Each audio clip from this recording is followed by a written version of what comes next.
Sources of Ancient Indian History. Sources Class 6 New Insert Chapter. The study of ancient Indian history is important as it tells us how, when and where people developed the earliest cultures in our country. It indicates how they started their agriculture, which made life secure and settled. It shows how the ancient Indians discovered and utilized natural resources and how they created the means for their livelihood. Sources that are responsible for providing information about history are known as historic sources. Sources of Ancient Indian History. The sources responsible for the information about ancient history can be broadly categorized as archaeological and literary sources. Sources. 1. Archaeological sources. Literary sources. 1.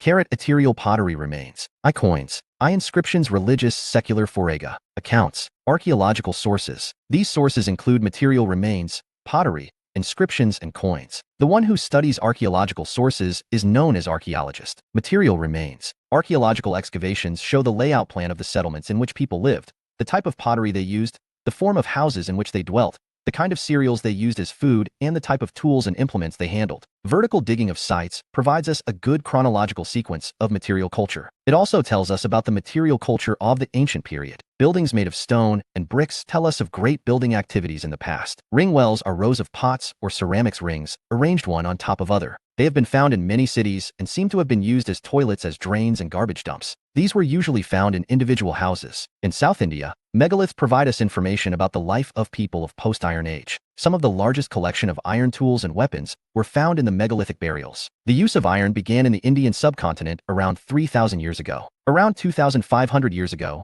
there are evidences of ample use of iron tools, which include iron axes for clearing forests and the iron plowshare. Major archaeological sites and their findings. Site findings: Nirmada Valley, early hunting and gathering communities. North of Vindhyas in India, rice was first grown here. Magadha, the first kingdom of India, established here. Sulayman and Kurthar hills to the northwest. First crops such as wheat and barley about 8,000 years ago began to grow here. Garo hills, early agriculture in India. Indus and its tributaries. The first cities in Indian subcontinent. Ganga Valley cities developed about 2,500 years ago. Dating in archaeology. The dates of material remains are fixed according to the radiocarbon method, carbon 14 dating. The history of climate and vegetation is known through an examination of plant residue, and especially through pollen analysis. Carbon dating has suggested that agriculture was practiced in Rajasthan and Kashmir as far back as 6000 BC. An examination of the animal bones enables us to find out whether the animals were domesticated, and for finding out their use. Beginning of eras: Vikram, Samvat 58 BC, Saka, Samvat 78 AD, Gupta era 319 AD. Pottery. Various kinds of pottery have been discovered during excavations. Red and black pottery was used by the people of Indus Valley Civilization, while the painted gray ware, PGW, pottery was in use during Vedic Age. Coins. The study of coins is called numismatics. Ancient coins were made of various metals like copper, silver, gold, or lead. Coin molds, made of burnt clay, have been discovered in large numbers, belong to Kushana period. Such molds disappeared in the post-Gupta period. The earliest coins, called the punch-marked coins, were largely made up of silver. They contain a few symbols, but the later coins mention the names of kings, gods, or dates of issuance. They were generally rectangular, or sometimes square or round in shape. The coins were not inscribed, but were stamped with symbols using dies or punches. Hence, they are called punch-marked coins. These coins are found over most parts of the subcontinent and remained in circulation till the early centuries AD. The largest numbers of coins were found in post-Mauryan times. These were made of lead, cotton, copper, bronze, silver, and gold. Importance of coins. The following points highlight importance of coins. The areas of their findings indicate the region of coinage circulation. This enables to reconstruct the history of several ruling dynasties, especially of the Indo-Greeks. Coins also throw significant light on the economic history. The coins issued by the guilds of merchants and goldsmiths show that craft and commerce had become important. The Guptas issued the largest number of gold coins. It indicates that trade and commerce flourished, especially in the post-Mauryan and Gupta times. Only a few coins belonging to post-Gupta period have been found. It indicates the decline of trade and commerce at that time. Coins also contain religious symbols and legends, which throw light on the art and religion of the time. They also give information about natural resources available in various regions. Satavahanas, who ruled in Andhra and Maharashtra in the first 2 centuries AD, issued a large number of lead coins since the Andhra region possessed rich sources of lead. Inscriptions. The study of inscriptions is called epigraphy. The study of old writings used in inscriptions and old record is called paleography. Inscriptions were carved out on seals, stone pillars, rocks, copper plates, temple walls, and bricks or images. In early centuries of the Christian era, copperplate began to be used along with stone inscriptions. The earliest inscriptions are found on the seals of Harappa belonging to about 2500 BC, but they have not been deciphered so far. The oldest inscription deciphered so far is Brahmi script that was issued by Ashoka in the 3rd century BC. The Ashokan epigraphs were first deciphered in 1837 by James Prinsep, a civil servant in the employment of the East India Company. 2 Ashokan pillars were found by Firoz Shah Tughlaq and re-established by him at Firoz Shah Kotla Fort and in Ridge area in Delhi. Language used in inscriptions. The earliest inscriptions were written in the Prakrit language in the 3rd century BC. Sanskrit was adopted as an epigraphic medium in the 2nd century AD. In the 9th and 10th centuries AD, the inscriptions began to be composed in regional languages. Ashokan inscriptions were engraved in the Brahmi script, which was written from left to right. Some inscriptions were written in Kharosthi script, which was written from right to left. Brahmi script was prevailed in the whole country, except for the northwestern part. It continued to be the main script till the end of Gupta era. Greek and Aramaic scripts were used in writing Ashokan inscriptions in Afghanistan. The Bogaskoi inscription found in Asia Minor mentions Vedic gods Mitra, Varuna, Indra, and Nisatya. Ancient inscription. Types of inscriptions. The following 4 types of inscriptions help us in understanding history of ancient India. Some inscriptions convey royal orders and decisions regarding social, religious, and administrative matters to officials and public in general. Ashokan inscriptions are off this category. 2. Other inscriptions are votive records of the followers of Buddhism, Jainism, Vaishnavism, etc., who put up pillars, tablets, temples, or images as marks of devotion. 3. The third types of inscriptions throw light on attributes and achievements of kings and conquerors. Allahabad pillar inscription of Samudragupta belongs to this category. 4. Finally, there are donation records which refer specially to gifts of money, cattle, land, etc., mainly for religious purposes, made not only by kings and princes but also by artisans and merchants. Inscriptions recording land grants, made mainly by chiefs and princes, are very important for the study of the land system and administration in ancient India. These were mostly engraved on copper plates. They contain the grants of lands, revenues, and villages made to monks, priests, temples, monasteries, vassals, and officials. Important ancient inscriptions. Inscriptions location significance. Uttaramira inscription. Chengalpattu, now Kanchipuram, district south of Chennai. It is noted for its temple inscriptions that describe a self-governance system existing around 7th to 9th century AD. Aran inscription. Sagar district, Madhya Pradesh on the Hank of Beena River. It is an earliest evidence of Sati found in India here. Besnagar/Vidisha inscription. Vidisha in present Madhya Pradesh. This pillar inscription was constructed by Heliodorus, a Greek ambassador, and belongs to Sunga period, 2nd century BC. It is written in Prakrit language, with a few Sanskritic spellings, and Brahmi script. This pillar inscription is devoted to Lord Vasudeva. Junagadh inscription. Junagadh district, Gujarat. It is first pure Sanskrit inscription, by King Rudraman of Saka dynasty in around 150 AD. It says that Pushyagupta, the governor of Chandragupta Maurya, built a dam on Sudarshan Lake. Murali inscription/Garuda pillar. Originally at Vishnupada, Udayagiri, Madhya Pradesh hut was transported to Delhi later. It is probably erected by Chandragupta Vikramaditya. It mentions Chandragupta II conquest over Vanga countries and Vatakas. The pillar hears a Sanskrit inscription in Brahmi script. Ihole inscription. Baglakot, Karnataka. It is a eulogy of Chalukya king Pulakshan II and mentions his victory over Harshavardhana. It is written in Sanskrit, composed by Ravikirti, the court poet of Pulakshan II. Inscriptions location significance. Allahabad pillar inscription, Prayag Prasasti, Allahabad, Uttar Pradesh. It is issued by Samudragupta and composed by Hari Sinha. It is written in refined Sanskrit language in Champu Kavya style. It mentions the conquest of Samudragupta both in north and south, and described the boundaries of Gupta Empire and his diplomatic relations. Hathigumpha inscription Udayagiri, near Bhubneshwar, Odisha. It was erected by Kurvela, the ruler of Kalinga during 2nd century BC. It mentions the military expeditions carried by Kurvela. Lumbini pillar inscription. Located in Nepal, it is a royal commemorative inscription recording Ashoka's visit to Buddha's birthplace. Mandasar inscription. Mansur district, Madhya Pradesh. It mentioned about the construction of Sun Temple. It is composed by Vadispada. Literary sources. Literary sources are the most authentic sources for the reconstruction of history. The most ancient manuscripts,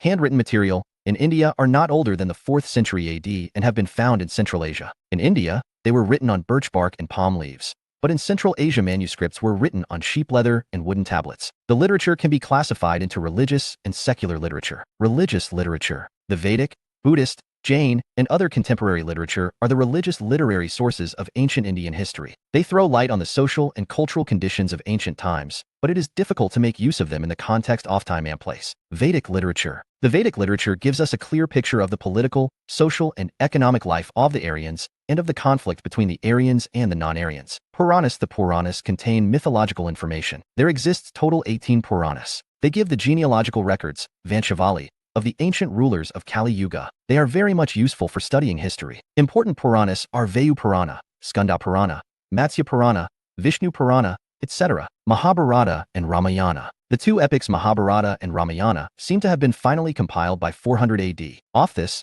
the Mahabharata is older and possibly reflects the state of affairs from the 10th century BC to the 4th century AD. Originally, it consisted of 8,800 verses and was called Jaya Samhita, or the collection dealing with victory. These were raised to 24,000 and came to be known as Bharata, named after one of the oldest Vedic tribes. The final compilation brought the verses to 100,000, which came to be known as the Mahabharata or the Satasahasri Samhita. It contains narrative, descriptive, and didactic material. Ramayana originally consisted of 12,000 verses, which were later raised to 24,000. It seems to have been composed later than the Mahabharata. Jaina and Buddhist literature. The religious books of Jainas and Buddhists refer to historical personalities and incidents. The earliest Buddhist texts were written in Pali language, which was common man's language in Magadha or South Bihar. They were finally compiled in the 2nd century BC in Sri Lanka, but the canonical portions reflect the state of affairs in the age of Buddha in India. They tell us not only about the life of Buddha, but some of the Buddhist kings who ruled over Magadha, northern Bihar, and eastern Uttar Pradesh. Jatakas are the birth stories of Buddha's previous years. These were probably composed by ordinary people, and then written down and preserved by Buddhist monks. They throw light on social and economic conditions between 5th to 2nd century BC. They also make incidental references to political events in the age of Buddha. The Jaina texts were written in Prakrit and were finally compiled in 6th century AD at Vallabhai in Gujarat. They contain many passages which help us to reconstruct political history of eastern Uttar Pradesh and Bihar in the age of Mahavira. The Jaina texts refer repeatedly about trade and traders. Secular literature. Secular class of literature refers to the law books called the Dharma Sutras, Smritis, biographies, plays, dramas, and the literature of South India called Sangam literature. The Dharma Sutras were compiled in 500 to 200 BC, and the principal Smritis were codified in the first 6 centuries of Christian era. They laid down the duties or different varnas as well about the kings and their officials. They prescribed the rules according to which property is to be held, sold, and inherited. They also prescribe punishments for person guilty of theft, assault, murder, adultery, etc. An important law book is the Arthashastra of Kautilya. It is divided into 15 books,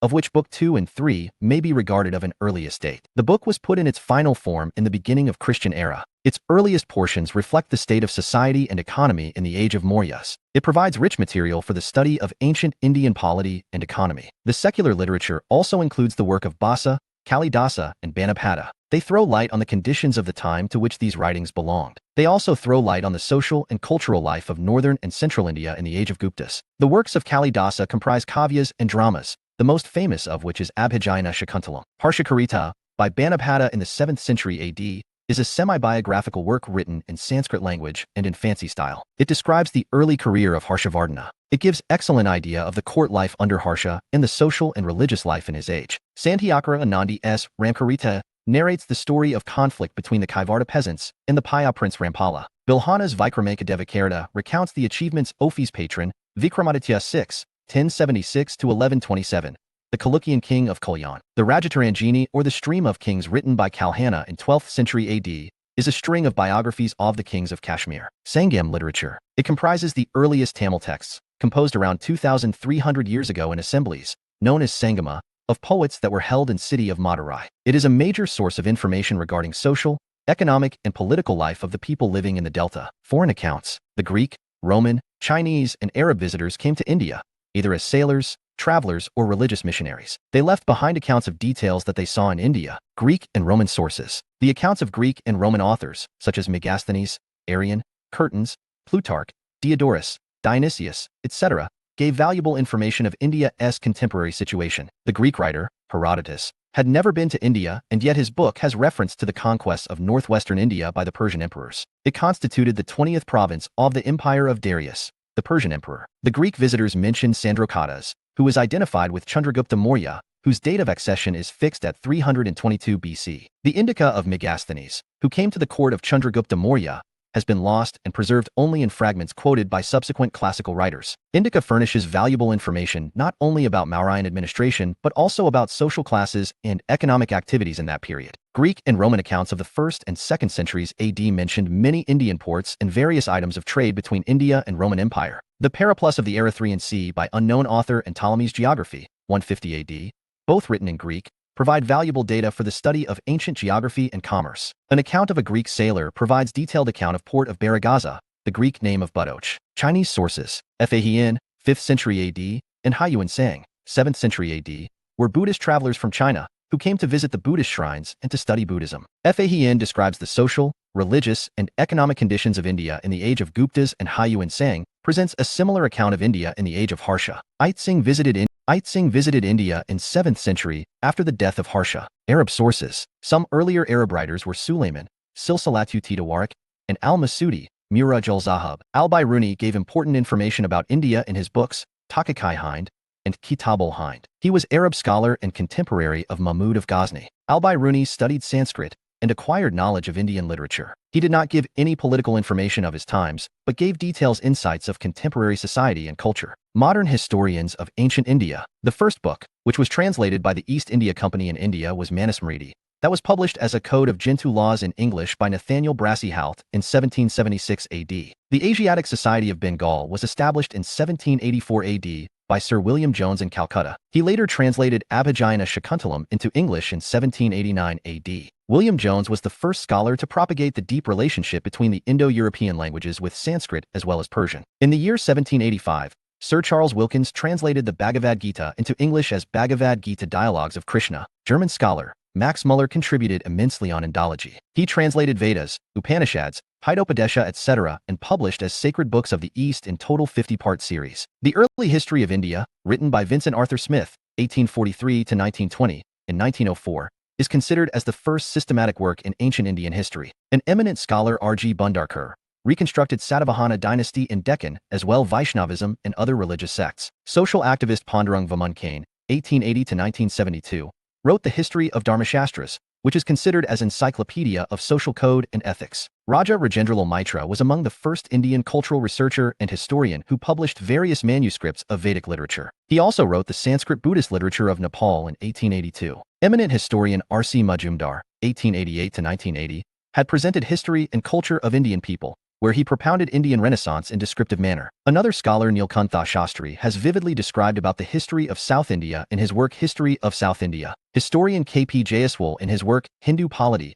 in 1924 had proved the existence of Mahajanapadas and other republic states in ancient period. British historian and noted Indologist A.L. Basham had written the book The Wonder That Was India in 1951, where he attempted to correct the negative stereotypes of India. D.D. Koshambi in his book An Introduction to the Study of Indian History, published in 1956, revolutionized Indian historiography with his realistic and scientific approach. Important books and their authors. Books authors Mudrarakshasa Vishikdatta Rajtaranjini Kalhana, Kathasaritsagar Samdeva Kamasutra Vatsayana Prashnatarmalika Amog Versha, Swapanvastadam Basa Buddha Sharita Asvagosa Nadia Shastra Bharata, Abhijayan Shakuntalam, Vikramorvashi, and Raghuvansam. Kalidasa, Amarkosha Amarsama Panchasidhantika and Brihat Samhita Varharmihara Surya Siddhanta Aryabhata Panktantra Vishnu Sharmanides Era Kamandaka Ihol Prasasti Ravi Kriti Indika Megasthenes Arthasastra Kautilya Charaka Samhita Charaka Lilawadi Bhaskarakarya, Harshakarita, Kadambari Nagananda, and Ratnavali. Harshavardhana, Gathasaptashadi Hala Astadhyai Panini Mahabhasya,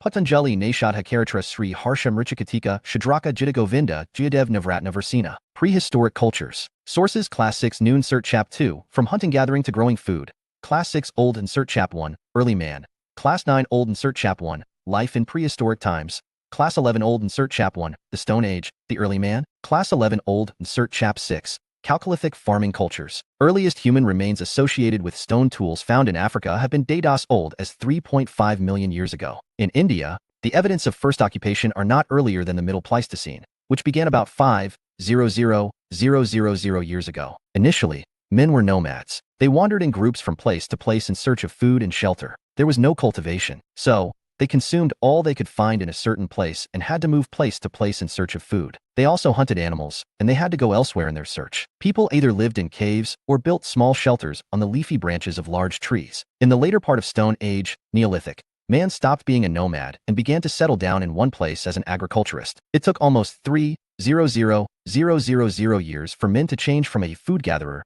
to a food producer. Division of ancient Indian history. History of ancient India has been divided by the historian into three heads as follows. 1.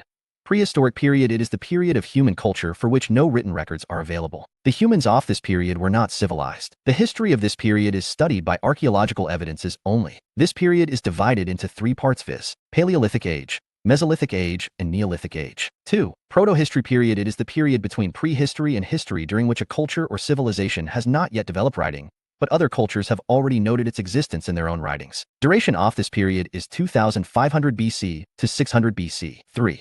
Historical period. It is the period whose information is available in written records. Humans of this period were civilized, and historical activities after 600 BC included in this period. Prehistoric period, proto-historic period, historical period. History. Stone Age, Paleolithic Age, K. Sohun Valley, L. Belan Valley. I. Mesolithic Age, Sun Valley, Belan Valley, Nirmada Valley, Tungabhadra Valley. I. Neolithic Age, Belan Valley, Kodanagpur Plateau, Karnataka, Andhra Pradesh, L. Central India. Paleolithic Age, hunters and food gatherers. The earliest period is called the Paleolithic. The term is derived from two Greek words, paleo, meaning old, and lithos, meaning stone. This period developed in the Pleistocene period, or the Ice Age. The Paleolithic period extends from 2 million years ago to about 12,000 years ago. This long span of time covers 99% of human history. As per the evidences found in form of tools in South India and in the Sohun Valley in Pakistan, humans have been living in India roughly from 5,000 BC. Such sites have also been discovered in Kashmir. The early man used stone tools for hunting,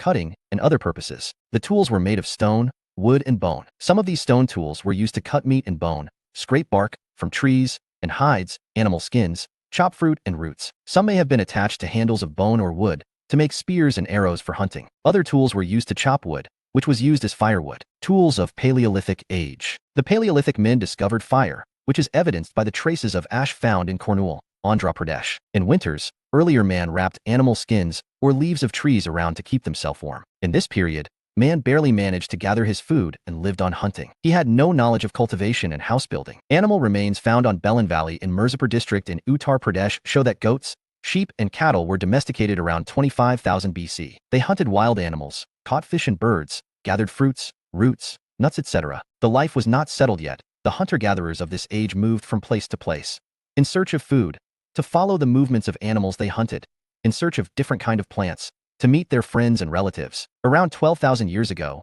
there were major changes in the climate of the world, with a shift to relatively warm conditions. In many areas, this led to the development of grasslands. This in turn led to an increase in the number of deer, antelope, goat, sheep, and cattle, i.e., animals that survived on grass. This helped people to start thinking about herding and rearing these animals. Fishing also became an important occupation. This was also the period when several grain-bearing grasses, including wheat, barley, and rice, grew naturally in different parts of the subcontinent. Men, women, and children probably collected these grains as food, learnt where they grew and when they ripened. This may have led them to think about growing plants on their own. Phases in the Paleolithic Age. The Paleolithic Age in India is divided into 3 phases according to the nature of the stone tools used by the people and also according to the nature of change in the climate. 1.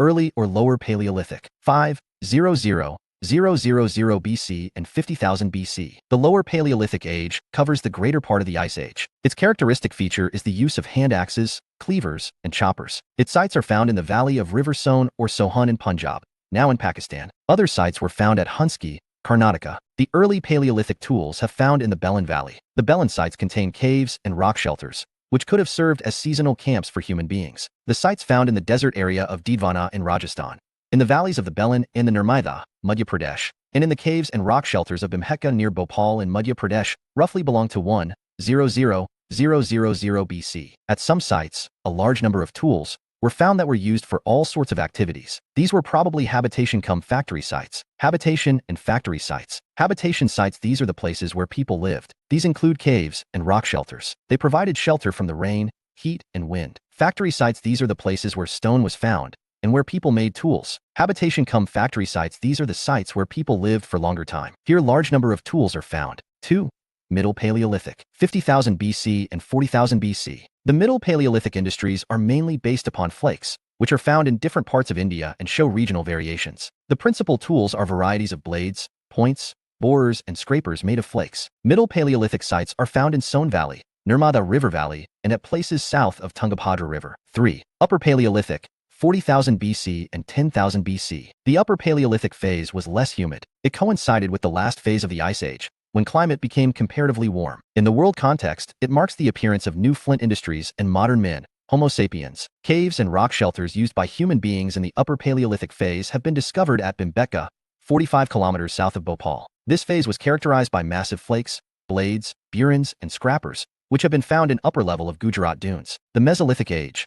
Hunters and herders. The Upper Paleolithic Age came to an end with the end of Ice Age around 900 BC, and the climate became warm and dry. From 900 BC, an intermediate stage emerged in Stone Age culture, which is called the Mesolithic Age. It intervened as a transitional phase between the Paleolithic Age and the Neolithic or New Stone Age. It is also called the Later Stone Age. In case of India, it started about 800 BC and continued up to 400 BC. The characteristic tools of the Mesolithic Age are microliths. The Mesolithic people lived on hunting, fishing, and food gathering. At a later stage, they also domesticated animals. Adamgarh in Madhya Pradesh and Bajor in Rajasthan provide the earliest evidence for the domestication of animals. Mesolithic sites are found in Kota Nagpur Plateau, central India and south of River Krishna. The Mesolithic site Bajor in Rajasthan is very well preserved. It had a distinctive microlithic industry, and its inhabitants depended on hunting and pastoralism. Prehistoric art. The people of Paleolithic and Mesolithic ages practiced painting. Prehistoric art appears at several places, but Bhimbetka is a striking site which has more than 500 painted rock shelters, distributed in an area of 10 square kilometers. The rock paintings extend from the Paleolithic to the Mesolithic period, but a majority of rock shelters are associated with the Mesolithic occupation. Many birds, animals, and human beings are painted. Most probably, most of the birds and animals that appear in paintings were hunted for the sake of livelihood. Perching birds, which live upon grain, are absent in the earliest group of painting. Tools of Mesolithic Age. The Neolithic Age. Food producers. In the context of the world, the New Stone Age began in 900 BC. However, the Neolithic settlements in the Indian subcontinent are not older than 7000 BC, whereas Neolithic settlements found in South India are not older than 2500 BC. The people of this age used tools and implements of polished stone. They particularly used stone axes. The Neolithic settlers were the earliest farming communities. They also started to tame animals. The first animal to be domesticated was dog. Other animals like sheep, goat, cattle, and pig were domesticated by them, and they became herders. With various discoveries and developments, the Neolithic man settled in one place, forming a village. These were the earliest village. They were to be found all over India, but more often in river valleys and on the flat plains, where the soil was more fertile and it was easier to grow crops. The Neolithic villages were small, and the houses were made of mud and reed and situated close to each other. The area off it was probably surrounded by a mud wall or fence. The field lay outside the fence. The village itself was usually built on slightly higher ground than the fields. The huts were thatched and ordinarily consisted of just one room. A fire was lit in the hut on which the cooking was done. They cultivated crops like rice, wheat, barley, ragi, and horse gram, kalathi. Since, in the Neolithic phase, several settlements came to be acquainted with the cultivation of cereals and the domestication of animals, they needed pots in which they could store their food grains. Hence, pottery first appears in this phase. In many areas, they began making large clay pots or wove baskets or dug pits into the ground. Handmade potter is found in the early stage. Later, they used well-made pottery. A very important discovery was that of the wheel. Its discovery led to a big advance in the pattern of living. It helped men to travel easily from one place to another. The use of wheel also improved the making of pottery. Neolithic society. When men became settled,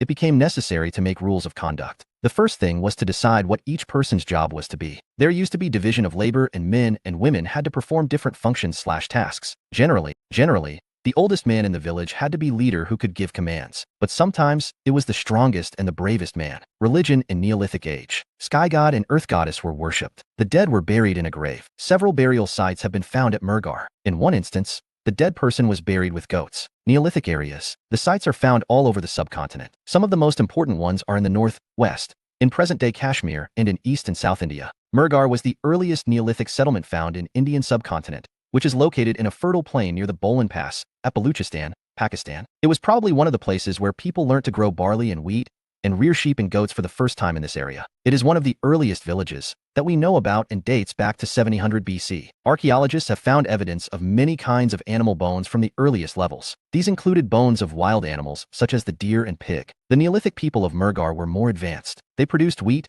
cotton, and lived in mud brick houses. Other finds at Mughal include remains of square or rectangular houses. Each house had 4 or more compartments, some of which may have been used for storage. First area. Burzaham, situated near Srinagar, Jammu and Kashmir.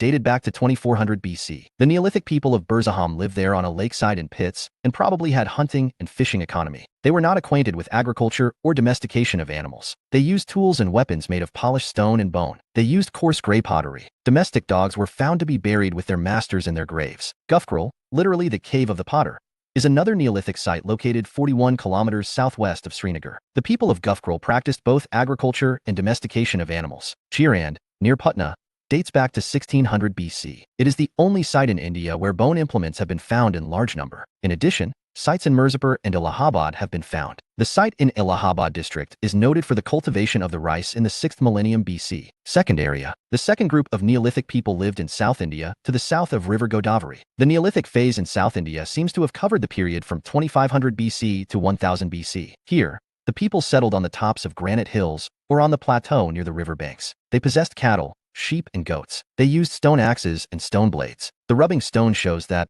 they were acquainted with art of producing grains. Important sites in south are Maski, Brahmagiri, Halim Dash, Kodkal, Sangankalu, Tiramakkudal Narsapur, Takalakota in Karnataka, Payampally in Tamil Nadu, and Utnar and Piklahol in Andhra Pradesh. The Neolithic settlers in Piklahol were cattle herders. They domesticated cattle, sheep, and goats, etc. It is evidenced by the ash mounds and habitation sites discovered in Piklahol. Third area. The third area from which Neolithic tools have been recovered is in the hills of Assam. Neolithic tools have been found in the Garo Hills in the Meghalaya as well. Deojali Hading is a site on the hills near the Brahmaputra Valley, close to routes leading into China and Myanmar. Here stone tools, including mortars and pestles, have been found. These indicate that people were probably growing grain and preparing food from it. Chalcolithic Age. The use of metal began towards the end of the Neolithic Age, and thus the Chalcolithic Age. The first metal to be used was copper. Later, it was mixed with metals such as tin, zinc, and lead to make new metal of alloy called bronze. The Chalcolithic man was fond of ornaments and decoration. The women wore ornaments of shell and bone. Man had invented the technique of spinning and weaving cloth. There were several cultures that were using stone implements along with the copper implements.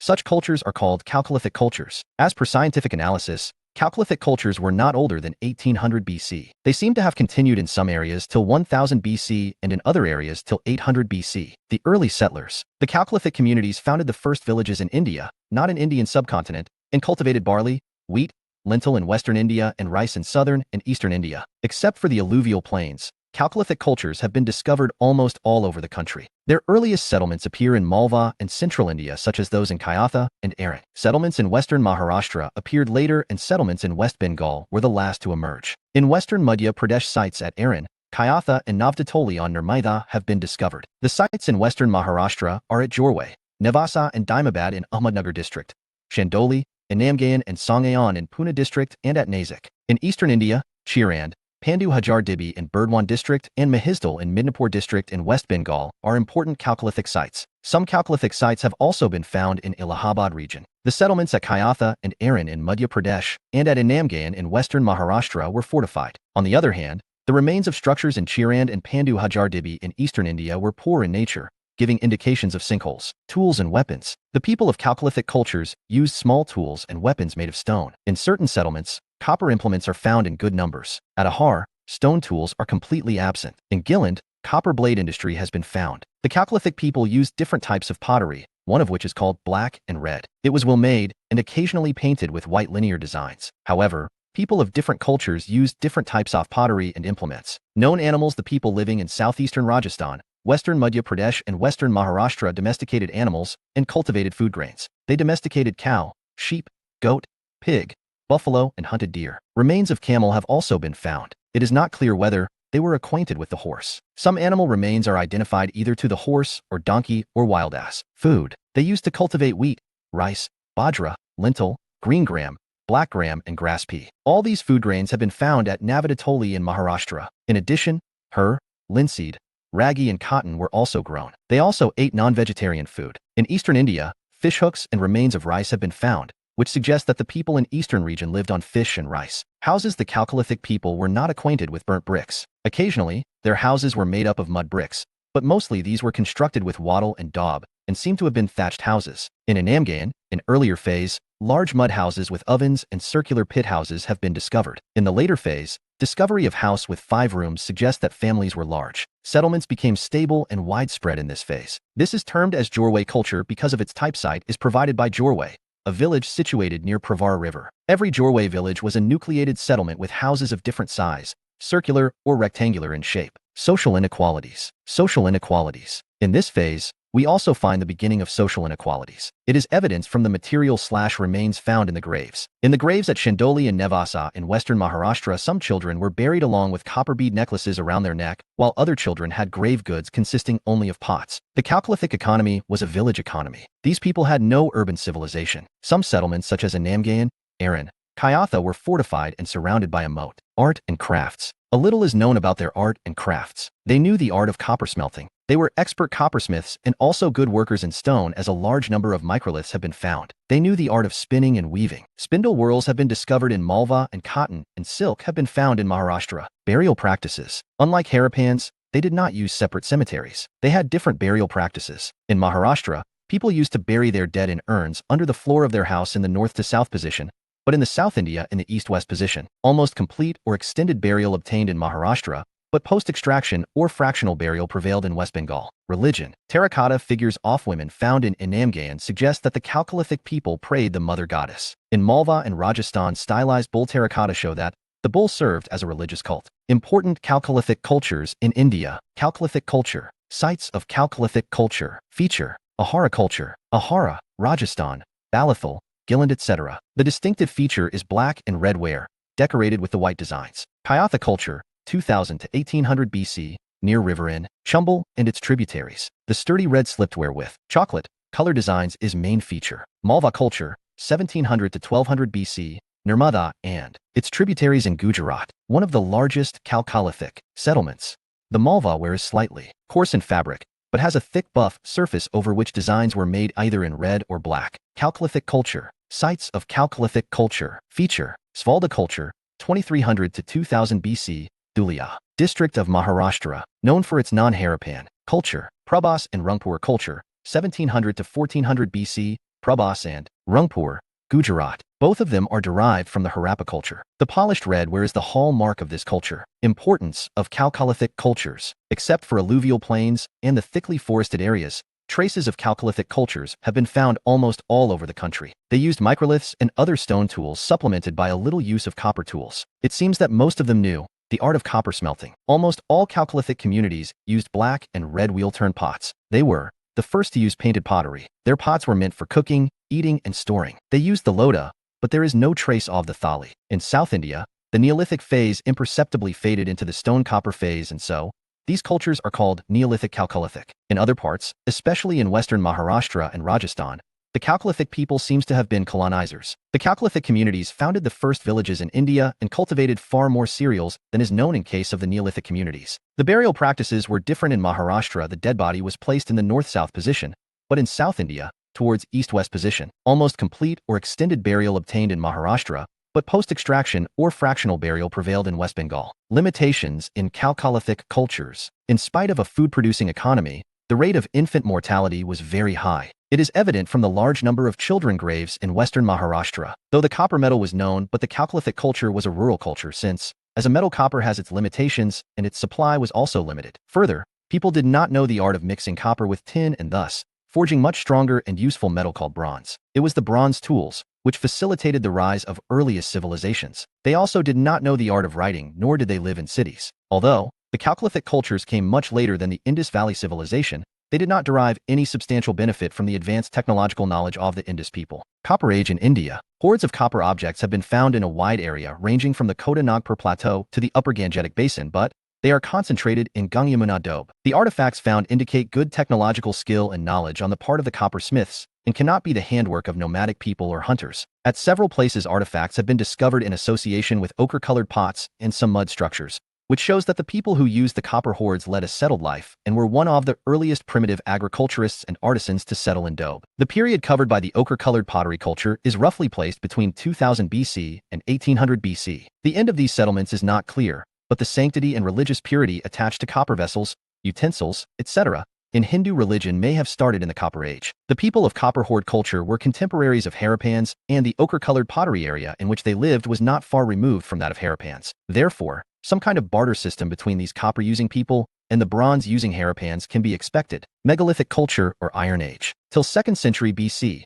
The phenomenon of large-scale agricultural communities using iron implements, rise of social classes, use of writing are not found in Peninsula. The southern tip of peninsular India was inhabited by the people called megalith builders. Megaliths usually refer to graves, which are encircled by big pieces of stone. The beginning of megaliths can be traced to 1000 BC, but in many cases megalithic phase lasted from about the 5th century to 1st century BC, and in a few places this phase persisted even up to the early Christian era. The megalithic people did not practice advanced type of agriculture. It is evidenced from the fact that compared to the number of agricultural tools, those meant for fighting and hunting have been found in the megaliths. The megaliths are found in all upland areas of peninsular India, but their concentration seems to be in eastern Andhra and in Tamil Nadu. The shares, choice, and pundyas mentioned in the Ashokan inscriptions were probably in the megalithic phase of material culture. The megalithic people in the southern districts of Tamil Nadu had certain peculiar characteristics. They buried the skeleton of the dead in urns made of red pottery and pits. The practice of urn burial was different from that of pit burial surrounded by stone circles, which practice prevailed in Krishna Godavari Valley. The megalith is contained not only skeletons of people, but also pottery and iron objects. It indicates their belief in the next world. These goods also give good idea about source of their livelihood. The megalithic people produced ragi and paddy, but their area of cultivable land used by them was very limited and generally, they did not settle on the plains or the lowlands. By the beginning of the Christian era, megalithic people moved from uplands into fertile river basins and reclaimed marshy deltaic areas. Under the stimulus of contact with the elements of material culture brought from the north to the south by traders, conquerors, and Jain and Buddhist missionaries, they came to practice wet paddy cultivation. They also founded numerous villages and towns, and came to have social classes. All these created conditions for the rise of imperial states in the southern India. Historical age. Historical age basically started when people started writing. With the development of literary sources, historical age also developed. In India, starting of historical age is considered just after Vedic age. Indus Valley Civilization. Sources: Class 6 Old, insert Chap 3, Man Takes to City Life. Class 11 Old, insert Chap 7, Harappa Civilization, Bronze Age Civilization. Class XI New, insert Chap 1, Bricks, Beads and Bones. The Harappan Civilization. Origin and geographical extent. The Indus Valley Civilization, or Harappan culture, was discovered in 1921 at the modern site of Harappa in West Punjab in Pakistan. It covered parts of Punjab, Haryana, Sindh, Baluchistan, Gujarat, Rajasthan, and some areas of Uttar Pradesh. The area formed a triangle and accounted for about 12,99,000 km, which was larger than ancient Egypt and Mesopotamia. Cunningham, the first Director General of the Archaeological Survey of India, ASI, began archaeological excavations of Harappan culture in the mid-19th century. Seals were discovered at Harappa by archaeologists such as Daya Ramsani and R.D. Banerjee in the early decades of the 20th century. On the basis of these findings, John Marshall, Director General of the ASI, announced the discovery of a new civilization in the Indus Valley to the world in 1924. Radiocarbon dating has determined the most acceptable time period of Indus Valley civilization between 2350 to 1750 BC. At that time, the northern and western parts of India, now in Pakistan, were covered with forests. The climate was moist and humid. The areas of Sindh and Rajasthan were not deserts. The origin of Harappan culture is not clear. However,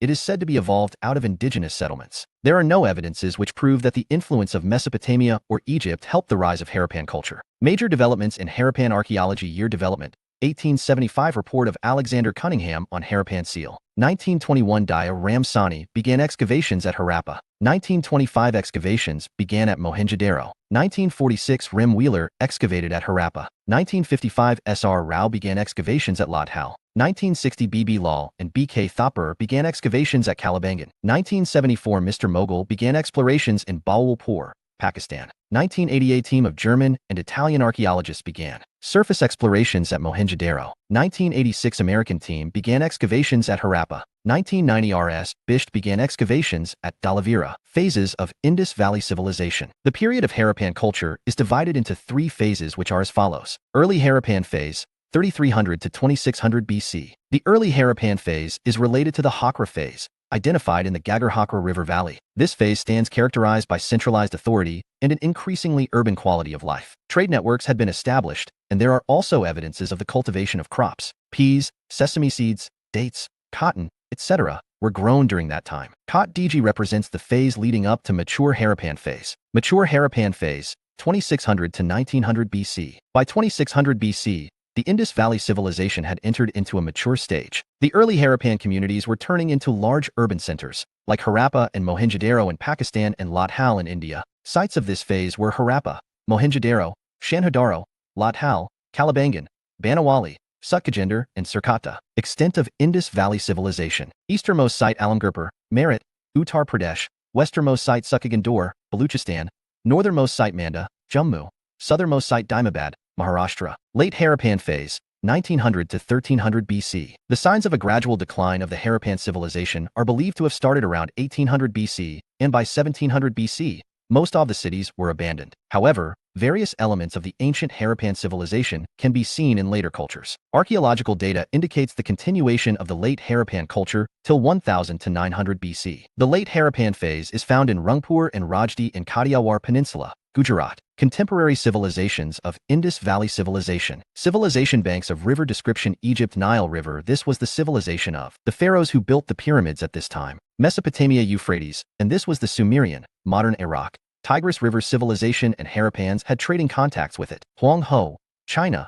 Huang Ho River. Cities of Indus Valley Civilization. Some of the prominent cities of Indus Valley Civilization are discussed below. Harappa. It is located on the banks of the river Ravi and was the first Indus site to be discovered and excavated in 1921. Charles Masson first visited Harappa near Sahawal in Punjab, now in Pakistan, in 1826 to 1827 and gave its earliest reference. In 1912, J. Fleet discovered the Harappan seals, which promoted the excavations under Sir John Marshall. It was visited by Cunningham in 1853 and 1873. The Indus Valley Civilization was originally called Harappan Civilization after the discovery of this site. Mohenjo-daro. It is the largest site of the Harappan Civilization, discovered by R.D. Banerjee in 1922. In Sindhi language, the word Mohenjo-daro means Mound of the Dead. The Great Bath of Mohenjo-daro is the most important public place, measuring 39 feet in length, 23 feet wide and 8 feet deep. It is located at the center of the citadel and is remarkable for its beautiful brickwork. Its floor is made of burnt bricks set in gypsum and mortars. The Great Granary is the largest building of this civilization, measuring 150 feet in length and 50 feet width. It is located within the citadel. Other buildings include an angular multi-pillared assembly hall and a big rectangular building which served administrative purpose. Great Bath of Mohenjo-daro Shanhodaro. It is known as the Lancashire of India and is the only Indus city without a citadel. Shanhodaro was perhaps a great center of bead manufacturing. Kalibangan. The literal meaning of Kalibangan is Black Bengal. Kalibangan has the largest concentration of Harappan settlements and yields evidence of early Harappan period. Many houses of this city had their own wells. 3 different cultural layers, i.e., Indus, Jukar and Jangar, can be seen here. Ropar. It was the first site to be excavated after independence. Buildings found here were made of stone and soil. It is located in Punjab and has yielded a sequence of 6 cultural periods or phases, with some break from Harappa, i.e., painted gray ware, PGW, culture, northern black polished, NBP, where culture, Kushana, Gupta, medieval to the present day. Lothal. The most unique feature of Lothal was its dockyard, the world's first tidal port. It served as a main seaport for the Indus people. Baked bricks with lime plaster were used in the dockyard. Baked bricks with lime plaster were used in the dockyards of Lothal. It's situated in Gujarat and served long-distance trade, and also supplied the cities along the banks of the Indus with raw materials such as cotton from Gujarat and copper from Rajasthan. Lothal has been perceived by the historians to be an outpost for sea trade with contemporary West Asian societies, particularly Oman. It is known as the Manchester of Harappan civilization for its cotton trade. Banawali. It is the only Harappan city with oval-shaped settlements, radial streets, and lack of systematic drainage pattern. Both pre-Harappan and Harappan phases are found here. Artifacts recovered from here include 8-shaped jars, cooking vessels, ovens, and painted earthen pots. Interestingly, a wash basin type structure is also found in house at Banawali. Dhalavira. It is one of the 2 largest Harappan settlements in India, the other being Rakagari in Haryana. The most unique feature of the site is its division into 3 sections. 2 of these parts were protected by strong rectangular fortifications, with entrances through gateways. It is the warehousing settlement of Harappan civilization. Dhalavira also consists of a large open area in the settlement where public ceremonies could be held. A public inscription with 10 large-sized signs of the Harappan scripts are also discovered here besides water reservoirs. Dhalavira. Town planning. The Harappan culture is distinguished by its system of town planning. The city was divided into 2 parts, i.e., the citadel on west and the lower town on the east. Citadel. The citadel was built on a mud brick platform. It was smaller in size and was walled. It was occupied by the members of the ruling class. Evidences of such structure are found on the citadel that were probably used for special public purposes. These include the warehouse, granary, and the Great Bath. Granary is largest building in Mohenjo-daro, measuring 45.7 by 115.23 m. Granaries are also found in Kalibangan. The Great Bath in Mohenjo-daro, which served ritual bathing, is situated in the citadel mound. It was a large rectangular tank in a courtyard surrounded by a corridor on all 4 sides. There were 2 flights of steps on the north and south leading into the tank, which was made watertight by setting bricks on edge and using a mortar of gypsum. There were rooms on 3 sides, in one of which was a large well. Its floor was made off burnt bricks. Water in the great bath was drawn from a large well in an adjacent room, and an outlet from the corner of the bath led to a drainage system. One of the most distinctive features of Harappan cities was the carefully planned drainage system. Water flowed from the house to streets which had drains. These drains were covered with bricks or stone slabs. The street drains were equipped with manholes. Drainage systems were not unique to the larger cities, but also found in smaller settlements as well. For instance, at Lat Hal, houses were built of mud bricks, while drains were made of burnt bricks. Variations in plan of cities. While most Harappan settlements have uniform plan, there are variations. At sites such as Dhalavira and Lat Hal, Gujarat, the entire settlement was fortified and sections within the town were also separated by walls. The citadel within Lat Hal was not walled off, but was built at a height. Dhalavira was divided into 3 parts. Important sites of Indus Valley Civilization. Site location excavated by year of excavation. Major findings. Harappa, Montgomery, Pakistan on the banks of Ravi River. Daya Ram Sani, 1921 granary, workman's quarter, vanity case, furnaces, piece of pottery with Indus script, cubical limestone weight, copper bullock cart, coffin burials, cemetery, terracotta figurines, evidence of horse at superficial level, etc. Mohenjo-daro Larkana district of Sindh on the bank of Indus River. R.D. Banerjee, 1925 Great Bath,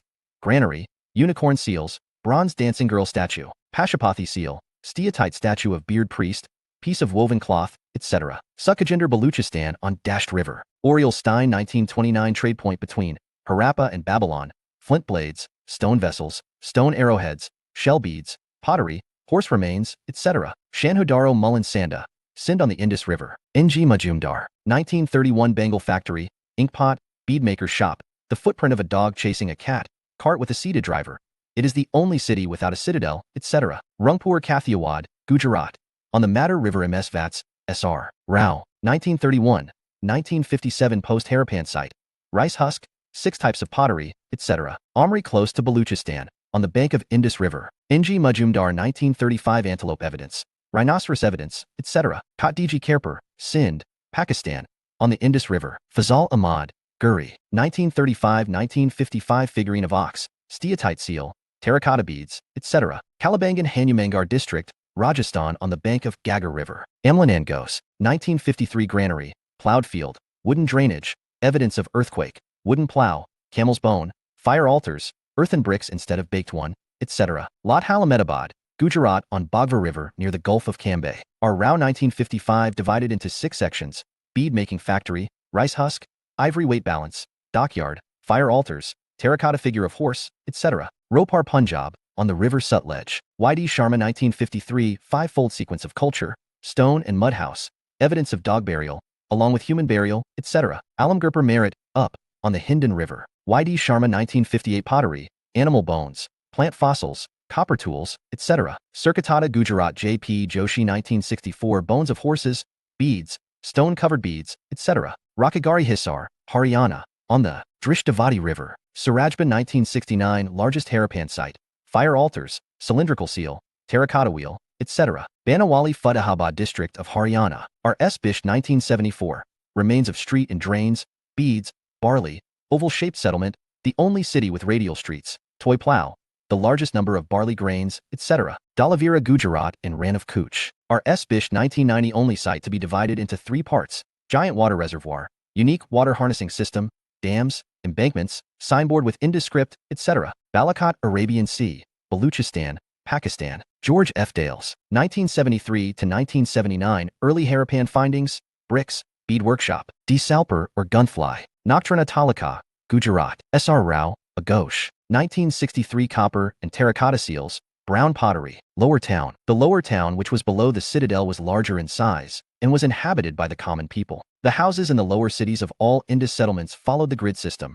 Roads cut across one another at right angles, and the city was divided into blocks. Streets were wide, the main street being about 10 meters wide. Lower Town. Residential buildings. Generally, houses were either 1 or 2 stories high, with rooms built around a courtyard. Houses were built off bricks and had thick, strong walls, which were plastered and colored. The roofs of the houses were flats. There were few windows but had numbers of doors, which were probably made of wood. The kitchen had a fireplace and The kitchen had a fireplace and large jars of pottery for storing grain or oil. Adjacent to it was the drain. Bathrooms were built on one side of the house and had drains which were connected with street drain. The courtyard had an oven for baking bread. It was probably the center of activities such as cooking and weaving, particularly during hot and dry weather. There are no windows in the walls along the main road, which shows the Harappans had concern for privacy. Besides, the main entrance does not give a direct view of the interior or the courtyard. Some houses had their own wells, which meant water was always available inside the house. Some houses also have remains of staircases to reach a second story or the roof. The Harappans used burnt bricks, while in Egypt dried bricks were used, and in Mesopotamia use of baked bricks was found. Economic conditions in Indus Valley civilization. Mainly,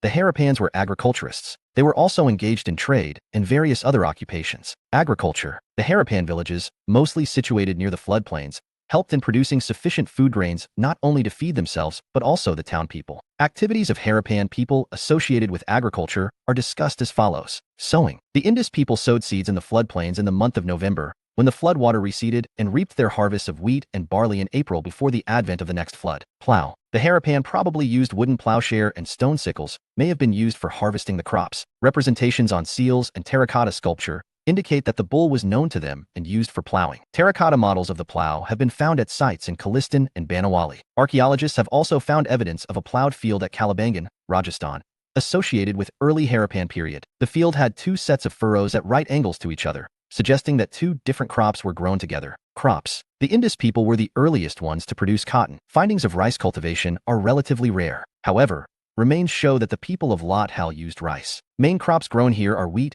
barley, rye, peas, sesame, lentil, millets, rice, etc. Barley has been discovered at Banawali. Millets are found from sites in Gujarat. Irrigation. Most Harappan sites were located in semi-arid lands, where irrigation was required for agriculture. Gabarbans or nalas enclosed by dams were used for storing water in Baluchistan, but channel or canals seem to be absent. Traces of canals have been found at the Harappan site of Shortagai in Afghanistan, but not in Punjab or Sindh. It is possible that ancient canals dried up long ago. It is also likely that water drawn from wells was used for irrigation. Besides, water reservoirs found in Dhalavira, Gujarat, may have been used to store water for agriculture. Storage. Food grains were stored in granaries, the remains of which have been found in Mohenjo-daro, Harappa, and Kalibangan. Domestication of animals. In Harappan times, animals were domesticated on a large scale. Oxen, buffalo, goat, sheep, dog, cat, and pig were domesticated. Camels and asses were used for carriage purposes. The humped bulls were favored by the Harappan. Evidence of the horse comes from a doubtful terracotta figurine from Lat Hal. The remains of the horse are reported from Surkotata, Gujarat, but horse was not in regular use in Harappan times. Elephants and rhinoceros were also known to Harappans, and people in Gujarat domesticated elephants. Other animals known to the Harappan people are bull, camel, donkey, etc. Occupations. Harappans were engaged in a number of occupations. They were weavers, mason, potters, beadmakers, boatmaker, sealmaker. Beadmaking factories have been found at Shanhodaro and Lat Hal. Trade and commerce. The importance of trade in the life of the Indus people is known by the presence of numerous seals, uniform script, and regulated weights and measures. They carried on trade in stone, metal, shell, etc. They did not use metal money. All exchanges were carried on through barter. The Harappans were engaged in internal as well as external trade. For the internal trade, carts with solid wheel were used, while the external trade was carried out through ships. They practiced navigation on the coast of the Arabian Sea. The Harappan had commercial links with Rajasthan, Afghanistan, and Iran. Many seals of Harappan civilization have been discovered in Mesopotamia. The Mesopotamian records from about 2350 BC refer to trade relations with Melyaha, which was ancient name given to Indus region. The Mesopotamian texts speak of two intermediate trading stations called Dilmun and Magan, which lay between Mesopotamia and Melyaha. Dilmun can be identified with Bahrain on the Persian Gulf. The merchandise was shipped from Lat Hal, and incoming good were received here. Items of exports includes pottery, grains, cotton goods, spices, stone beads, pearls, and eye paint. The Harappans also carried on long-distance trade for lapis lazuli, blue rock. Lapis may have contributed to the social prestige of the ruling class. Harappans had set up a trading colony in northern Afghanistan, which evidently facilitated trade with Central Asia. Lists of imports during Indus Valley civilization. Items of import place: gold Afghanistan, Karnataka silver Afghanistan, copper Khetri, Rajasthan, Oman tin Afghanistan, Iran carnelian Saurashtra jade, Central Asia amethyst Maharashtra, turquoise Central Asia, Iran. Social conditions in Indus Valley civilization. The Harappan society was egalitarian, i.e., all people were treated equal socially, politically, and economically. The caste system does not found to be existed. However, The varying size of the houses indicates the prevalence of a kind of class system. Food. The people of Harappan civilization ate a wide range of plant and animal products including fish and meat, wheat, barley, maize, millet, pulses, rice, fruits, and other eatables. For this, cattle, sheep, goat, buffalo, and pig were domesticated by the Harappans. Clothes. They knew how to weave cotton. It is evidenced by the finding of clay spindles. Mostly clothes were of cotton, but some wool clothes were also used. The women wore a short skirt. The men wrapped a long piece of cloth around themselves. Both men and women were fond of wearing ornaments. The men wore amulets, and the women wore bracelets and necklaces. These were made of beads of shell for common people and of gold and silver for the rich people. Amusements and toys. For children, there were small clay carts resembling the modern ekas, figures of animals, whistles made in the form of birds, and rattles of all kinds. Marbles were also popular among children. For girls, there were dolls too. The older people spent their time in gambling, dancing, and hunting. Burials. Harappan used to bury their dead in pits. Some graves contain pottery and ornaments, perhaps indicating a belief that these could be used in the afterlife. Jewelry has been found in burials of both men and women. In some instances, the dead were buried with copper mirrors. Art and crafts of Indus Valley civilization. The Harappan culture belongs to the Bronze Age. The Harappan people were well aware of various crafts like weaving, spinning, and beadmaking. Metallurgy and bronze craft. The Harappans used many tools made of stone, but they were very well acquainted with the manufacture and use of bronze. Bronze was made by mixing tin with copper. The discovery of bronze goods suggests that the metalworkers,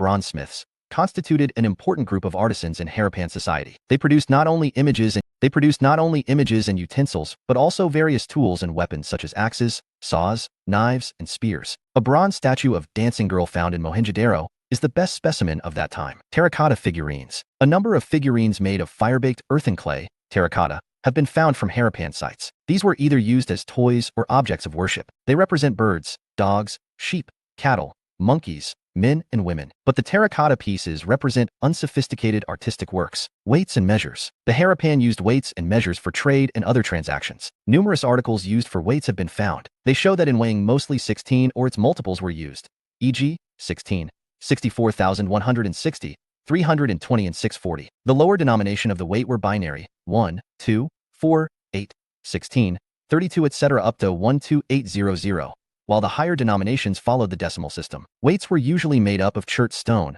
generally cubical with no markings. The Harappans also knew the art of measurement. Sticks inscribed with measure marks have been found. Pottery. The Harappans were expert in the use of the potter's wheel. The Harappans produced their own characteristic pottery, which was glossy and shiny. The Harappans used red and black ware, RBW, pottery. Most of them were made on reddish clay, and lines, dots, geometrical designs, tree and leaf designs, and animal figures were painted in black on them. Harappan pottery. Harappan script. The Harappans invented the art of writing. Although the earliest specimen of Harappan script was noticed in 1853, but it has not been deciphered so far. Unlike the Egyptians and Mesopotamians, the Harappans did not write long inscriptions. Most inscriptions were recorded on seals and contain only a few words. The Harappan script is not alphabetical but mainly pictographic, written in alternate lines of writing, are reversed with reversed letters, boustrophedon. Around 250 to 400 pictographs are found, and in the form of a picture each letter stands for some sound, idea, or object. These pictographs are the indigenous work of the Indus region and does not show any influence of the scripts of Western Asia. Seals. The greatest artistic creations of the Harappan culture are the seals. They are made of steatite stone, soft stone, and often carry short inscriptions with pictures of the one-horned animal, called unicom, the buffalo, the tiger, the rhinoceros, the goat, and the elephant. Seals and sealing, impression of the seal, were used to facilitate long-distance communication. The seals were perhaps used by the merchants and traders to stamp their goods. The sealing also conveyed the identity of the sender. The most famous seal is the Pashupati seal of Harappan civilization from Mohenjo-daro. It is a seal with a figure seated cross-legged in the center with animals around. An elephant and a tiger to the right of the figure, and rhino and a buffalo to its left. At his feet appear two deer. Harappan seals. Beadmaking. The Harappans were also experts in beadmaking. The variety of materials used to make beads, i.e., stones like carnelian, jasper, crystal, quartz, and steatite, metals like copper, bronze, and gold, and shell, faience, and terracotta or burnt clay. Some beads were made of two or more stones, cemented together, some of stone with gold caps. The shapes were numerous: disc-shaped, cylindrical, spherical, barrel-shaped, segmented. Some were decorated by incising or painting, and some had designs etched onto them. Craft production centers. Mohenjo-daro was almost exclusively devoted to craft production, including beadmaking, shell cutting, metalworking, seal making, and weight making. Specialized drills have been found at Mohenjo-daro, Lathau, and Dhalavira. Nadeshwar and Balakot were specialized centers for making shell objects. including bangles, ladles, and inlay. Religious practices of Indus Valley Civilization. The Harappan worshipped gods in the form of nature such as trees, animals, and human beings. But the gods were not placed in temples. In Harappa, numerous terracotta figurines of women have been found, so it is evident that they probably worshipped Mother Goddess. In one figurine, a plant is shown growing out of the embryo of a woman. Probably, it represents the goddess of earth, and it was intimately connected with the origin and growth of plants. Therefore, it is perceived that the Harappans looked upon the earth as a fertility goddess and worshipped her in the same manner as the Egyptians worshipped the Nile goddess Isis. The male deity is represented on a seal. This god has 3 horned heads. The depicted god is identified as Pashupati, but the identification is doubtful because horned gods also appear in other ancient civilizations. The picture of a deity is represented on a seal in the midst of the branches of a sacred tree people. In addition, there was the prevalence of phallus worship, which became connected with Shiva in later time. Numerous symbols of the phallus have been found in Harappa which were possibly meant for worship. Animals were also worshipped in Harappan times. The most important of them is the humped bull. Findings of amulets in large numbers indicate that the Harappans believed in ghosts and evil forces. The Atharva Veda contains many charms and spells and recommends amulets are must for warding off diseases and evil forces. Political organization in Indus Valley Civilization. There is no clear idea about the political organization of the Harappans. In contrast to Egypt and Mesopotamia, no temple or religious structure has been found at any Harappan site. Therefore, the priests cannot said to be the rulers of Harappa. Perhaps the Harappan rulers were more concerned about commerce than the conquests. Harappans were possibly ruled by a class of merchants. The Harappans were peace-loving people since the findings from Harappan sites lack any type of weapon, palaces, and kings. Archaeological records provide no immediate answers for a center of power or for depictions of people in power. A large building found at Mohenjo-daro was labeled as a palace by archaeologists. A stone statue was labeled and continues to be known as the Priest King. Some archaeologists had an opinion that Harappan society had no rulers and everybody enjoyed equal status. Others believe that there was no single ruler but several rulers. The third opinion is that there was a single state due to similarity in artifacts, the evidence for planned settlements, and the standardized ratio of brick size. Decline of Indus Valley Civilization. By 1800 BC, most of the mature Harappan sites were abandoned. Simultaneously, there was an expansion of population into new settlements in Gujarat, Haryana, and western Uttar Pradesh. In the few Harappan sites that continued to be occupied after 1900 BC, there was a transformation of material culture, marked by the disappearance of the distinctive artifacts, i.e., weight, seals, special beads, writing, long-distance trade, and craft specialization also disappeared. Different theories states causes of decline may be Aryan invasion, climate change, deforestation, excessive floods, epidemic, shifting or drying up of rivers, ecological imbalance, etc. However, some of these causes do not explain the decline of the entire civilization. Aryan invasion theory was propounded by Mortimer Wheeler. This theory was supported by the fact that some exotic tools and pottery indicate the entry of new people. A few signs of violence appear in the last phase of Mohenjo-daro. Traces of new people appear in a cemetery belonging to late phase of Harappa. However, there is no evidence of any mass-scale confrontation between the Harappan and the Aryans. Thus, the causes of the decline of this civilization have not been firmly established. Archaeologists now believe that the civilization did not come to an abrupt end, but gradually declined. The ecological imbalance theory of Walter Fairservice best explains this belief. Different opinions about the decline of Indus Valley Civilization. Thinkers' opinions Stuart Piggott and Gordon Child. External aggression, Aryan invasion, Mr. Sani inundation, K.R. Kennedy epidemic, Marshall and Rake's tectonic disturbances, Fay-Dachi, D'Oliveira, Oral Stein, and Ngosha climatic change, Walter Fairservice deforestation, scarcity of resources, ecological imbalances, Marshall, S.R. Rao, Maki flood, Fay-Dachi, Mohenjo-daro, G.F. Hale's drought due to change in the course of River Gagger. Post-urban phase of the Harappan culture. The post-urban phase of the Harappan culture is also known as the sub-Indus culture. This culture was earlier considered post-Harappan, but now it is more popularly known as the late Harappan culture. The late Harappan culture was primarily Chalcolithic, in which tools of stone and copper are used. A number of sites of these cultures have been found in Rajasthan, Madhya Pradesh, Maharashtra, and eastern India. Though most of these cultures belong to a period after that of the Harappan culture, they were much less advanced than the Harappan culture. They neither had any cities nor any system of writing. The Chalcolithic people in the later Harappan phase lived in villages and practiced agriculture, stock raising, hunting, and fishing. During the later phase of the Harappan culture, some exotic tools and pottery indicate the slow percolation of new people in the Indus Basin. Contribution of Indus Valley Civilization. The Harappan culture has contributed a lot to the Indian culture, society, polity, and economy. The Harappan culture did not end. Rather, its traits were adopted by the subsequent cultures over the period of time. Even today, a number of factors can be analyzed which traces their origin to the culture of Indus Valley civilization. The Harappan civilization developed the first accurate system of standardized weights and measures. Harappans created sculpture, seals, pottery, and jewelry from materials such as terracotta, metal, and stone. Evidence shows Harappans participated in a vast maritime trade network extending from Central Asia to modern-day Iraq, Iran, Kuwait, and Syria. The planning of cities on grid pattern was practiced by the Harappan people. The underground cover drainage system was also a unique feature which was not available in the contemporary civilization. The Harappans started the practice of multi-cropping system. They had efficient methods of irrigation. Their contribution in culture cannot be ignored. The people of Harappan culture used to bury their dead. At present time, people have adopted the practice of worshipping Shiva, phallus, people, mother goddess, and bull from Harappan culture. The worship of Shiva and the mother goddess and the practice of religious bathing are examples of continuing traditions of the Harappan culture. The Vedic Age. Sources: Class 6 New NCERT Chap 4, What Books and Burials Tell Us. Class 6 Old NCERT Chap 3, Life in the Vedic Age. Class 9 Old NCERT Chap 3, Early Iron Age Civilization. Class 11 Old NCERT Chap 8, The Advent of Aryans and Age of Rig Veda.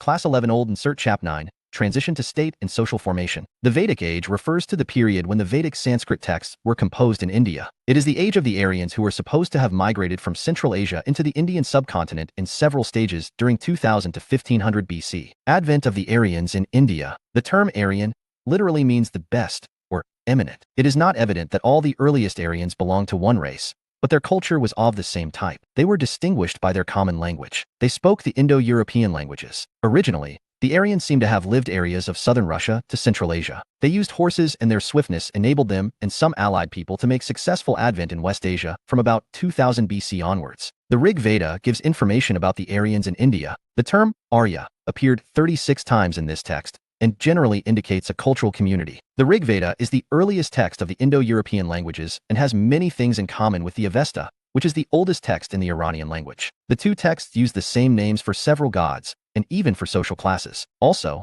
the earliest specimen of the Indo-European language is found in an inscription of about 2200 BC from Iraq. Later such specimens occur in Hittite inscriptions in Anatolia, Turkey, from the 19th to the 17th centuries BC. Aryan names appear in Kassite inscription of about 1600 BC from Iraq and in Matami inscription of the 14th century BC from Syria, but so far no such inscriptions have been found in India. The Aryans migrated to India in several stages. The earliest stage is represented by the Rig Vedic people, who appeared in the subcontinent in about 1500 BC. Vedic literature. The Vedic literature gives us a clear idea of the political, social, and economic life of the Aryans and their conflict with the non-Aryans. For Vedas, the Vedic literature can be classified into the four Vedas, i.e., the Rig, Sama, Yajur, and Atharva, and their Vedangas, the Brahmansa, the Aranyaksa, and the Upanishads. The Vedas are the large bodies of religious texts that are composed of Vedic Sanskrit and originated in ancient India. They form the oldest scriptures of Hinduism and the oldest layer of Sanskrit literature. The Vedas are said to have passed on through verbal transmission from one generation to the next. Therefore,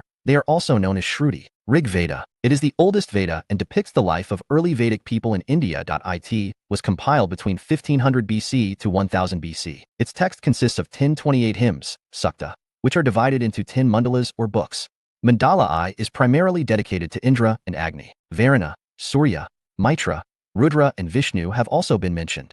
Mandalas 2, 7 form the oldest part of the Rig Veda Samhita and are called family books as they are ascribed to particular families of rishis. In Mandala 8, the hymns are dedicated to various gods and have been mostly composed by the Kanva clan. In Mandala 9, all the hymns are dedicated entirely to Soma. Mandala X contains Nadi Stuti Sukta praising the rivers. It also contains Nasadiya Sukta and Purish Sukta. It contains hymns that are traditionally chanted during marriage and death rituals. The Upaveda of Rig Veda is the Ayurveda. Samaveda. The Samaveda, or the Veda of chants, is the collection of verses drawn from the Rig Veda. These verses are provided with musical notations and are intended as an aid to the performance of sacred songs. It was compiled between 1000 BC to 600 BC. Recensions or branches, shakas, of the Samaveda are Kauthama, Ranayaniya, and Jaminia, Talavakara. The Upaveda of Samaveda is the Gandharv Veda. Yajur Veda. Yajur Veda, worship or ritual knowledge, was compiled between 1000 BC to 600 BC. It deals with the procedure for the performance of sacrifices. It is further divided into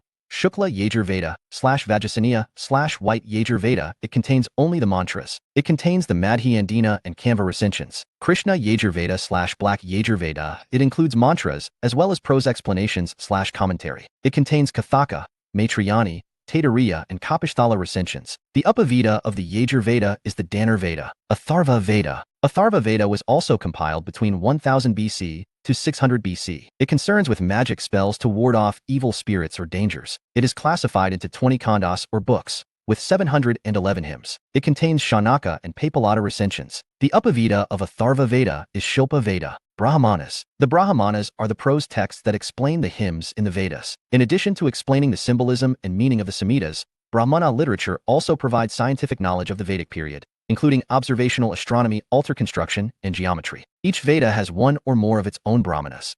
Aitareya or Kaushitaki Brahmanas were allotted to the Rig Veda, Tandya and Jaminia Brahmanas to Sama Veda, Taittiriya and Shapatha Brahmanas to Yajur Veda, Gopath Brahmanas to the Atharva Veda for detailing. Aranyaka. The Aranyaka are the philosophies written mainly for the forest-dwelling hermits and their disciples. They are appendices to Brahmanas. They can be considered as the bridge between the Brahmanas that talk about ritual sacrifices and the Upanishads that talk about knowledge and spirituality. Upanishads. The Upanishads contain philosophical ideas about the sacrifice, body, and universe. There are 108 Upanishads. The concepts of Atman and Brahman are majorly explained by Upanishads. Vedangas. Vedangas are limbs of Vedas and are written for how to chant Vedas properly. There are 6 Vedangas as follows.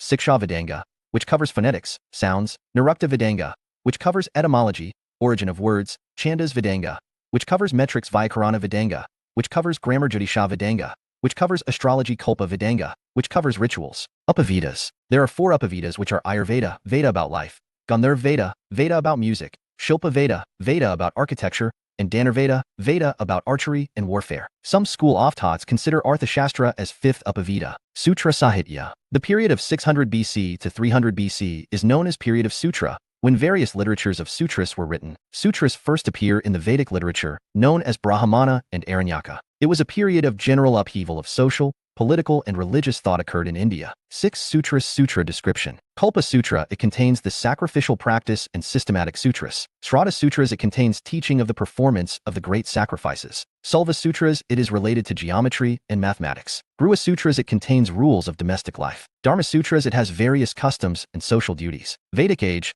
1500 to 1000 BC. The age of the Vedic period, or Rig Vedic period, corresponds with the date of the composition of the Rigvedic hymns. This date has been fixed between 1500 BC and 1000 BC. Geographical knowledge of Vedic age. The earliest Aryans lived in the geographical area covered by eastern Afghanistan, northwest frontier province, Punjab, and parts of western Uttar Pradesh. Some rivers of Afghanistan, such as the river Kuba and the river Indus, Sindhu, and its 5 branches, are mentioned in the Rig Veda. The Sindhu is the river par excellence of the Aryans, and it is repeatedly mentioned in Rig Veda. Another river, the Sarasvati, is called Nadatama, or the best of the rivers in the Rig Veda. It is identified with the Gagar-Hakra channel in Haryana and Rajasthan. Rig Vedic description shows it to be the Avestan River Harakwadi, or the Helmand River in South Afghanistan, from where the name Sarasvati was transferred to India. The whole region in which the Aryans first settled in Indian subcontinent, called the Land of the 7 Rivers. The word Samudra is mentioned in the Rig Veda, but it mainly denotes a collection of water. Rivers and their ancient names. Ancient name modem name Vitasta Jalam Askaini, Chaina Parashim Ravi Vipasa Bias Sutudri Sutlej Gomathi, Gomul Kuha Kabul, Sadanira Gandak Sarasvati Gagar. Vedic polity. It was a nomadic system of government in which the military element was strong. The administrative machinery of the Aryans in the early Vedic period worked with the tribal chief in the center, because of his successful leadership in war. He was called Rajan. The king's post had become hereditary. The Rajan was a kind of chief, and he did not exercise unlimited power, as he had to reckon with the tribal organization. The king was called the protector of his tribe. He protected its cattle, fought wars, and offered prayers to gods on its behalf. Several tribal or the clan-based assemblies such as the Sava, Samiti, Veda, the Gana, etc., are mentioned in the Rig Veda. They exercised deliberative, military, and religious functions. The 2 most important assemblies were the Sava and the Samiti. The most important functionary seems to have been the Purohita. The 2 priests who played a major part in the time of Rig Veda are Vasishtha and Vishvamitra. Vishvamitra composed the Gayatri mantra to widen the Aryan world. The next important functionary seems to be the Sainani. The Rig Veda does not mention any officer for administering justice, but it was not an ideal society. There were cases of theft and burglary, and especially the theft of cows. Spies were employed to keep an eye on such antisocial activities. The officer who enjoyed authority over a large pasture ground was called Vrajapati. He led heads of the families called Kalapas, or the heads of the fighting hordes called Gramanis, to battle. In the beginning, the Gramani was just the head of a small tribal fighting unit. The king did not maintain any regular or standing army, but in times off where he bring together a militia whose military functions were performed by different tribal groups called Vrata, Gana, Grama, Sarda. Probably, the chiefs received voluntary offerings from the people called Bali. Vedic society. Kinship was the basis of social structure in the early Vedic society. A man was identified by the clan to which he belonged, as can be seen in the names of several Rig Vedic kings. People gave their primary loyalty to the tribe, which was called Jana. The term Jana occurs at about 275 places in the Rig Veda, and the term Janapada, or territory, is not used even once. The people were attached to the tribe, since the kingdom was not yet established. Another important term which stands for the tribe in the Rig Veda was Vis. It is mentioned 170 times in the text. It is evident that family in early Vedic phase was indicated by the term Griha. The Rig Veda shows some consciousness of the physical appearance of people. Varna was the term used for color, which provided the identity mark for the social order. Rig Veda mentions Arya and Dasa Varna. Rig Vedic society was a patriarchal society. In the Rig Veda, no desire is expressed for daughters, though the desire for children and cattle is a repeated theme in the hymns. The birth of a son was desired and people prayed to the gods especially for the brave sons to fight the wars. Position of women. Women were given opportunities for spiritual and intellectual development. They could attend assemblies and also used to offer sacrifices. The institution of marriage was established, although symbols of primitive practices survived. There are some instances of polygamy. The practice of levirate, practice of marrying brother's widow, and widow remarriage is in the Rig Veda. There are no instances of child marriage. The marriageable age in the Rig Veda seems to have been 16 to 17, although it is not mentioned specifically. Social divisions. The conquest of the indigenous inhabitants by the Aryans contributed most to the creation of social divisions is early Vedic age. The Dasas and the Dasyas conquered by the Aryans were treated as slaves, and Shudras. Varna was the term used for color. It seems that the Aryans were fair, and the indigenous inhabitants were dark in complexion. The tribal chiefs and the priests acquired a larger share of the booty, and they naturally grew at the cost of their kinsmen, which created social inequalities in the tribe. Gradually, the tribal society was divided into three groups, i.e., warriors, priests, and the people. The fourth division, the Shudras, appeared towards the end of the Rig Vedic period. Slaves were given as gifts to the priests. They were mainly women slaves. In the age of the Rig Veda, differentiation based on occupations had started, but this division was not very sharp. Unequal distribution of the spoils of war created social inequalities, and this helped the rise of princes and priests at the cost of the common tribal people. But since economy was mainly pastoral and not food-producing, the scope for collecting regular tributes from the people was very limited. Tribal elements in society were stronger, and social divisions based on collection of taxes or accumulation of landed property was absent. The society was still tribal and largely egalitarian. Findings of Bhagwanpura. A site called Bhagwanpura has been excavated in Haryana, and in all these cases painted gray where have been found. Findings of Bhagwanpura ranges from 1600 BC to 1000 BC, which is also roughly the period of the Rig Veda. A 13-roomed mud house have been discovered at Bhagwanpura. Cattle bones have been found in good quantity in all these sites, and in Bhagwanpura horse bones have also been found. Vedic economy. There are so many references to the cow and the bull in the Rig Veda. The Rig Vedic Aryans can be called predominantly a pastoral people. Most of their wars were fought for the sake of cows. The terms for war in the Rig Veda is Gavishthi, or search or cows. The cow seems to have been the most important form of wealth. Gifts made to priests usually consist of cows and women slaves. The Rig Vedic people possessed better knowledge of agriculture. They knew sowing, harvesting, and threshing, and also had knowledge about the different seasons. The Rig Veda mentions artisans such as the carpenter, the chariot maker, the weaver, the leather worker, the potter, etc. Early Vedic age was rural in nature. Aryans did not live in cities. Vedic religious life. The Aryans personified natural forces and looked upon them as living beings for which they gave human or animal forms. The dominant mode of worshipping the gods was through the recitation of prayers and offering of sacrifices. Offerings of vegetables, barley, etc. were made to gods, but in Rig Vedic times, the process was not accompanied by any ritual. Offerings of vegetables, barley, etc. were made to gods, but in Rig Vedic times, the process was not accompanied by any ritual. They did not worship gods for their spiritual uplift or for ending the miseries of existence. They asked mainly for praja, children, pashu, cattle, food, wealth, health, etc. Important Vedic gods. The most important divinity in the Rig Veda is Indra. Indra was called Purandra, or breaker of forts. Indra played the role of a warlord, leading the Aryan soldiers to victory against the demons. There are 250 hymns devoted to him in the Rig Veda. He is considered to be the rain god and thought to be responsible for causing rainfall. The second position is held by Agni, fire god, to whom 200 hymns are devoted. In Vedic times, Agni acted as a kind of intermediary between the gods and the people. The third important position is occupied by Varuna, who personified water. Varuna was supposed to uphold the natural order, and whatever happened in the world was thought to be the reflection of Ophi's desires. Soma was considered to be the god of plants and an intoxicating drink. Maruts was considered as the god of the storm. Some female divinities, such as Aditi and Usha, are also mentioned in Rig Veda, who represented the appearance of the dawn, but they were not prominent in the time of the Rig Veda. In the patriarchal setup, the male gods were far more important than the female goddesses. Aryan-Dacian conflicts. The Dacians in the Rig Veda represent the original inhabitants of the country, and an Aryan chief who overpowered them were called Trasadacian. The Aryans came into conflict with the indigenous inhabitants called the Dasas, Dacius, etc. The Rig Veda mentions the defeat of Sambara by a chief called Divodasa, who belonged to the Bharata clan. The Aryan chief was soft towards the Dasas, but strongly hostile to the Dacius. The term Dasyohartha, slaughter of the Dacius, is repeatedly mentioned in the Rig Veda. According to tradition, the Aryans were divided into 5 tribes called Panchajana, but there might have been other tribes also. The Aryans fought amongst themselves also. The famous Battle of 10 Kings or the Dasrajan Yuddha was fought between the tribe Bharatas, led by King Sudas, and the confederacy of the other 10 tribes, Puru, Yadu, Turvasa, Anu, Druhu, Alina, Paktha, Balanas, Shiva, and Vishanan. The former 5 are said to be Aryan tribes while the latter 5 are said to be non-Aryan tribes. The Bharatas emerged victorious in the battle, which was fought on the banks of river Purushni, present Ravi. Important Ratnas and other important officials. Official description: Purohita, chief priest, also sometimes referred to as the Rashtragopa Senani, supreme commander of the army, Vrajapati, officer in charge of the pasture land, Jivagriba, police officer, spaces / Dutas, spies, who also sometimes worked as messengers, Gramani, head of the village, Kulapati, head of the family, Madhyamasi, mediator of disputes, Bagaduga, revenue collector, Sangrahitri, treasurer, Mahishi, the chief, queen, Sutta, charioteer, governor, Tana, keeper of games and forests, Palagala, messenger, Kshatri, chamberlain, Akshavapa, accountant, Sthapati, chief, judge, Takshan, carpenter. Later Vedic age, 1000 to 600 BC. Around 1000 BC, the use of iron appeared in eastern Punjab, western Uttar Pradesh, Madhya Pradesh, and Rajasthan. Iron is referred to as Shyama or Krishna Ayas in the later Vedic texts. Excavations show that iron weapons such as arrowheads and spearheads came to be commonly used in western Uttar Pradesh from about 800 BC onwards. With iron weapons, the Vedic people may have defeated the few adversaries that may have faced them in the upper portion of the Doab. Agriculture and various crafts enabled the later Vedic people to lead a settled life. Although the term Nagara is used in later Vedic texts,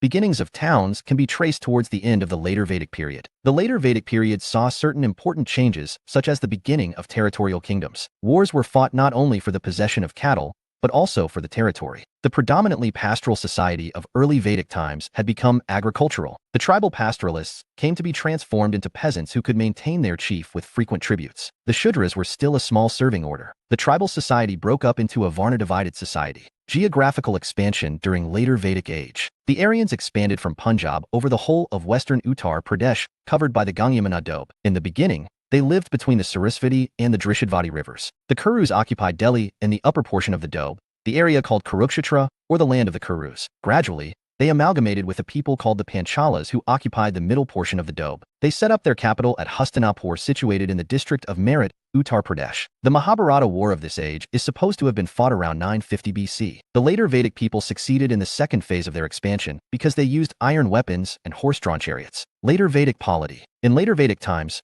Rig Vedic popular assemblies lost importance and royal power increased. The Veda that completely disappeared. The Sava and Samiti continued to hold the position, but their character changed. They came to be dominated by chiefs and rich nobles. In this phase, women were no longer permitted to attend the Sava, and it was now dominated by nobles and brahmanas. The formation of bigger kingdoms made the chief, or the king, more powerful. In the beginning, each area was named after the tribe which settled there first. At first, Panchala was the name of a people, and then it became the name of a region. The term Rashtra, which indicates territory, first appears in the period. Traces of the election of the chief, or the king, also appear in later Vedic texts. The king's influence was strengthened by rituals. He performed the Rajasuya sacrifice, which was supposed to confer supreme power. He performed the Ashvamedha Yajna, which meant unquestioned control over an area in which the royal horse ran uninterrupted. He also performed the Vajapaya, or the chariot race, in which the royal chariot was made to win the race against his kinsman. All these rituals impressed the people with the increasing power and prestige of the king. During this period, collection of taxes and tributes seems to have become common. They were probably deposited with an officer called Sangrahitri.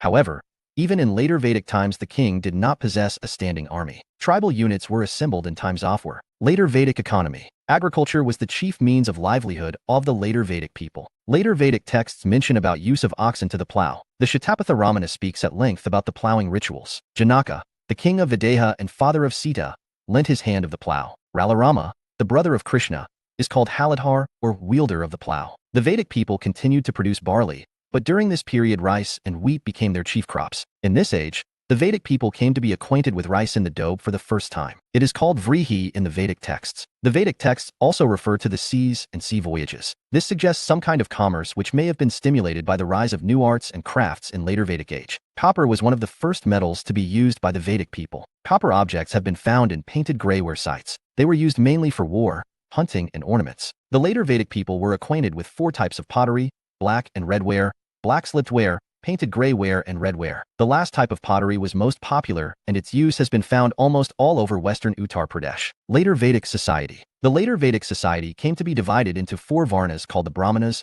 Kshatriyas, Vaishyas, and Shudras. The growing cult of sacrifices enormously added to the power of the Brahmanas. Kshatriya constituted warrior class. The Vaishyas constituted the common people, and they were assigned to do the production functions such as agriculture, cattle rearing, etc. Towards the end of the Vedic period, they began to engage in trade. The Vaishyas appear to be the only tribute payers in later Vedic times. All the 3 higher varnas shared one common feature, i.e., they were entitled to upanayana or investiture with the sacred thread according to the Vedic mantras. The 4th varna was deprived of the sacred thread ceremony and the recitation of the Gayatri mantra. With this, discrimination began with Shudras. Aitareya Brahmana is a text of the later Vedic period. In this text, Shudra is called the servant of higher caste, to be made to work at will by another and to be beaten at will. Generally, the later Vedic texts draw a line of demarcation between the 3 higher orders on the one hand and the Shudras on the other. Certain sections of artisans, such as Rathakara or chariot maker, enjoyed a high status and were entitled to the sacred thread ceremony. Position of women. Women were generally given a lower position in the later Vedic societies. Some women theologians took part in philosophic discussions, and some queens participated in coronation rituals, but ordinarily women were thought to be inferior and subordinate to men. Different types of marriages. Asura marriage by purchase. Gandharv marriage by the consent of 2 parties. A special form of it was Sayamvara or self-choice. Brahma marriage of a duly dowered girl to a man of the same varna with Vedic rites and rituals. Daiva father gives the daughter to the sacrificial priests as part of fee or dakshina. Arsa, a token bride price of a cow and a bull, is given. Prajapati marriage without dowry and bride price. Paisacha, it is seduction of a girl while asleep, mentally deranged or drunk, hence it can hardly be called a marriage. Rakshasa marriage by capture. Rise of new social order. The institution Avgatra appeared in later Vedic times. Literally, Gatra means the cowpen, or the place where cattle belonging to the whole clan are kept. But in course of time, it signified descent from a common ancestor. People began to practice Gatra exogamy, marriage outside Gatra. Ashramas, or 4 stages of life, were not well established in later Vedic times. In the post-Vedic texts, 4 ashramas were of Brahmachari, student; Grahastha, householder; Vanaprastha, retired; and sannyasa or ascetic, who completely renounced the worldly life. Only the first 3 are mentioned in the later Vedic texts. The last, or the 4th stage, had not been well established in later Vedic times, though ascetic life was not unknown. Even in post-Vedic times, only the stage of the householder was commonly practiced by all the varnas. The 16 sanskaras. I. Garbhadana, ceremony for conception. 2. Pumsavana, to secure the birth of male child. 3. Simantonayana, parting the hair. 4. Jatakarma, natal rites, ceremony for a newborn child. 5. Namakarana, ceremony for naming the child. 6. Nishkramana, first outing, exposure to sun. 7. Anaprasana, first feeding with boiled rice in the 6 months. 8. Chudakarana, arrangement of the hair tuft. 9. Kamaveda, piercing the earlobes. 10. Vidyaramba, learning the alphabet. 11. Upanayana, holy thread ceremony. 12. Vedaramba, first study of the Vedas. 13. Kashanta and Ritasati, cutting the hair. 14. Samavartana, graduation ceremony, on returning home after completing studentship. 15. Vivaha, marriage. 16. Antyeshti, funeral, religious life of later Vedic age. In the later Vedic period, Aryan culture developed under Brahmanical influence. The cult of sacrifice central of this culture was accompanied by rituals and formulae. The 2 prominent Rig Vedic gods, Indra and Agni, lost their importance in later phase. Prajapati, the creator, come to occupy the supreme position in the later Vedic age. Some of the other minor gods of the Rig Vedic period also came to the forefront. Rudra, the god of animals, became important in later Vedic times. Vishnu came to be conceived as the preserver and protector of the people who now led a settled life instead of a semi-nomadic life as they did in Rig Vedic times. In addition, some objects began to be worshipped as symbols of divinity. Signs of idolatry appear in later Vedic times. As society became divided into social classes, some of the social orders came to have their own deities. Pushun, who was supposed to look after cattle, regarded as the god of the Shudras. People worshipped gods for the same material reasons in this period as they did in earlier times. However, the mode of worship changed considerably. Prayers continued to be recited, but they ceased to be the dominant mode of pleasing the gods as in earlier times. Sacrifices became far more important, and they assumed both public and domestic character. Public sacrifices involved the king and the whole of the community. Sacrifices involved the killing of animals on a large scale. They were accompanied by formulae which had to be carefully pronounced by the sacrificer. The sacrificer was known as the yajamana, the performer of yajna. These formulae and sacrifices were invented, adopted, and elaborated by the priests. The Brahmanas claimed a monopoly of priestly knowledge and expertise. They invented a number of rituals, some of which were adopted from the non-Aryans. Cows, gold, cloth, and horses were given as sacrificial gifts. Sometimes the priests claimed portions of territory as dakshina, but the grant of land as sacrificial fee was not well established in the later Vedic period. The Shatapatha Brahmana states that in the Ashvamedha, north, south, east, and west all should be given to the priest. Kingdoms of the later Vedic period. Kingdom location: Panchai Badayun and Farrukhabad in Uttar Pradesh, Kushinagar northern region of Uttar Pradesh, Kashi Modam Varanasi, Kosal Ayodhya in Uttar Pradesh, Uttara Madra near Amritsar, southern Madra Kashmir, eastern Madra near Kangra Kakaya on the bank of Beas River east of Gandhar Kingdom, Gandhara, Rawalpindi, and Peshawar and parts of northeast Afghanistan. Religious movements. Sources: Class 6 New NCERT Chap 6, New Questions and Ideas. Chap 9, Traders, Kings, and Pilgrims. Class 11 Old NCERT Chap 10, Jainism and Buddhism. Chap 13, State and Varna at the Age of Buddha. Class XI New NCERT Chap 4, Thinkers, Beliefs, and Buildings. Rise of new religious sects. 6th century BC witnessed rise of numerous heterogeneous religions in India. They mainly originated in Middle Gangetic Plain, as 62 religious sects were present at that time, among which Jainism and Buddhism gained prominence and became torchbearer of religious reforms in ancient India. Causes of origin. In post-Vedic period, Varna system became rigid, and it was determined on the basis of birth rather than profession. The society was divided in 4 Varnas, i.e., Brahmin, Kshatriya, Vaishya, and Shudra. Brahmanas were at highest position in the hierarchy and given many privileges, including gifts, no taxation, and no punishment as evident in post-Vedic times. Kshatriyas occupied second highest position in the hierarchy. They governed the people and collected taxes from them. Vaishyas were mainly agriculturalists, traders, merchants, etc., and were the principal taxpayers. Along with Brahmanas and Kshatriyas, they enjoyed the status of Dvij, twice born, allowed to study Vedas, and their sacred thread ceremony was conducted. Shudras occupied the last position in the hierarchy and meant to serve the other 3 Varnas as domestic slaves, hired laborers. Along with Brahmanas and Kshatriyas, they enjoyed the status of Dvij, twice born, allowed to study Vedas, and their sacred thread ceremony was conducted.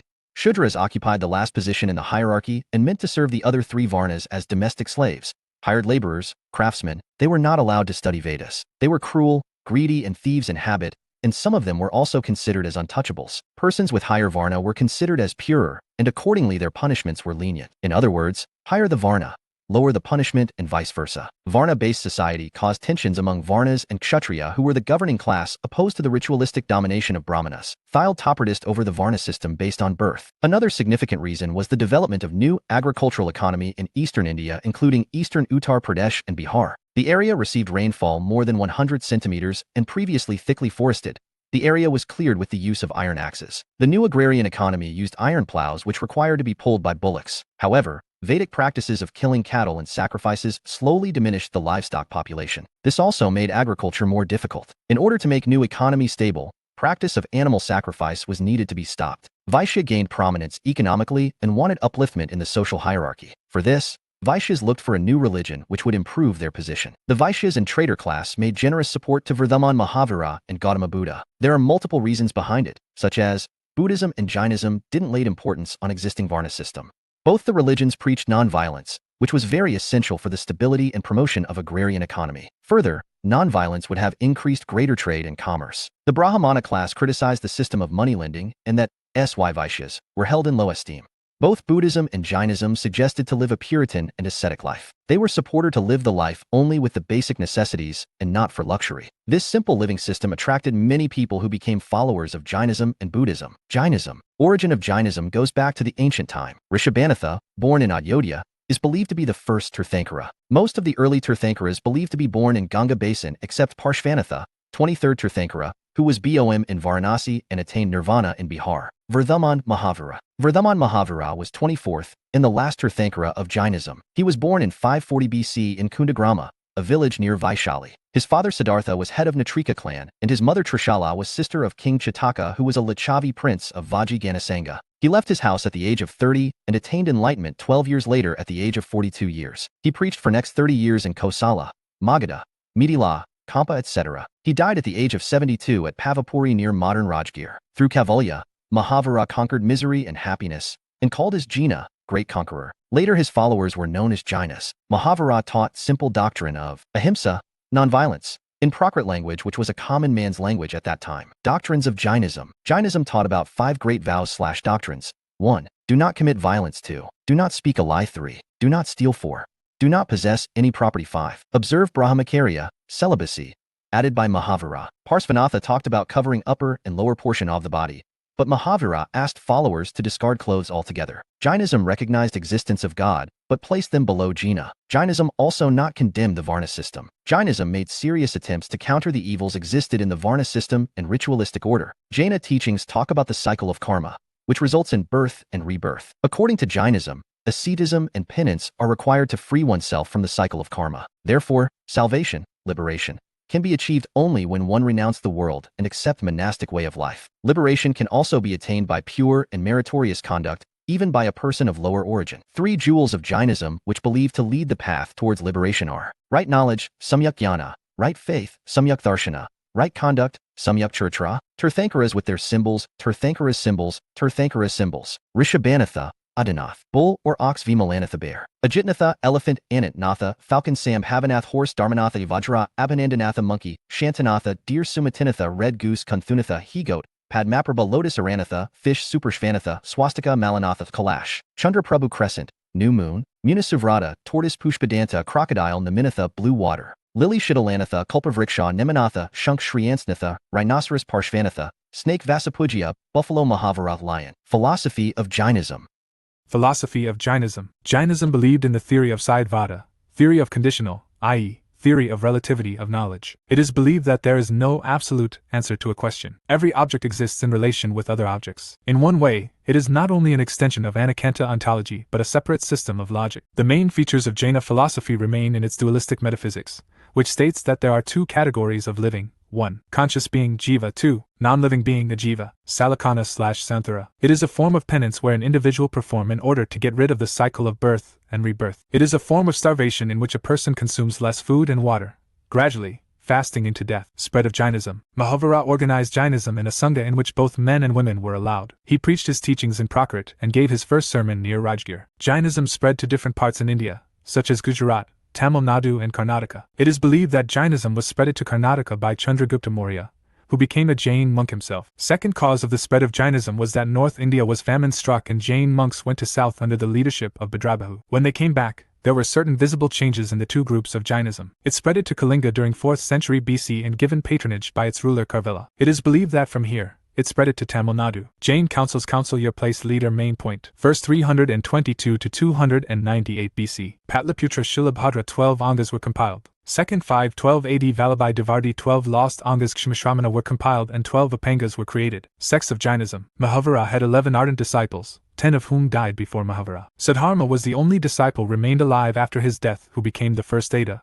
pontiff. The 2 factions of Jainism, one who left for South India and the other remained in Magadha called as Digambara and Shwetambara respectively. Digambara or sky-clads remained the ardent followers of the doctrines/principles given by Mahavira, whereas Shwetambara adopted various changes in order to face famine in Magadha. Contributions of Jainism. Jaina followers discarded Sanskrit initially and preached in Prakrit, language of masses. Their adoption of Prakrit developed the popularity of the religion and also developed various regional languages. Jain literature has been written in Prakrit, Ardhamagadi, which were finally compiled in Second Jain Council. This resulted in development of various regional languages such as Saurasini, which led to the development of Marathi language. Jaina literature consists of epics, Puranas, novels and dramas. There are many old manuscripts even today confined in the Jain shrines of Rajasthan and Gujarat. Initially, Jaina followers were not idol worshippers. Later on, they began to worship Mahavira and other 23 Tirthankaras. They started sculpting images of them on stone and this led to the development of art and architecture in the region especially in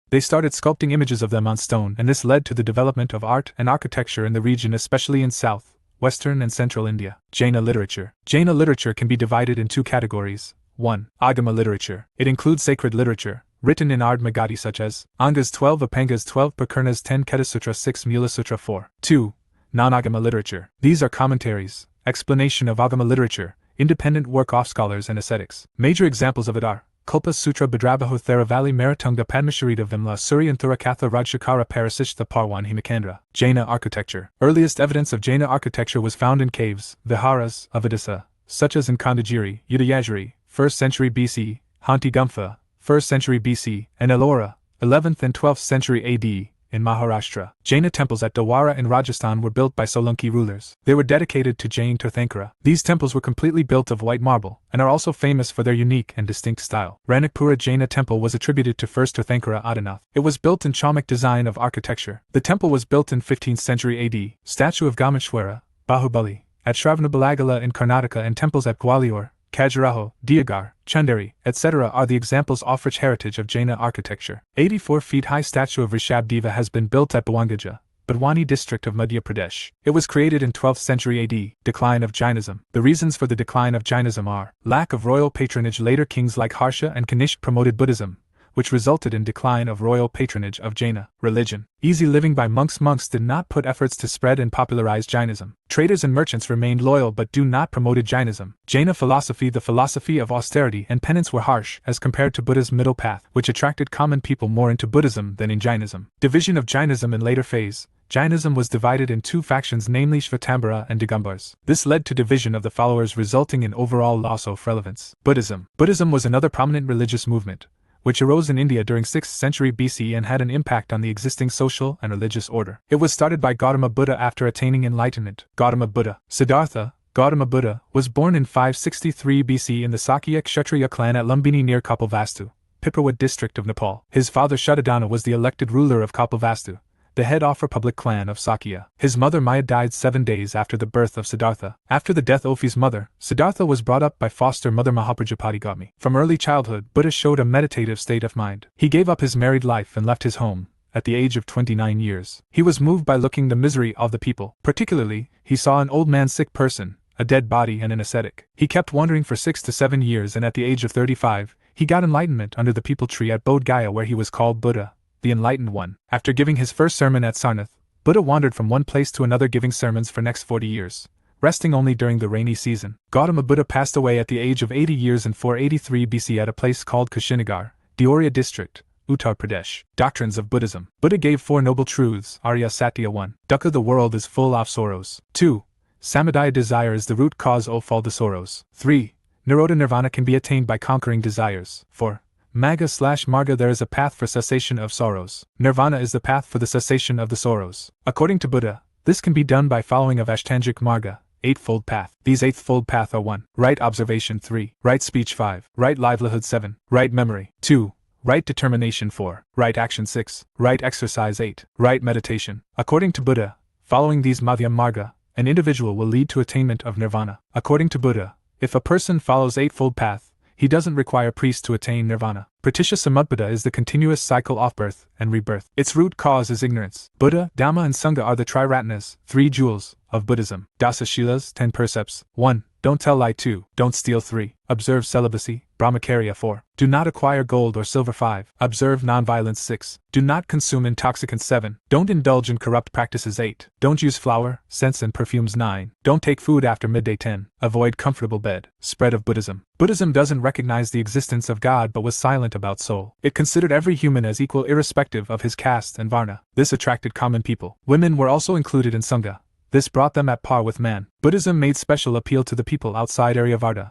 A land belongs to Aryans. People in Magadha readily embraced Buddhism. Personality of Buddha and his methodologies attracted many as he countered hatred with love and evil by good. Use of Pali as a language to propagate also helped Buddhism to flourish among common man as it was the language of the masses. Further, the rules for entry into Sangha were very simple and it was open to all. The only condition was to follow the rules of the monastic order. Adoption of Buddhism by Ashoka was the most important event for the popularity of Buddhism, as Ashoka sent religious mission to various kingdoms of Southeast Asia, West Asia, China and Sri Lanka to propagate Buddhism. This led to nourishment of Buddhism outside India. Even today, Buddhism flourishes in Sri Lanka, China, Southeast Asia despite its decline in the land of its origin. Buddhist councils. Buddhist council. Place your president, ruler/king. First Buddhist Council, Satapani Cave, Rajgriha, 483 BC Mahakasapa Ajatashatru. Second Buddhist Council, Vaishali 383 BC Sahakami Kalashoka. Third Buddhist Council, Pataliputra 250 BC Maghalipida Tissa, Ashoka. Fourth Buddhist Council, Kashmir 1st century AD, Vasumitra Kanishk. Sects of Buddhism, Stavravada/Theravada. They depicted Buddhism in the most simple way and considered Buddha as God of gods, Devadadeva. They also preached the teachings of Buddha in simple way and language. Sarvastivadina. They believed in Sabbamathai.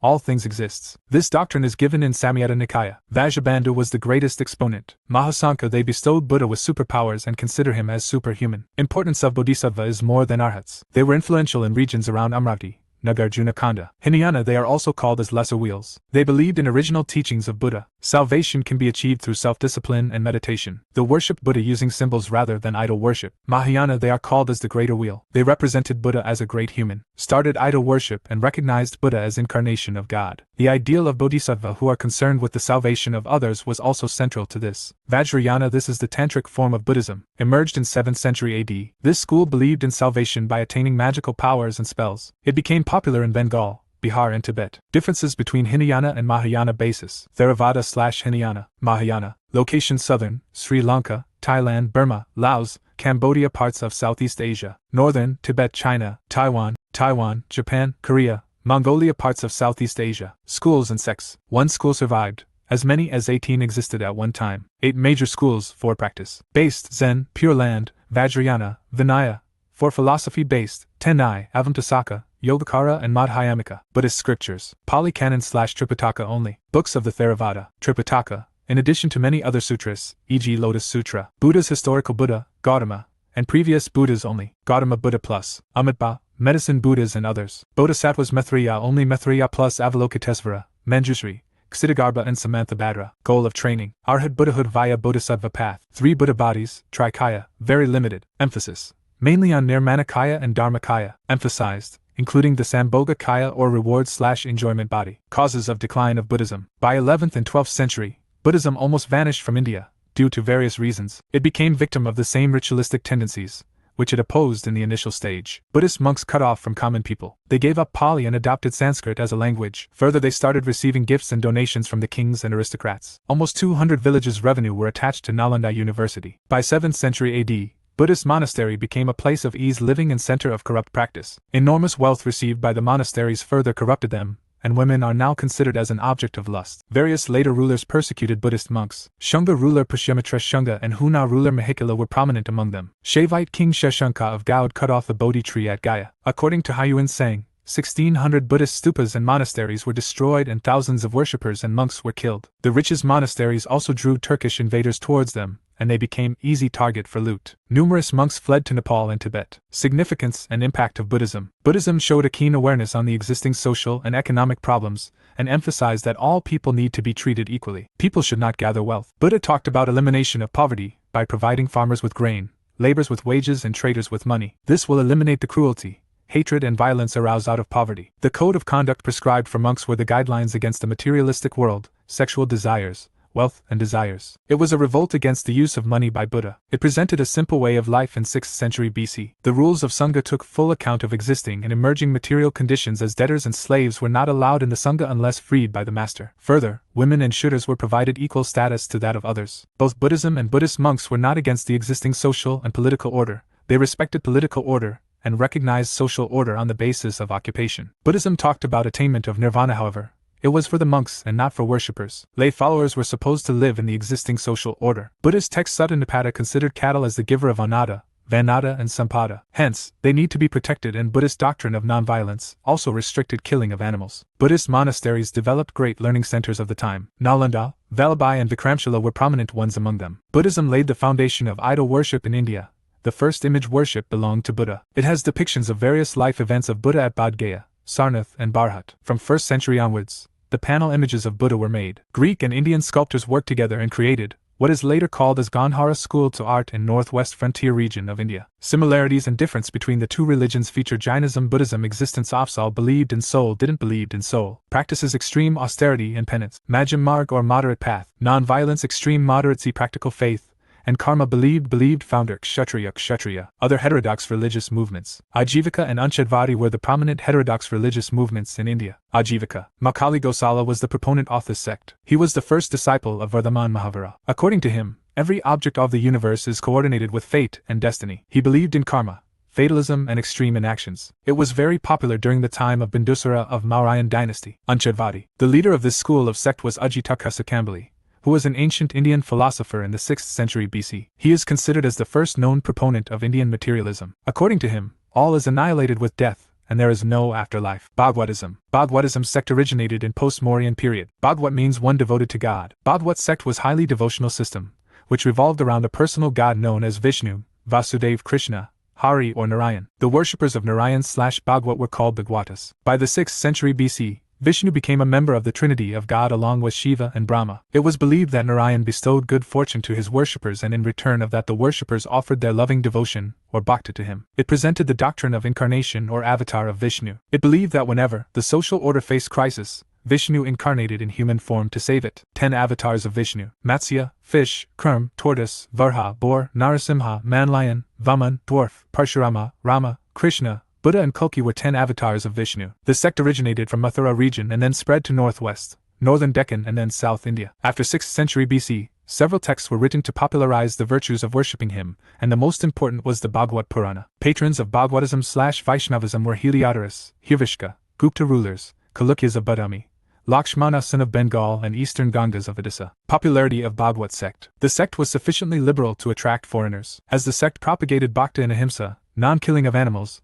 it attracted agricultural society and appealed to artisans, merchants, women, Vaishya and Shudras. The main emphasis of this sect is to adopt bhakti, karma and jnana marg to attain moksha. Idol worship. The earliest images are found from Mathura region. From Gupta periods onwards, idol worship in temples became common feature of Hinduism. The Bhagwat sect was remained prominent until at least the 11th century AD, when bhakti was reactivated by the great theologian Ramanuj. The devotees of Vishnu in South India were popularly known as Alvars. They were 12 in numbers. They composed songs devoted to Lord Vishnu. Among these Alvar saints, Sri Undal was the only female saint. Gaudiya Vaishnav branch contributed in gaining popularity of Vaishnavism internationally. Cults of Bhagwat Vaishnavism. Vishishtadvaita, Dvaita, Shuddhadvaita, and Achintya Bedabhita were cult of Bhagwat Vaishnavism. Vishishtadvaita. Vishishtadvaita, Advait with uniqueness, qualification, is a non-dualism of the qualified whole, in which Brahman alone exists, but is characterized by multiplicity. The school believes in all diversity subsuming to an underlying unity. Ramanuj was the main proponent of the philosophy of Vishishtadvaita. According to him, the Prastantari, Upanishads, Bhagavad Gita, and Brahma Sutra should be interpreted in such a way that shows a unity in diversity. Ramanuj teachings said that whatever exists is Brahman, but Brahman is not of a homogeneous nature, but contains within itself elements of plurality owing to which it truly manifests itself in a diversified world. 3 key principles of Vishishtadvaita. Tattva, the knowledge of 3 real entities, namely Jiva, Ajiva, and Ishvara. Haida, the means of realization, as through devotion and self-surrender. Purushartha, the goal is to attain moksha or liberation from bondages. Dvaita, it is dualism, a strict distinction between the Paramatman, the God, and Jivatman, the individual soul. Philosophy was given by Madhavacharya, 1238 to 1317. Madhavacharya said that individual souls of beings are not created by God, but dependent on him for their existence. Madhavacharya said that individual souls of beings are not created by God, but dependent on him for their existence. Shuddhadvaita. It is pure non-dualism philosophy given by Vallabhacharya. He is founding philosopher of Pushtamarg, the path of grace, focused on the worship of Krishna. Vallabhacharya propagated that God is pure and non-dualistic. Achintya Bedabhita. Inconceivable duality and non-duality. Achintya means inconceivable, Beda means differences, and Abhita means as non-difference. Philosophy was given by Chaitanya. Chaitanya Mahaprabhu founded Gaudiya tradition of Vaishnavism. The Achintya Beda Abhita propound that the Supreme Lord and his energies are one as well as different from each other. As the individual is a part of the Supreme Lord which is infinite, the individual souls are infinitesimal and dependent upon the Supreme Lord eternally. The Supreme Energy cannot be ascertained through logics and speculation. New dynamic force, Islam. From the 7th century onwards, Asia and North Africa were slowly made aware of a new and dynamic force which arose in Arabia. This was Islam, and India too experienced the rise and spread of it. Arabia at that time was a center of trade. The 2 important cities were Mecca and Medina, where the wealthy merchants who owned big camel caravans lived. Muhammad was the prophet of this new religion. Muhammad believed that there was only one God. He began to think more and more about these ideas. Those who accepted his idea were called Muslims and their religion were called Islam. Islam spread very rapidly after the death of Muhammad in 632 AD. The caliphate was established over the area stretched from Western Asia right across northern Africa and up to Spain. Caliph or successor of the Prophet was the title given to the ruler of this territory. In 712 AD, the Arabs conquered Sind and threatened Western India, but were held back by the local rulers. They kept their political control over Sind. It was in this part of India that Islam first became an important religion. Important terms related to Jainism and Buddhism. Avasarpini, the descending order of the 6 periods of the Jain cosmic cycle. Ajnanavada, the Jain doctrine of agnosticism or skepticism. The Jain text mentions 67 kinds of Ajnanavada. Anavratas, these are 5 principles, which are less rigorous in nature and are to be followed by a follower of Jainism. Dohakosa, the last Buddhist text produced in India. Dashama, the 6th and the last period of the Jain cosmic cycle, a very wretched period. Mahavrata's 5 principles observed by the Jain monks. Posada, fasting by the Jain members on the full moon and the new moon day. Pavama, also known as Upasatha or Upavastha. It was the ceremony when Buddhist monks met to confess their offenses. Prajnaparamita, collection of sutras, which deal with the doctrine of sunya or nothingness. Samakari, part of the Kalpa Sutra, which deals with the Jain monks. Susama, the first cosmic cycle of Jainism. Sangathira, also known as Samga Paranayaka. Sangathira was the elected president of the fortnightly assembly of Buddhist monks. Trisastasalaka Purushakarita, the longest poem composed by Jain scholar Himakandra, dealing with the deeds of 63 enlightened men, including the 24 Tirthankaras. Shramana, monk or ascetics. Theravali, the second section of the Jain Kalpa Sutra containing a list of schools, ayonas, and their heads. Tathagata, one who has attained the truth. Utsarpini, the ascending order of Jain cosmic cycle. Upasakas, the followers of Buddhism. Mahajanapadas. Sources: Class 6 New Insert Chap 5, Kingdoms, Kings and Early Republics. Class 6 Old Insert Chap 4, India from 600 BC to 400 BC. Class 11 Old Insert Chap 11, Territorial States and First Magadhan Empire. Chap 12, Iranian and Macedonian invasion. Class XI New Insert Chap 2, Kings, Farmers and Towns. Chap 3, Kinship, Caste and Class. Emergence of Mahajanapadas. By 6th century BC, widespread use of iron started. This led to the clearing of forest area over Gangetic Plain, and ultimately large settlements came into existence in the region. New iron tools and weapons increased production of food grains as well as developed the art of warfare. Emergence of new agrarian economy, development of large settlements, cities, surplus production, army led to creation of large area under one command known as Janapadas. Panchala, Kosala, Kashi, Surasena, Videha were among these Janapadas and named after the rulers who ruled them. These Janapadas were either kingdoms or republics. Ganasanga. Republic is an area governed by a group of people under one elected head. In ancient republics, it was Kshatriya clan which owned and ruled the land. Some historians also called them oligarchy as they didn't allow non-Kshatriya to govern the republic. Over the period of time, some Janapadas emerged as Mahajanapadas after gaining great territorial control and increasing their power. They were constantly fighting with one another in order to extend their area of dominance or control. 16 Mahajanapadas. In the age of Buddha, 16 Mahajanapadas are mentioned, out of which Magadha, Avanti, Kosala, Vuts were the most powerful. Majority of these Mahajanapadas were located north of Vindhyan region and extended from northwest frontier region to Bihar. These Mahajanapadas fought with each other constantly, and over the period of time Magadha became most powerful Mahajanapada. Ultimately, it became first powerful kingdom of India. Description of 16 Mahajanapadas. Kashya was the most powerful Mahajanapada. It was famous for its cotton textiles and market for horses. Kosala, its most popular king, was Prasenjit. He was the contemporary of Buddha. Anga, it was a great center of trade and commerce. In middle of 6th century BC, it was annexed by Magadha under Bimbisara. Vaji, it represented a confederacy of 8 clans of whom Videhas were the most well known. The Videhas has also had their capital at Mithila. Mulla Buddha died in this Mahajanapada at Kushinagar. Magadha annexed it after Buddha's death. Chedi, the territory of Chedi corresponded to the eastern parts of modern Bundelkhand. A branch of Chedis founded a royal dynasty in the kingdom of Kalinga. Thus it was situated around the region of Allahabad. Its most powerful king was Udayan. Kuru, situated in Meerut, Delhi and Thanjore. At the Buddha's time, Kuru country was ruled by a chieftain named Kauravya. Panchala, it was located in Rohilkhand and parts of central Doab. Matsya, it was located in the region of Rajasthan. Sujata ruled over both the Chedis and the Matsyas. Surasena, it had a republican form of government. Avantaputra, the king of Surasena, was amongst the first chief disciples of the Buddha. Asmika, it was located on the bank of the river Godavari. It was the southernmost Mahajanapada ruled by the Ikshvaka Kshatriyas. Avanti, it was located around the region of Ujjain district in Madhya Pradesh. Chanda Pradyota was the most powerful king of Avanti. Gandhara, it was famous for education and learning traditions in ancient India. Panini and Kautilya were the world-renowned alumnus of the Taxila University situated in Gandhara. Cambodia, Kautilya's Arthashastra and Ashoka's edict. 13 attested that the Cambodians followed a republican constitution. Magadha, this Mahajanapada started the policy of imperialism. The founders of the kingdom were perceived to be Jarasandha and Brihadrata. However, its real imperial foundation was laid by Bimbisara and Ajatashatru. List of 16 Mahajanapadas. No. Mahajanapada capital present day. 1. Anga Kampa Bhagalpur and Munger, Bihar. 2. Asmika Pradestan/Pathun. Banks of Godavari, Telangana. 3. Avanti Mahismati and Ujjaini Malwa region of Madhya Pradesh. 4. Chedi Suktamati Bundelkhand region of Uttar Pradesh and Madhya Pradesh. 5. Gandhara Taxila northwestern frontier region, Pakistan. 6. Kashi Banaras in Uttar Pradesh. 7. Cambodia Rajapura Punch and Hajra district of Jammu and Kashmir. 8. Kosala Shravasti eastern Uttar Pradesh. 9. Kuru Indraprastha and Hastinapur, Delhi and Meerut region. 10. Magadha Rajgriha and Patliputra Putna region of Bihar. 11. Malta Kushanara and Pavadioria region in Uttar Pradesh. 12. Matsya Viratnagar Jaipur region. 12. Matsya Viratnagar Jaipur region of Rajasthan. 13. Panchala Ahachatra and Kampilia, Bareilly and Farrukhabad region of Uttar Pradesh. 14. Surasena Mathura region of Uttar Pradesh. 15. Vaji Vaishali northern Uttar Pradesh and Nepal. 16.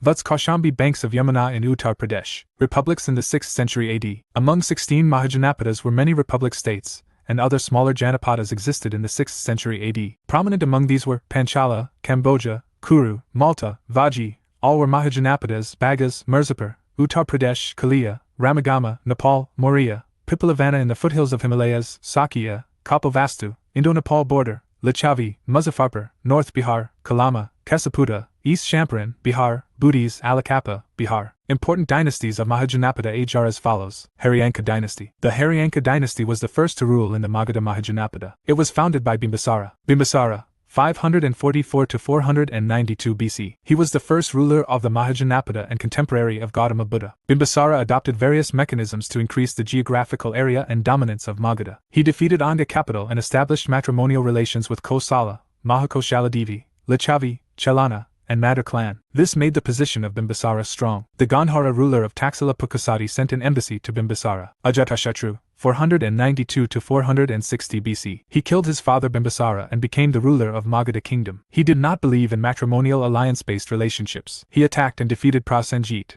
king of Kosala. He also defeated Lichavi king after 16 years of war. During his reign, First Buddhist Council was convened at Rajgriha weeks after death of Gautam Buddha. Udayan, 460 to 444 BC. He was son and successor of Ajatashatru. He was a weak ruler as compared to his predecessors. He built the fort at Pataliputra and shifted capital from Rajgriha to Pataliputra. Shishanag dynasty. Shishanag, 412 to 394 BC, was the officer of Udayan, who replaced Udayan and started a new dynasty rule under his name. During his reign, the supremacy of Magadha established over Avanti. In other words, Magadha became the sole super Mahajanapada. He was succeeded by Kalashoka, Kakvarna. Kalashoka, 394 to 366 BC, shifted capital from Vaishali to Pataliputra and also convened Second Buddhist Council. Nanda dynasty. Shishanags were replaced by Nandas, who are considered as first empire builders of India. They defeated the kingdom of Kalinga for the first time and brought image of Jina as a victory trophy. Prominent Nanda ruler was Mahapadmananda, who has a mighty army consisted of large number of soldiers,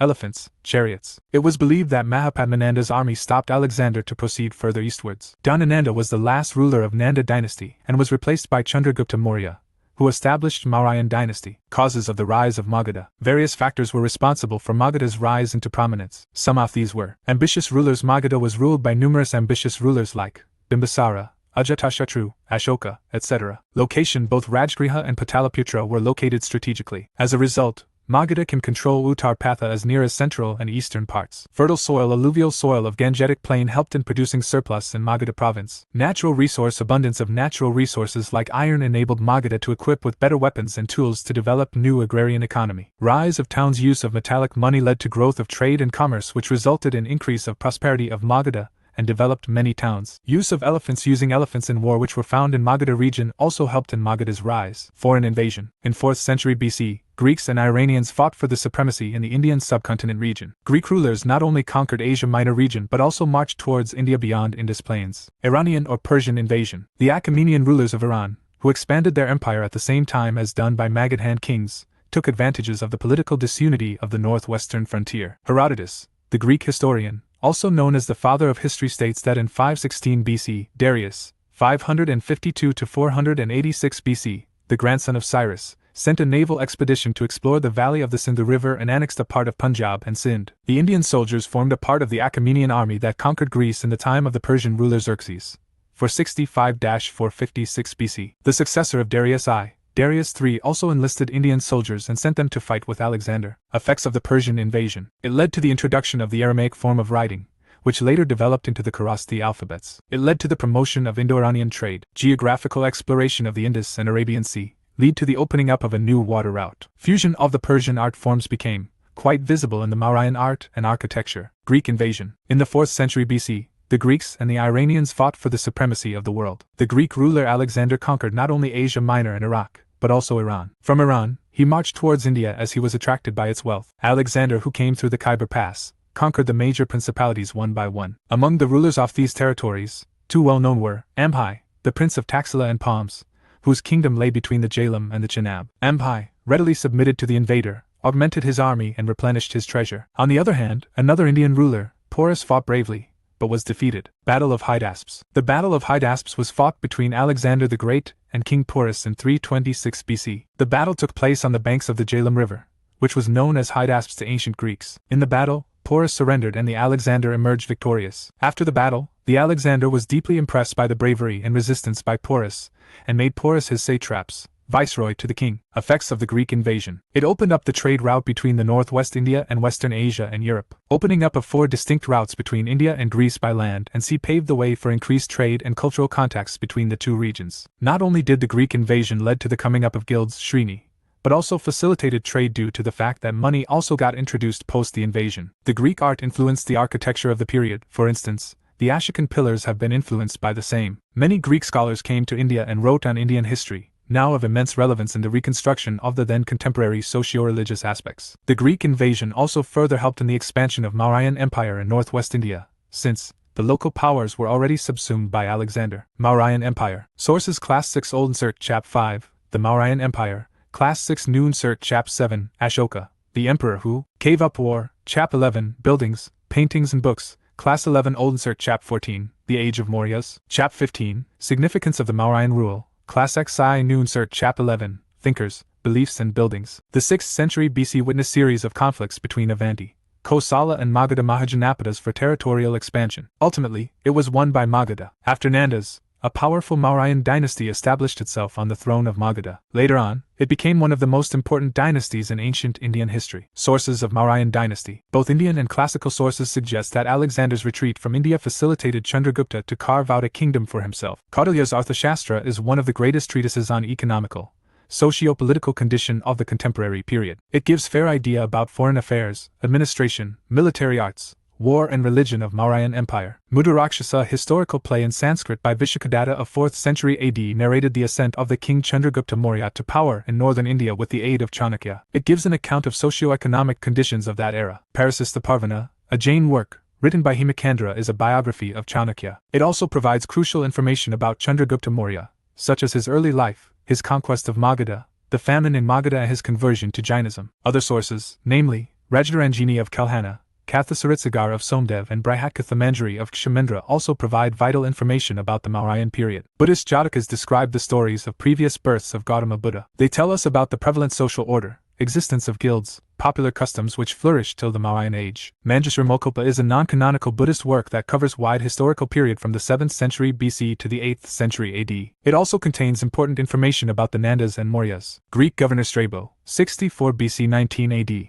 wrote important geographical works named Geographica. He also refers to the matrimonial alliance between Seleucus Nicator and Chandragupta Maurya and the women bodyguards of Chandragupta. The work of Diodorus, 1st century BC, is the earliest available Greek account of India named Bibliotheca Historica. His accounts on India are derived from Megasthenes Indica. Pliny, 1st century AD, is the author of Natural History, 75 AD, and gives the account of India based on Greek sources and reports by Western merchants. Rulers of Mauryan dynasty. Prominent rulers of Mauryan dynasty are discussed as follows. Chandragupta Maurya. Mauryan dynasty was established by Chandragupta Maurya. He belonged to an ordinary family. According to Brahmin tradition/sources, Chandragupta Mauryas belonged to a humble origin and lived in Nanda king's palace, Kanawas. Chandragupta, with the help of Kaudilya, Chanakya, overthrew the Nanda ruler Dhanananda and established Mauryan dynasty. According to a Greek historian Justin, in order to establish his dominance, Chandragupta started a military campaign with 6 lakh soldiers in whole India. Chandragupta Maurya also fought war with Indo-Greek ruler Seleucus Nicator, in which the Chandragupta emerged victorious. Seleucus married his daughter Helena to Chandragupta Maurya. Seleucus Nicator also sent his ambassador Megasthenes to the Mauryan court. Megasthenes' book Indica is a very important source of Mauryan Empire. During the time of Chandragupta, the Mauryan rule was spread in the whole of Indian subcontinent except Tamil Nadu and northeast parts of India. In the last phase of his life, Chandragupta Maurya left the throne, embraced Jainism from Jain sage Bhadrabahu, and died performing Salakana, fasting into death, at Shravanabelagala, Mysore. Kautilya's Arthashastra. Arthashastra is considered as the greatest piece of work in the history of the Mauryas. Kautilya composed the book in Sanskrit. It is the most significant text to know about contemporary Mauryan administrative system. In general, Arthashastra is an authoritative book on polity and public administration. It is divided into 15 parts, 180 chapters and 6,000 shlokas. It is in both prose and verse style, which is commonly called Mahabharata style. Bindusara. After Chandragupta, his son Bindusara became the ruler of the Mauryan Empire. During the reign of Bindusara, the Maurya Empire spread to the south as far as Mysore and thus included almost the entire country, except Kalinga and far southern kingdoms. The Greeks called Bindusara Mitrokatas, a Mitrigat in Sanskrit. During the reign of Bindusara, Antiochus, the ruler of Syria, sent dry figs, wine to Bindusara but refused to send a sophist, philosopher. Dimachus, an ambassador of Antiochus I, was at the court of Bindusara. Ptolemy II Philadelphus, the ruler of Egypt, sent an ambassador named Dionysus to the court of Bindusara. Buddhist text Mahavamsa suggests that Bindusara was the follower of Brahmanism, but various other Buddhist books mention that he embraced Ajivika sect under the guidance of Pingalavatsa. Ashoka. Ashoka was the governor of Avanti, before ascending the throne. During his father's reign, he also went Taxila to suppress the rebellion. According to the Buddhist traditions, Ashoka was extremely cruel in his early life and sat on the throne after killing his 99 brothers. However, there is no historical authenticity of this. Dipavamsa states that in the year 273 BC, he captured the Magadha Empire but crowned in 269 BC with the help of his abled minister Radhagupta. Ashoka was the first Indian king who gave royal public orders through his edicts. Information about Ashoka's reign can be obtained from his inscriptions, which can be categorized in 5 types. 1.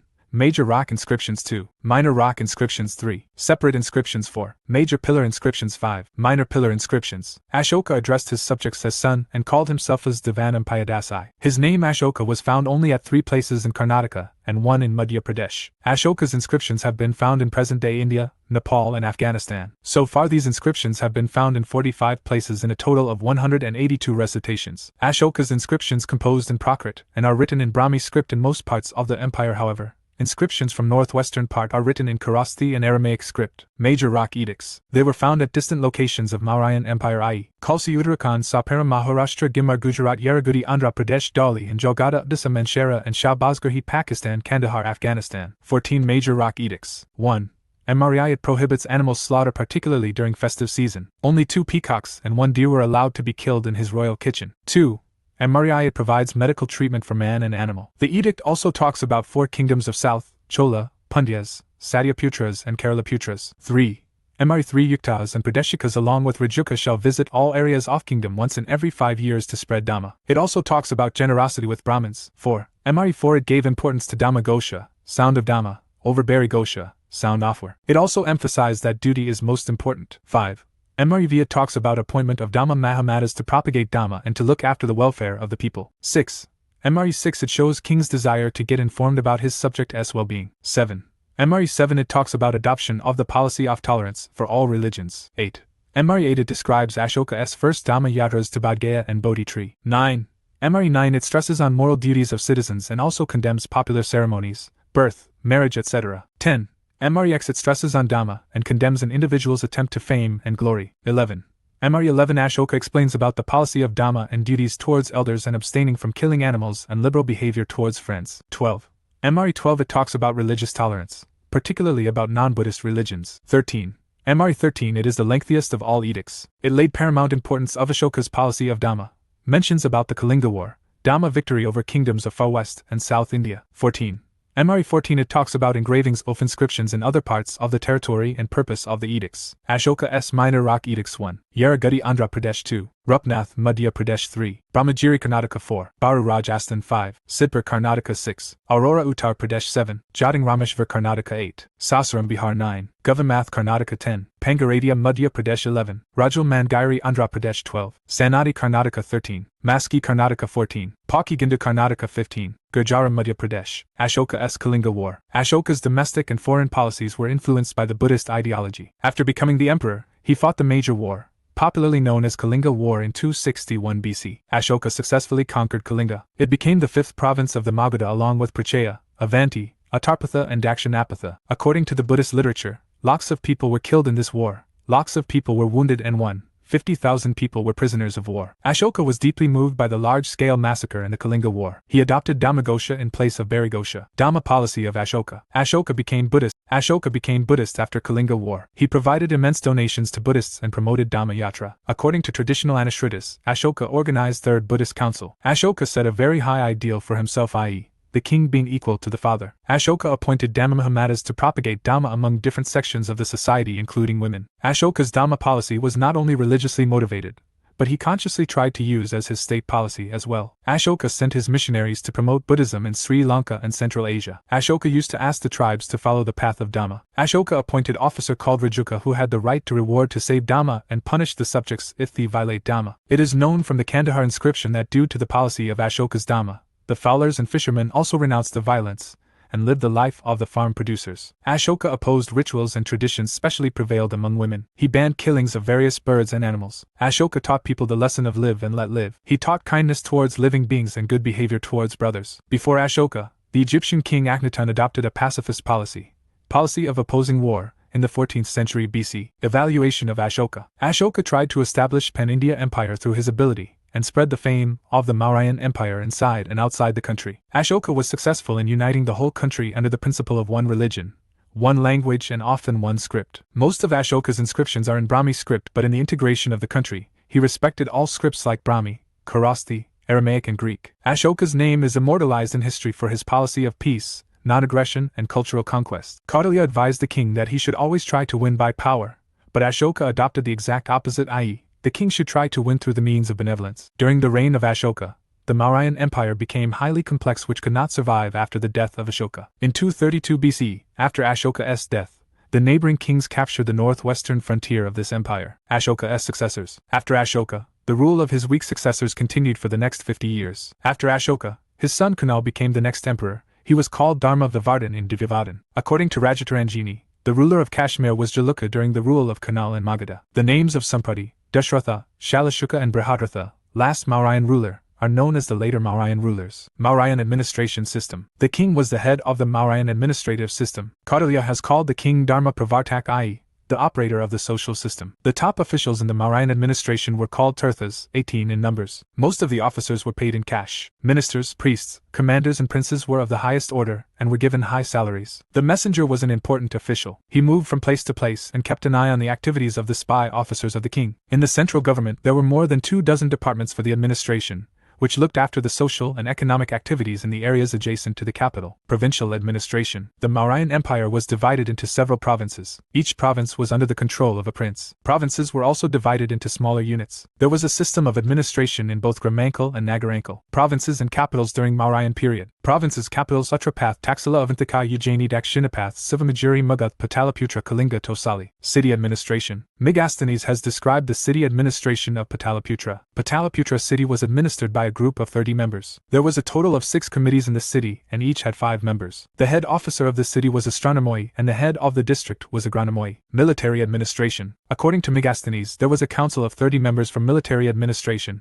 which was divided into 6 subcommittees having 5 members each. These 6 subcommittees were 1. Infantry 2. Cavalry 3. Elephant 4. Chariot 5. Boat 6. Transport and provisions. Economic structure. According to Arthashastra, 27 adhyakshas were appointed in the entire state. They were responsible mainly to regulate economic functions. These officers used to control and regulate agriculture, trade and commerce, weight and measurement, mines, spinning and weaving. State also provided facilities for irrigation and water distribution and levied tax on the same. Kautilya's Arthashastra mentioned that there is a system of forced labor in agriculture, which was an important social development. However, Megasthenes said slavery was not present in Mauryan Empire. In the Mauryan Empire, the state had a monopoly on the sale of mines, alcohol, and the manufacturing of weapons. Historically, slave system came to India with Turkish rulers. However, in the ancient period, it existed in the form of domestic servants, and were generally regarded as the members of the master's family. The trade routes contributed greatly to the advanced economic system of the Mauryan Empire. A popular trade route of this empire was from Pataliputra to Nepal via Vaishali and Champaran. Transportation. There was also a road in the foothills of the Himalayas. There were major trade centers such as Vaishali, Champaran, Kapilvastu,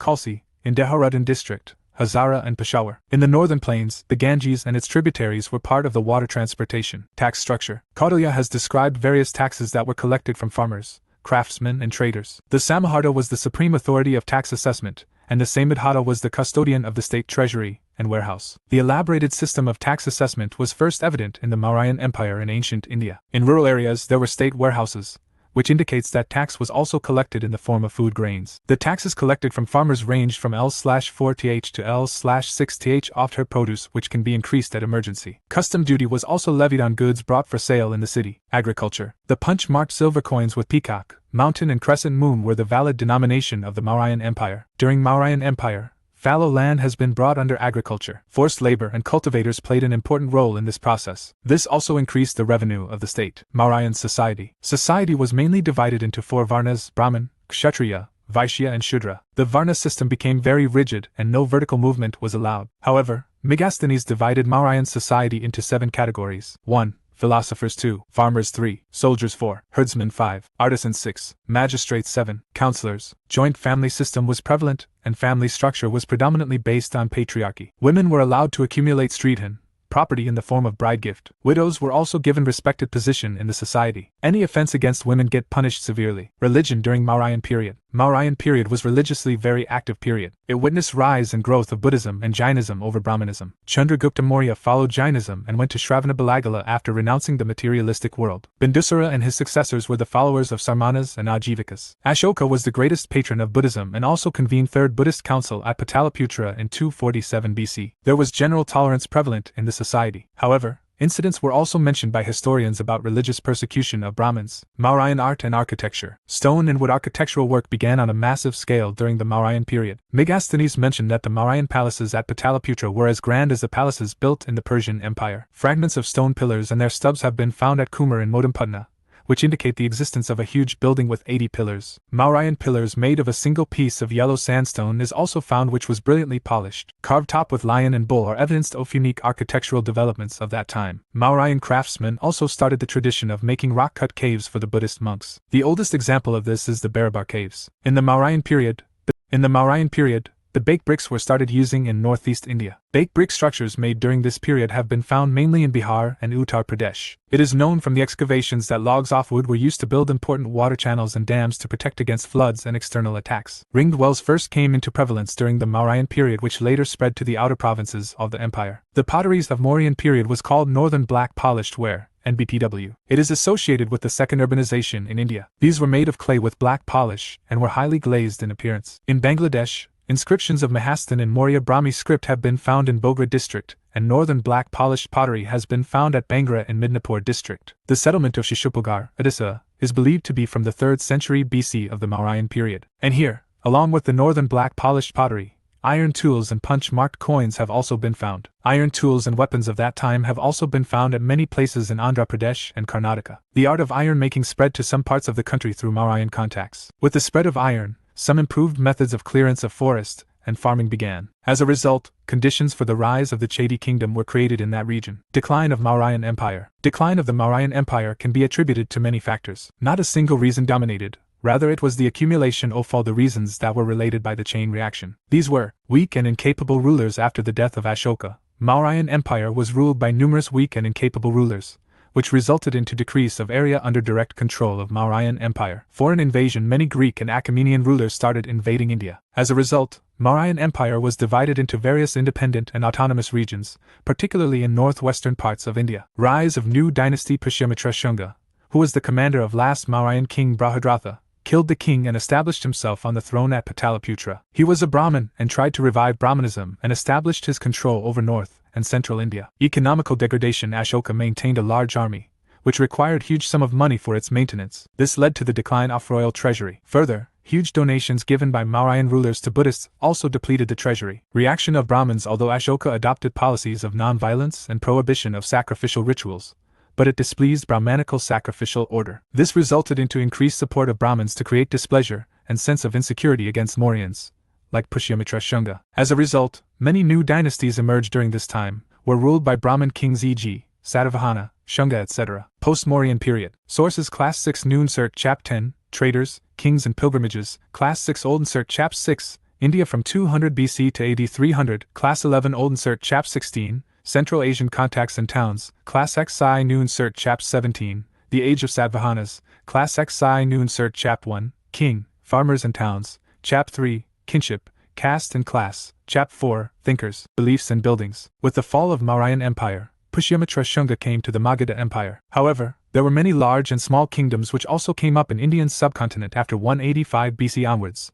settled and had deep influence. Indo-Greeks, Parthians, Kushanas and Shakas came as invaders and in northwestern India. Indigenous kingdoms like Satavahana, Chola, Chera and Pandya rose in the Deccan and the southern India. The post-Mauryan period was rich in cultural interaction and emergence of new centers of art and architecture. Increase in trade activities led to economic prosperity in this period. The important sources of information about post-Mauryan period are Gargi Samitra and Mahabhasya of Patanjali, Malavikagnimithram of Kalidasa, Harshakarita of Banabhata, Milinda Panho of Nagasena, etc. Works of Greek historians like Pliny, Plutarch and Ptolemy also throw light on the history of this period. Indigenous kingdoms in post-Mauryan period. The indigenous kingdoms in post-Mauryan period are discussed below. Shunga dynasty, 185 to 75 BC. The founder of this dynasty was Pushyamitra Shunga, who was a commander-general in the Mauryan Empire. Shunga overthrew the last Mauryan king Brihadratha. Vidisha was the capital of Shungas. Pushyamitra Shunga followed Brahmanism. Some accounts portrayed him as a persecutor of Buddhists and destroyer of stupas, but no authoritative evidences have been found so far. His successor Agnimitra Shunga renovated the stupas at Sanchi and Bharhut. He further beautified the sculptured stone gateway at Sanchi, which was built by King Ashoka. He performed Vedic sacrifices such as Ashvamedha, Rajasuya and Vajapaya. Agnimitra reign lasted from about 149 to 141 BC. Agnimitra was the hero of Kalidasa's poem, Malavikagnimithram. Agnimitra was succeeded by Sugyashtha and Vasumitra respectively. The Shunga period witnessed the revival of Brahmanism and growing importance of Bhagavad religion. The Shunga ruler Bhagabhadra built the Heliodorus pillar at Vidisha in Madhya Pradesh, which was dedicated to Vasudeva, in Sanskrit inscription, dated around 100 BC. Kanva's dynasty, 75 to 30 BC. The last Shunga king Devabhuti was murdered by one of his ministers Vasudeva, who founded Kanva dynasty in 75 BC. Puranas designate the kings of Kanva dynasty as Sangabrithyas or the servants of Shungas. The empire was divided into parts of eastern India and central India. The Kanva dynasty had claimed Vidisa as their capital. The Kanva kings were Brahmins and they traced their origin to Rishi Kanva. The last ruler of the Kanva dynasty, Susaman, was killed by the Satavahana rulers. Satavahana dynasty, 230 BC 220 AD. Satavahana succeeded the Mauryas in the Deccan region. In the Puranas, Satavahanas are mentioned as Andhras, Andrabharatiya and Andrajataya. According to the Puranas, Satavahanas ruled for around 300 years. Aitreya Brahmana mentioned them as the descendants of sage Vishvamitra. Forest areas were cleared in certain regions for establishing villages. Satavahanas built roads to facilitate better communication in the northern Deccan, i.e., the Godavari and Krishna Delta regions. Important Satavahana kings. The description of important Satavahana kings are given below. Satakarni I, 106-130 BC. Satakarni I was called the lord of Dakshinapatha. He conquered western Malva, Anupa, Nirmada Valley, and Vidarbha, Berar. After his demise, Sakas attacked Satavahanas and pushed them out of Nashik towards Andhra region. Hala, 20-24 AD. The Matsya Purana mentions him as the 17th ruler of Satavahana dynasty. He is famous for compiling Gaha Satasai anthology in Prakrit. His commander-in-chief Vijayananda led a successful campaign in Ceylon. Gautamipitra Satakarni, 106-130 AD. Under the leadership of Gautamipitra Satakarni, Satavahanas attacked Sakas and regained western Maharashtra. His kingdom was from Krishna in the south to Malva, and Saurashtra in the north, and from Berar in the east to the Konkan in the west. In a Nasic inscription of his mother Gautami Balashri, he is described as the destroyer of the Sakas, Pallavas and the Yavnas Greeks. It mentions that he donated 200 Nivratanas of land to the ascetics. Vasishtipitra Pulamayai, 130-154 AD. Vasishtipitra Pulamayai extended Satavahana power up to Krishna and conquered Bellari. Vasishtipitra Satakarni married daughter of Saka ruler Rudradmanai, which is testified from Kanheri inscription. The steppe contained the hostilities between the two kingdoms. During his reign, old stupa at Amaravati was repaired. Yajna Sri Satakarni, 165-194 AD, he recovered Malva and Konkan from the Saka rulers. Later, with the weakening of the Saka kingdom, Satavahanas also conquered Kathiawar in the north and Krishna Delta in the south. Aspects of material culture in Satavahana Kingdom. The people of the Deccan were well known with the use of iron and agriculture. The Satavahanas exploited the rich mineral resources of the Deccan such as iron ores from Karimnagar and Warangal and gold from Kolar fields. Coins of lead were mostly issued, which was the main resource found in the Deccan. However, coins of copper and bronze were also issued. There was regular use of fire-baked bricks and use of roof tiles. The drains were covered and underground to lead waste water into soakage pits. The Andhra in the East Deccan included 30 walled towns, besides numerous villages. Social condition in Satavahana Kingdom. There were 4 classes in the social hierarchy. Gautamipitra Satakarni claimed to have re-established this system. Due to increased importance of towns, merchants named themselves after the towns to which they belong. Mahabhojas, Maharathis and Mahasenapati were the higher strata of the society. Merchants gave generous donations to the Buddhist monks. Mothers enjoyed a higher status in the Satavahana dynasty as the kings were named after their mothers. The names Gautamipitra and Vasishtapitra indicates the importance given to women in the period. Satavahana ruling family was patriarchal because succession to the throne passed to the male member. Religious life in Satavahana Kingdom. The Satavahana rulers were Brahmins. Vedic customs including Ashvamedha and Vajapaya were performed by the Satavahanas. Vaishnava cults of Krishna, Vasudeva, etc. were highly worshipped during this period, but Satavahanas were equally patronized Buddhism as well. The cult of bodhisattvas became popular during this period. According to this, any person can attain enlightenment like Buddha, through paths of Buddha. Buddhism also flourished under the Satavahanas through granting land and financial aid to the monks. Mahayana Buddhism became popular with the artisan class. Nagarjunakonda and Amaravati in Andhra Pradesh became important Buddhist pilgrimage centers along with Nashik and Junnar areas of western Maharashtra. Administration in Satavahana Kingdom. The Satavahana rulers followed Dharmashastras and considered king as the custodian of Dharma. The kings were compared to gods and mythical heroes like Rama, Bhima, Arjuna and so on. Many of the administrative mechanisms during the time of Ashoka were retained by the rulers. The districts were called the Hara while their officials were known as Mahamatras and Amatyas. The kingdom was divided into administrative units which were ruled by civil and military governors. The rural administration was carried out by Galmika, who was the head of a military regiment consisting of 9 chariots, 9 elephants, 25 horses and 45 foot soldiers. Satavahanas maintained an army of 1,000,000 infantry, 2,000 cavalry and 1,000 elephants. The military character of the Satavahana kingdom can be traced from the words like Kataka and Skandas that are repeatedly used in their inscriptions. Satavahanas granted tax-free villages to Brahmanas and Buddhist monks. These areas were free from any administrative interference, and were independent within the Satavahana kingdom. The kingdom had 3 grades of feudatories. The highest grade was Raja, king, who had the right to mint coins. The second grade was Mahabhoja, while the third grade was Senapati. Art and architecture of Satavahana kingdom. Many chaityas, Buddhist place of worship, and vihara, monasteries, were cut out of the solid rock in the northwestern Deccan or Maharashtra. Kari in western Maharashtra is the most renowned site of Buddhist architecture. It is about 40 m long,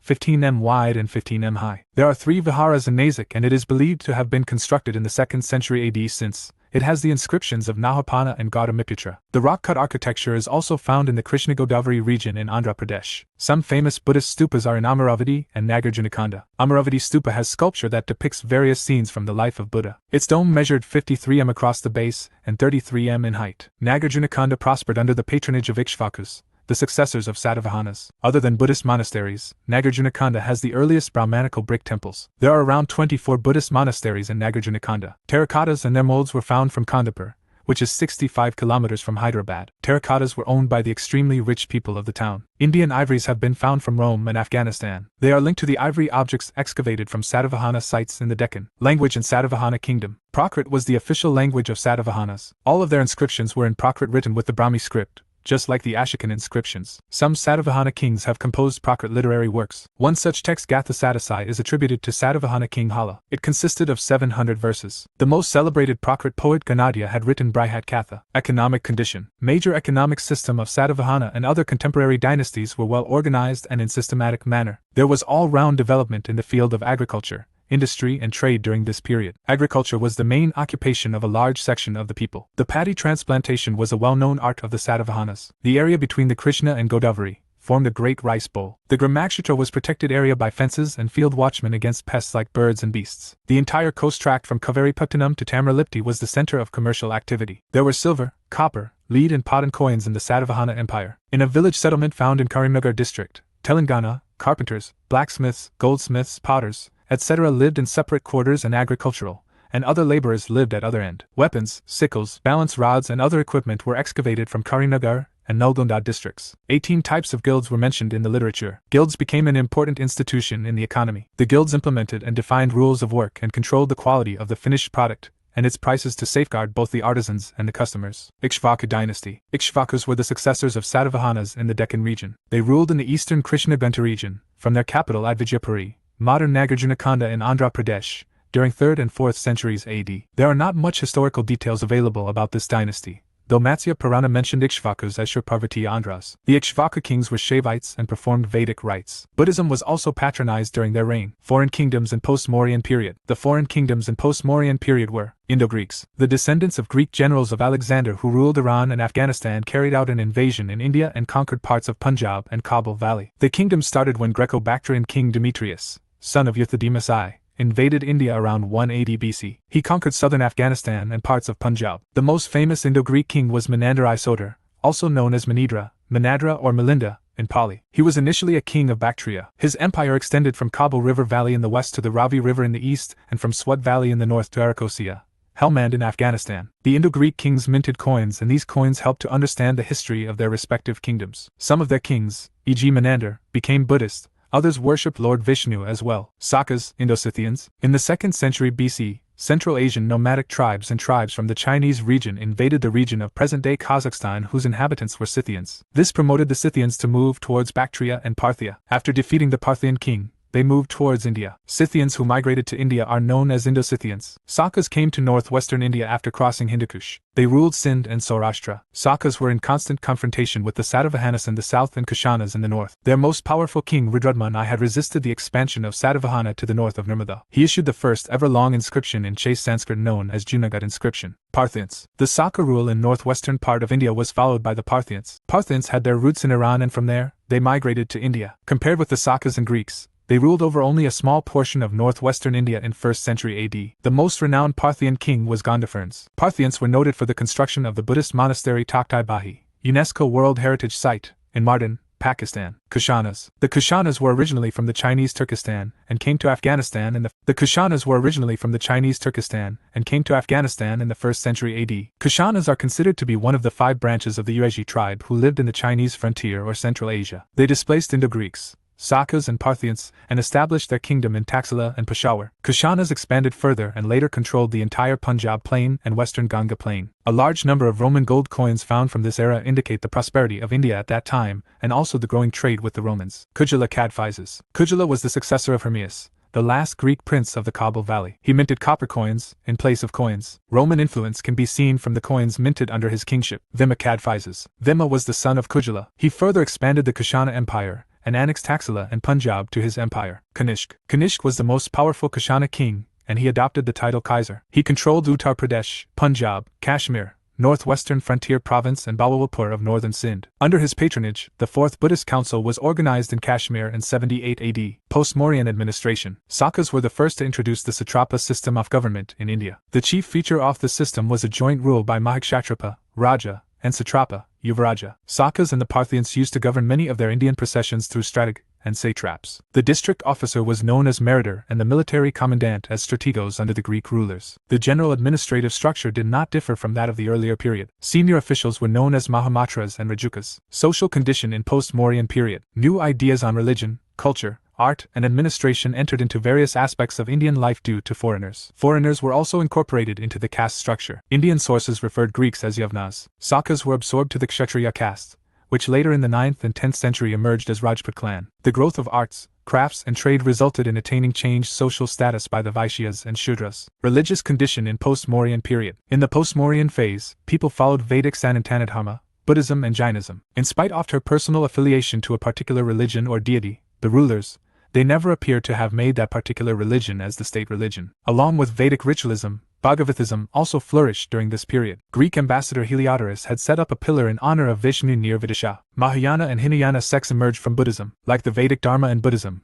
Jainism too underwent transformation in this period. It split into Digamaras and Svetambaras by the 1st century AD. Trade in post-Mauryan period. Massive trade expansion and related activities occurred during this period. The trade between India and Rome increased substantially, which is evident from the trade activities that occurred in the south of Satavahanas, i.e., Tamil kingdoms. Romans mainly imported spices from India, but at the same time, muslin, pearls, jewelry and precious stones were also exported. Some products were also brought in India from China and were later exported to the eastern part of the Roman Empire. Romans exported wine and various types of pottery to India. Kushanas also carried out trade with the Romans. A large number of gold coins was exported to India by the Romans. The total number of Roman gold coins found in India during excavations is around 6,000. Roman writer Pliny had written that Rome was drained of gold due to its trade relations with India. Many Roman traders lived in South India during this period, and many traders from South India had also settled in Rome. Coinage in post-Mauryan period. Roman gold coins were largely used for higher transactions. Indo-Greek rulers had minted few but finest gold coins, but Kushanas issued gold coins in considerable numbers. The Kushanas extracted gold from Central Asia. They might have also procured gold from Karnataka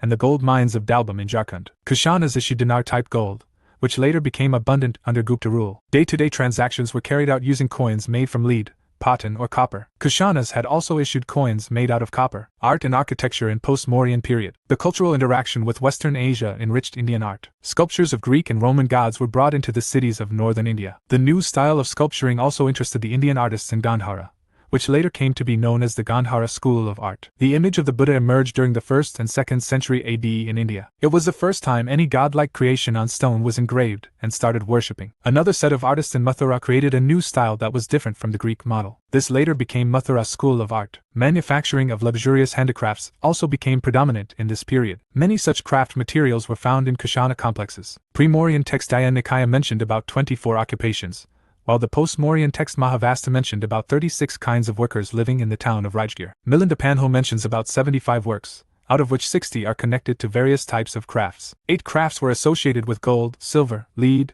tin, copper, brass, iron and precious stones or jewels. Various kinds of phosphorus, zinc, antimony and red arsenic were also mentioned in Milinda Panho. Iron artifacts were found out in large numbers during excavations denoting to Kushana periods. Literature in post-Mauryan period. Kushana period witnessed development of literature and Sanskrit language. Major Sanskrit texts of the period were written during this time. Buddhacharita by Asvaghosha, Mahabibhasha by Vasumitra, Madhyamika Sutra by Nagarjuna and Sushruta Samhita is some of the important works of this period. Milan Panho by Nagasena contained the dialogues between himself and King Menander. Lesa wrote 13 plays including Svapnavasa Vedata, Ravanabad and Urabanga. Science and technology in post-Mauryan period. In the post-Mauryan period, much progress was made in the field of metallurgy. The presence of Greek engineers in Kushana court shows an exchange in this field. Engineering skills in the building of dams and irrigation tanks are evident from their remains. Geometry seems to have been well developed, and it was applied widely. In the field of astronomy, Greek influence was quite evident from the text Panch Siddhantika. Indian medicine made remarkable progress during this period. Kanishk's court physician Charaka wrote Charaka Samhita, which is major work on Ayurveda. The school at Varanasi specialized in surgery, and Sushruta Samhita, an encyclopedia of surgery compiled by Sushruta. He also stayed at the court of Kanishk. The Age of the Guptas. Sources Class 6 Old NCERT Chap 7, The Age of Guptas, Class 11 Old NCERT Chap 20, The Rise and Growth of the Gupta Empire, Chap 21. Life in Gupta Age, Gupta Empire. The disintegration of Kushanas in the north, and the Satavahanas in the Deccan paved way for the emergence of several minor powers. Among them, the Guptas laid the foundation of the Second Empire in ancient India. The Guptas set up their rule over Anaganga, the Middle Gangetic Basin, Prayag, Moda Allahabad, Saketa, modern Ayodhya, and Magadha in 320 AD. The Guptas were not only powerful monarchs, but they were also the patrons of learning. The Gupta age is called as the Classical Age or the Golden Age of India. The Gupta period was defined as the beginning of new creativity, flourishing arts, prominent literature and great scholars. There is scarcity of information about the origin of Guptas. It is certain that the Guptas belonged to wealthy family and influential landowners, who gradually gained control over the Magadha. Srigupta, 240 to 280 AD, was the founder of the Gupta dynasty. He used the title of Maharaja. The Pune copper plate inscription of Prabhavati Gupta describes Sri Gupta as the Adiraja of Gupta dynasty. Gatakacha, 280 to 319 AD, succeeded his father Sri Gupta. He also took the title of Maharaja. Sources of Gupta Empire. Literary sources. Inscriptions and numismatic evidences help to reconstruct the history of the Gupta Empire. Literary sources. The Puranas, Vaya, Vishnu, Matsya, Skanda and Markandeya give royal genealogy of Gupta kings. Devi Chandraguptam and Mudarakshasa by Vishakadatta give information about rise of the Guptas. Kalidasa's Abhijanasakuntalam, Megadutam, Megadutam and Kumarasambhava provide reliable information about the governance, society, and religion of Gupta age. Chinese traveler Fahian, who who visited India during the reign of Chandragupta II, has provided socio-economic and religious condition of the period. Inscriptions. These are much reliable sources of Gupta dynasty. Important inscriptions are Allahabad pillar inscription of Chandragupta II and Junagadh rock inscription of Skandagupta. Numismatic evidence. The Gupta coins, particularly Kumaradevi-type coins of Chandragupta I, give valuable information of cultural, religious and political conditions of the Gupta period. Rulers of Gupta Empire. The rulers of Gupta Empire are discussed as follows. Chandragupta I, 319 to 335 AD. The first important king of the Gupta's dynasty was Chandragupta I. He married a Lichavi princess from Nepal, which strengthened his position. He ascended throne in about 320 AD. He ruled over Saket, the region of Ayodhya, Prayag, Allahabad, and Magadha. Chandragupta I was the first Gupta ruler to assume the title Maharajadhiraja and issue gold coins. Samudragupta, 335 to 380 AD. Chandragupta I was succeeded by his son Samudragupta, who expanded his empire enormously. Allahabad pillar inscription describes his achievements. This inscription was composed by Harisena, a poet at the court of Samudragupta. It was originally a pillar on which Emperor Ashoka had an edict inscribed. Samudragupta was known as the Napoleon of India as he was undefeated throughout his political life. Samudragupta was not merely a conqueror, he was also a poet and musician. In one of his coins, he is shown playing a veena. Places conquered by Samudragupta. The places and the countries conquered by Samudragupta can be divided into 5 groups. Group 1, it includes princes of the Ganga Yamuna Doab, who were defeated and whose kingdoms were incorporated into the Gupta Empire. Group 2, it includes the rulers of the eastern Himalayan states, and some frontier states such as princes of Nepal, Assam, Bengal, etc. It also covers some republics of Punjab. Group 3, it includes the forest kingdoms situated in the Vindhya region and known as Adavika Rajyas. Group 4, it includes 12 rulers of the eastern Deccan and South India who were conquered and liberated. The rule of Samudragupta reached as far as Kangchi in Tamil Nadu. Group 5, it includes the Sakas and Kushans, some of them ruling in Afghanistan. Empire outside India. The prestige and influence of Samudragupta spread even outside India. According to a Chinese source, Meghavarman, the ruler of Sri Lanka,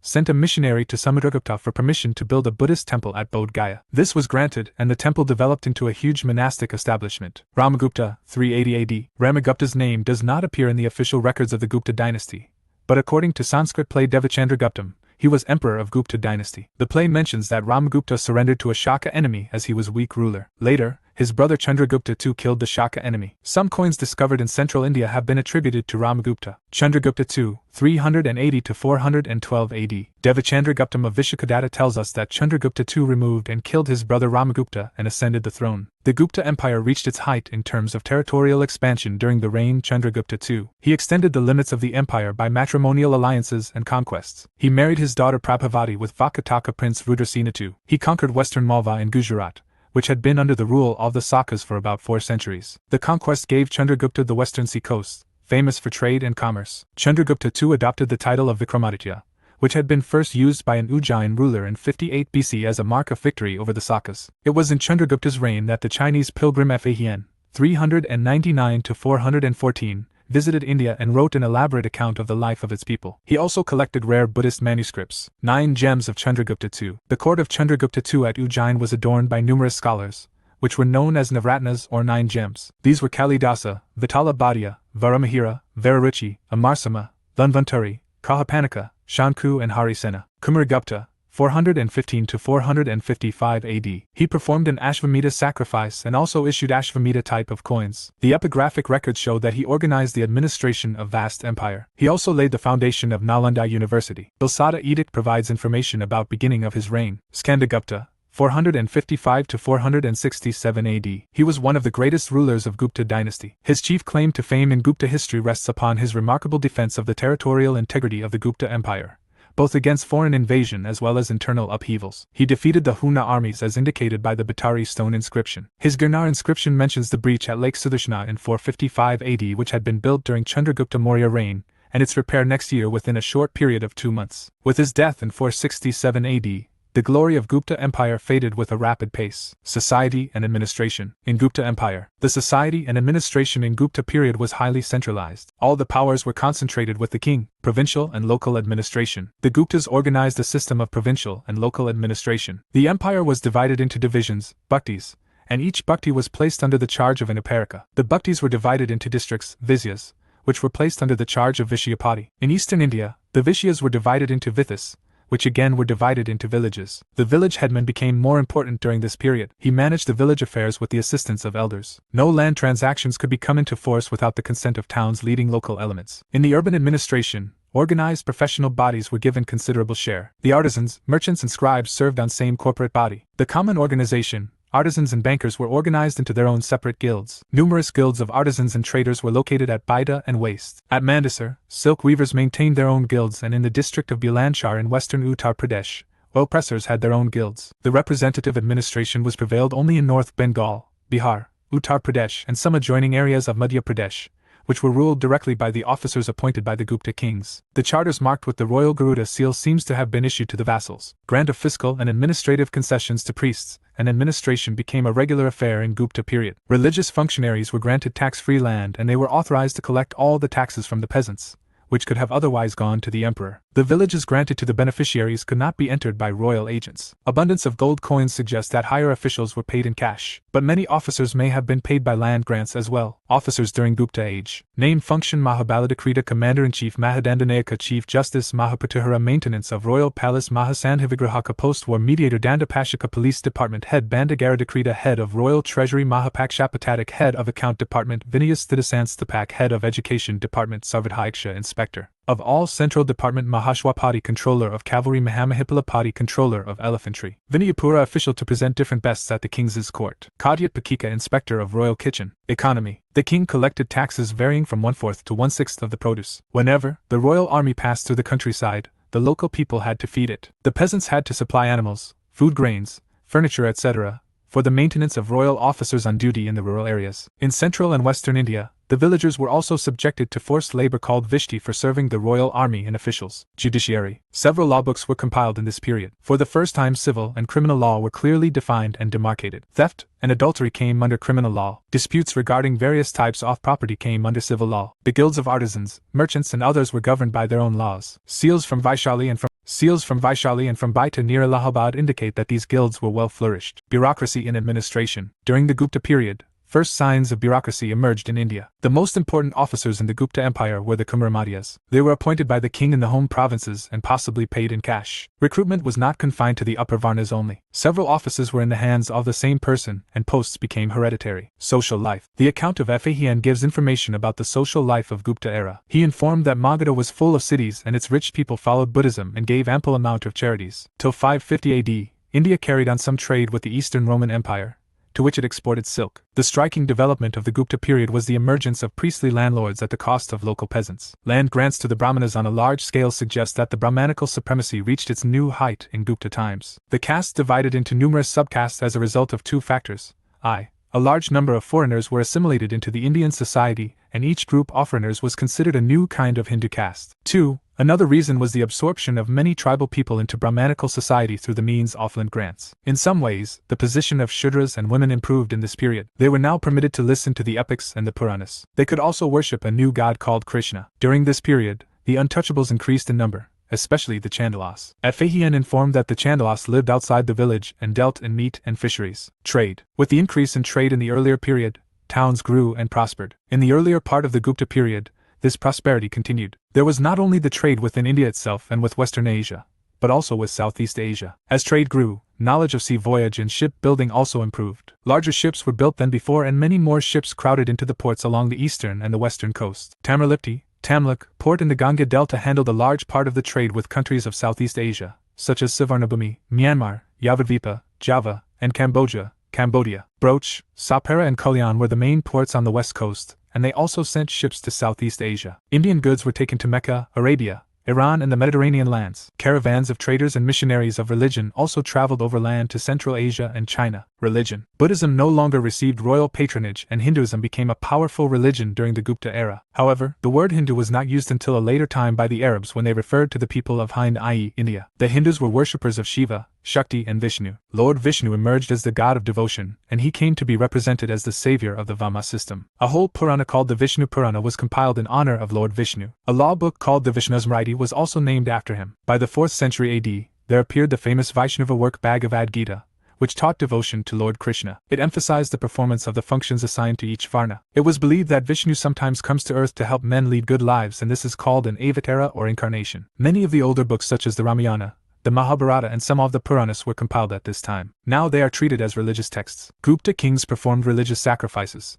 such as the Ashvamedha, but these religious sacrifices were not as frequent as in Vedic times. A few Gupta kings were the worshippers of Shiva, the god of destruction. He became prominent god in later phase of Gupta era. Idol worship in the temples became a common feature of Hinduism from the Gupta period. The images of gods were placed in a small room, which was called the Garbhagriha. The Gupta kings followed a policy of tolerance towards the different religious sects. There is no example of the persecution of the followers of Buddhism and Jainism. Art and architecture. Both Samudragupta and Chandragupta II were patrons of art and literature. For the first time, in the Gupta period, images of Vishnu, Shiva and some other Hindu gods emerged in India. The leading god is generally represented large in size, but his subordinate gods were drawn on a smaller scale. This represents a clear social distinction and hierarchy prevailing in that era. The early temples were very simple, consisting of one room where the image of the god was kept. The entrance gate to this room was decorated with sculpture. Gradually, the number of rooms increased from 1 to 2, 3, 4 and many more. In Diagar, Jhansi district, there is an example of one earliest Hindu temple in India. There are evidence of few temples made of brick in Uttar Pradesh and a stone temple. There are examples of brick temple like Bitargan in Kanpur and Bitari in Ghazipur. Over 2-meter-high bronze image of the Buddha of Gupta era is found Sultanganj near Bhagalpur. Beautiful images of the Buddha were made at Samath and Mathura. But the greatest specimen of Buddhist art is provided by the Ajanta paintings. These paintings, known as murals, depict various events in the life of Gautama Buddha and the previous life of Buddha. These paintings are lifelike and give the detailed information about cultural and social life. Literature. The Gupta period is remarkable for the production of secular literature. In this period, 13 plays were written by Basa. The most famous among them was Urabanga, Kalidasa Whole Abhijnana Sakuntalam, which is considered to be one of the best 100 literary works in the world. He also wrote Meghadutam and Raghavansham. The period also saw the compilation of various smritis, or the law books written in verse form. There was considerable amount of development took place in Sanskrit grammar by Panini and Patanjali. One of the remarkable work is Amarkosa by Amarsama, who was an expert in the court of Chandragupta II. Science. There was a tremendous progress in the field of mathematics, astronomy, astrology and medicine. The decimal system originated in this period during 5th century AD, as testified by a Gupta inscription of 448 AD from Allahabad. Aryabhata, a great mathematician, was first astronomer to state more fundamental problems of astronomy in his book Aryabhatiya, written in 499 AD. Varahamihra, another great mathematician and astronomer, also lived in this age. He wrote a major work Brihat-samhita and Pancha-siddhantika in the field of mathematics. Brahmagupta was other mathematician who wrote Surya-siddhantika. In the field of medicine, 3 great physicians Charaka, Vagbhata and Susruta belonged to this period. The Gupta craftsmen distinguished themselves by their work in iron and bronze. The iron pillar found at Delhi near Marali, which was manufactured in the 4th century AD, has not gathered any rust in the subsequent 15th centuries later. Decline of the Gupta Empire. The Gupta Empire declined due to variety of reasons as follows. The successors of Chandragupta II had to face an invasion by the Hunas from Central Asia in the second half of the 5th century AD. By 485, Hunas occupied eastern Malva and a good portion of central India. The intermediate regions such as Punjab and Rajasthan also came under their possession. Yasodharman of Malva successfully challenged the authority of the Guptas and in 532 AD, set up pillars of the victory commemorating his conquest of almost the whole of northern India. The governors appointed by the Gupta kings in North Bengal and their feudatories in Samatada or southeast Bengal tended to become independent. The Pushyamitras rose to power in Bihar and Uttar Pradesh and had their capital at Karmanj. It seems that by 550 AD, Bihar and Uttar Pradesh had passed out of reign of Guptas. The Guptas also found it difficult to maintain a large professional army on account of the growing practice of land grants for religious and other purposes, which was bound to reduce their revenues. The migration of a guild of silk weavers from Gujarat to Malva in 473 AD and their adoption of non-productive professions show that there was not much demand for cloth produced by them. It shows lack of economic prosperity. The Gupta kings adopted titles such as Paramesvara, Maharajadhiraja and Paramabhadaraka. Kingship was hereditary, but royal power was limited by the absence of a firm practice of primogeniture. First child receives the property. Slowly, feudalism developed in the empire. The king maintained a standing army, which was supplemented by the forces occasionally supplied by the feudatories. Horse archery became prominent in military tactics. They were not matched for facing external and internal enemies. Post-Gupta era. Sources Class 6 Old Insert Chap 8, The Age of Smaller Kingdoms, CL As 6 New Insert Chap 10, New Empires and Kingdoms. Chap 9, Traders, Chap 9, Traders, Kings and Pilgrim, Class 11 Old Insert Chap 22, Spread of Civilization in Eastern India. Chap 23, Harsha and His Times, Chap 24, Formation of New States and Rural Expansion. In the 6th century AD, with the disintegration of Gupta Empire, the northern India slowly split up into small kingdoms, which were continually fighting with one another. Magadha and its capital Pataliputra lost importance. After the fall of the Guptas, 5 major centers of power emerged in North India. These are given below. Maukhris, they held the region of western Uttar Pradesh around Kannauj, had conquered a part of Magadha. Isanavarman and his son Sarvavarman were powerful rulers of this dynasty, and had adopted the title of Maharaja. Maitrakas they established a kingdom in Saurashtra with Vallabhai as capital. Under the able guidance of Bhattarka, Vallabhai not only became a seat of learning and culture, but also a center for trade and commerce. Dravasena too was the most important ruler of Maitrakas. Gaudas they ruled over a territory in Bengal, and were quite lesser known as of the four kingdoms. Its most powerful ruler was Shashanka. He invaded Makuris, killed Grahavarman and imprisoned Rajyasri. He even murdered her brother Rajyavardhan, who was the ruler of Thaneshwar. Hunas the white-raced Hunas established their supremacy over Kashmir, Punjab and western India from about 500 AD onwards. It was a barbarous race, which came to India from Central Asia. Toramana was their oldest ruler and Mihirakula, the most uncultured one. Pushya Bhuti dynasty, the major dynasty that ruled at Thanesar in Haryana and extended its authority over all the other feudatories were Pushya Bhutis. The first ruler of this dynasty was Prabhakaravardhan. He assumed the title of Paramabhadaraka and Maharajadhiraja. In Harshakarita, he was known as Pratapshala. Harshavardhana belonged to this dynasty. The early history of Harsha's reign is reconstructed from the study of his court poet Banapada,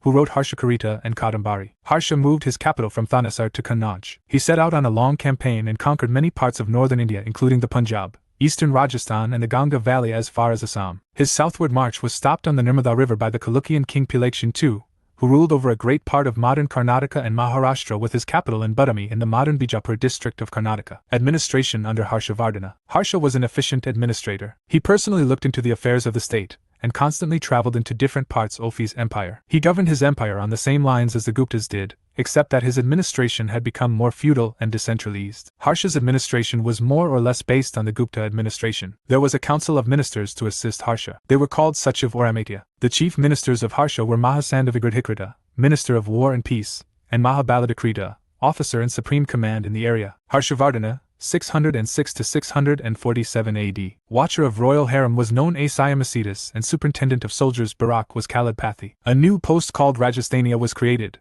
who was the foreign secretary. He had a standing army with the strength of 1,000,000 horses and 60,000 elephants. Land grants continued to be made to priests for special services tendered to the state. In addition, Harsha is credited with the grant of land to the officers by charters. These grants allowed the same concessions to priests as were allowed by the earlier grants. Revenue system under Harsha. The Chinese pilgrim Huinsang informs us that the revenues of Harsha were divided into 4 parts. One part was earmarked for the expenditure of the king. 2. Second for scholars. 3. Third for the endowment of officials and public servants. 4. Fourth for religious purposes. Ministers and high-rank officers of the state were endowed with land. The feudal practice of rewarding and paying officers with grants of land seems to have begun under Harsha. Law and order under Harsha. In the empire of Harsha, law and order was not so well maintained. The Chinese pilgrim Huinsang described that he was robbed of his belongings several times. Although, he reports that according to the laws, severe punishments were given for crime and the right hand of the robber was amputated. Religious policy of Harsha. Harsha followed a tolerant religious policy. A Saivite in his early years,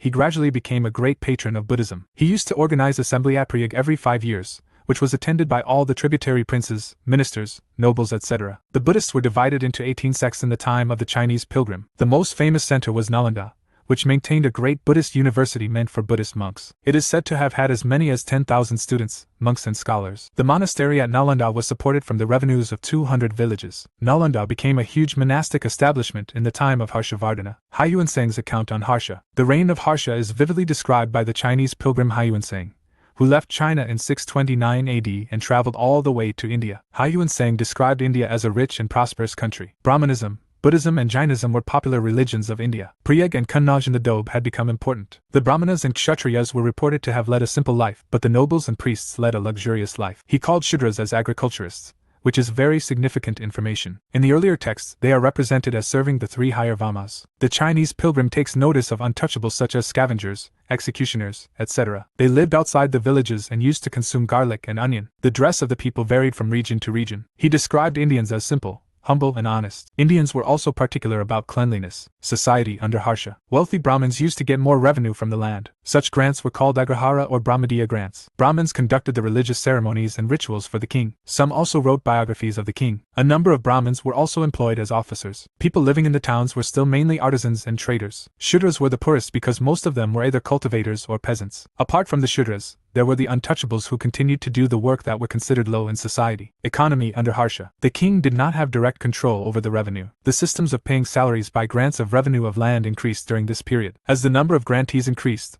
more and more land transferred into the hands of the grantees. The officers were now less dependent on the king. Those who had large grants of land often behaved like independent rulers. The revenue was being collected by the feudal officers and it was divided between the feudatories and the king. Education and learning under Harsha. The Brahmins were responsible not only for performing the religious ceremonies but also for teaching. The schools were held in temples where the higher caste children were taught. Most of them learned Sanskrit and mathematics and read the religious books. Sanskrit was still the language of learning and of literature. Perhaps the most popular work in Sanskrit was the Kathasarattasagara, a collection of stories. Biographies of kings were also written, such as Bilhana's Vikramantadevacharita. Kalhana's remarkable history of Kashmir, called the Rajataranjini, was written in the 12th century. The worship of Krishna had increased in northern India, and the story of the love of Radha and Krishna was very popular. Many poems were written on this genre, and Jayadeva's Gita Govinda was one of these. In addition to Sanskrit, other languages were developing. They arose out of the Apabhramsha languages spoken by the common people. The early forms of Marathi and Gujarati were being spoken in western India and Bengali in eastern India. Harsha was a literary figure. He wrote 3 plays, namely Nagananda, Ratnavali and Prayadarsika in Sanskrit. Spread of civilization in eastern India. Kamarupa Kingdom. In eastern India, Kamarupa was the major kingdom that flourished. The modem state of Assam was called Kamarupa and Pragjatish in ancient times. There was another kingdom called Devaka in this region, which has been mentioned in the Allahabad inscription of Samudragupta as the border state along with Kamarupa. The kingdom of Kamarupa at one time extended up to northern and western Bengal, some bordering lands of China as well as Devaka. The region was ruled by a single dynasty from the time of Mahabharata up to the middle of the 7th century till Bhaskaravarma. The sources of history of this dynasty are the Dubi and Nidanapur copper plates of Bhaskaravarma. Some other sources include genealogical seals from Nalanda and accounts of Banapada and Hayuansang, ancestors of Kamrupa dynasty. According to the epics and the Puranas, this dynasty claims its descent from the Asura Naraka, who was the son of Vishnu in his Varha incarnation, and the earth. Therefore, this dynasty is also called Bhama, i.e. the son of Bhumi. Naraka had a son, Bhagadatta, who is said to have taken part in the Mahabharata war. The inscriptions of the dynasty claim that King Bhagadatta and his successors ruled for about 3,000 years in Kamarupa, and then came the King Pushyavarma, rulers of Kamarupa dynasty. From the sources, it is evident that 13 kings ruled Kamarupa. Pushyavarma, his reign was between 350 to 374 AD. He became the first king of the dynasty in about 350 AD. The Nalanda seal calls Pushyavarma the Lord of Pragjatish, and gives the title of Maharajadhiraja to him. Samudravarma, his reign was between 374 to 398 AD. Balavarma, his reign was between 398 to 422 AD. Kalyanavarma, his reign was between 422 to 446 AD. Ganapadavarma, his reign was between 446 to 470 AD. Mahendravarma, his reign was between 470-494 AD. Naryanavarma, his reign was between 494 to 518 AD. Naryanavarma and his predecessor performed 2 horse sacrifices,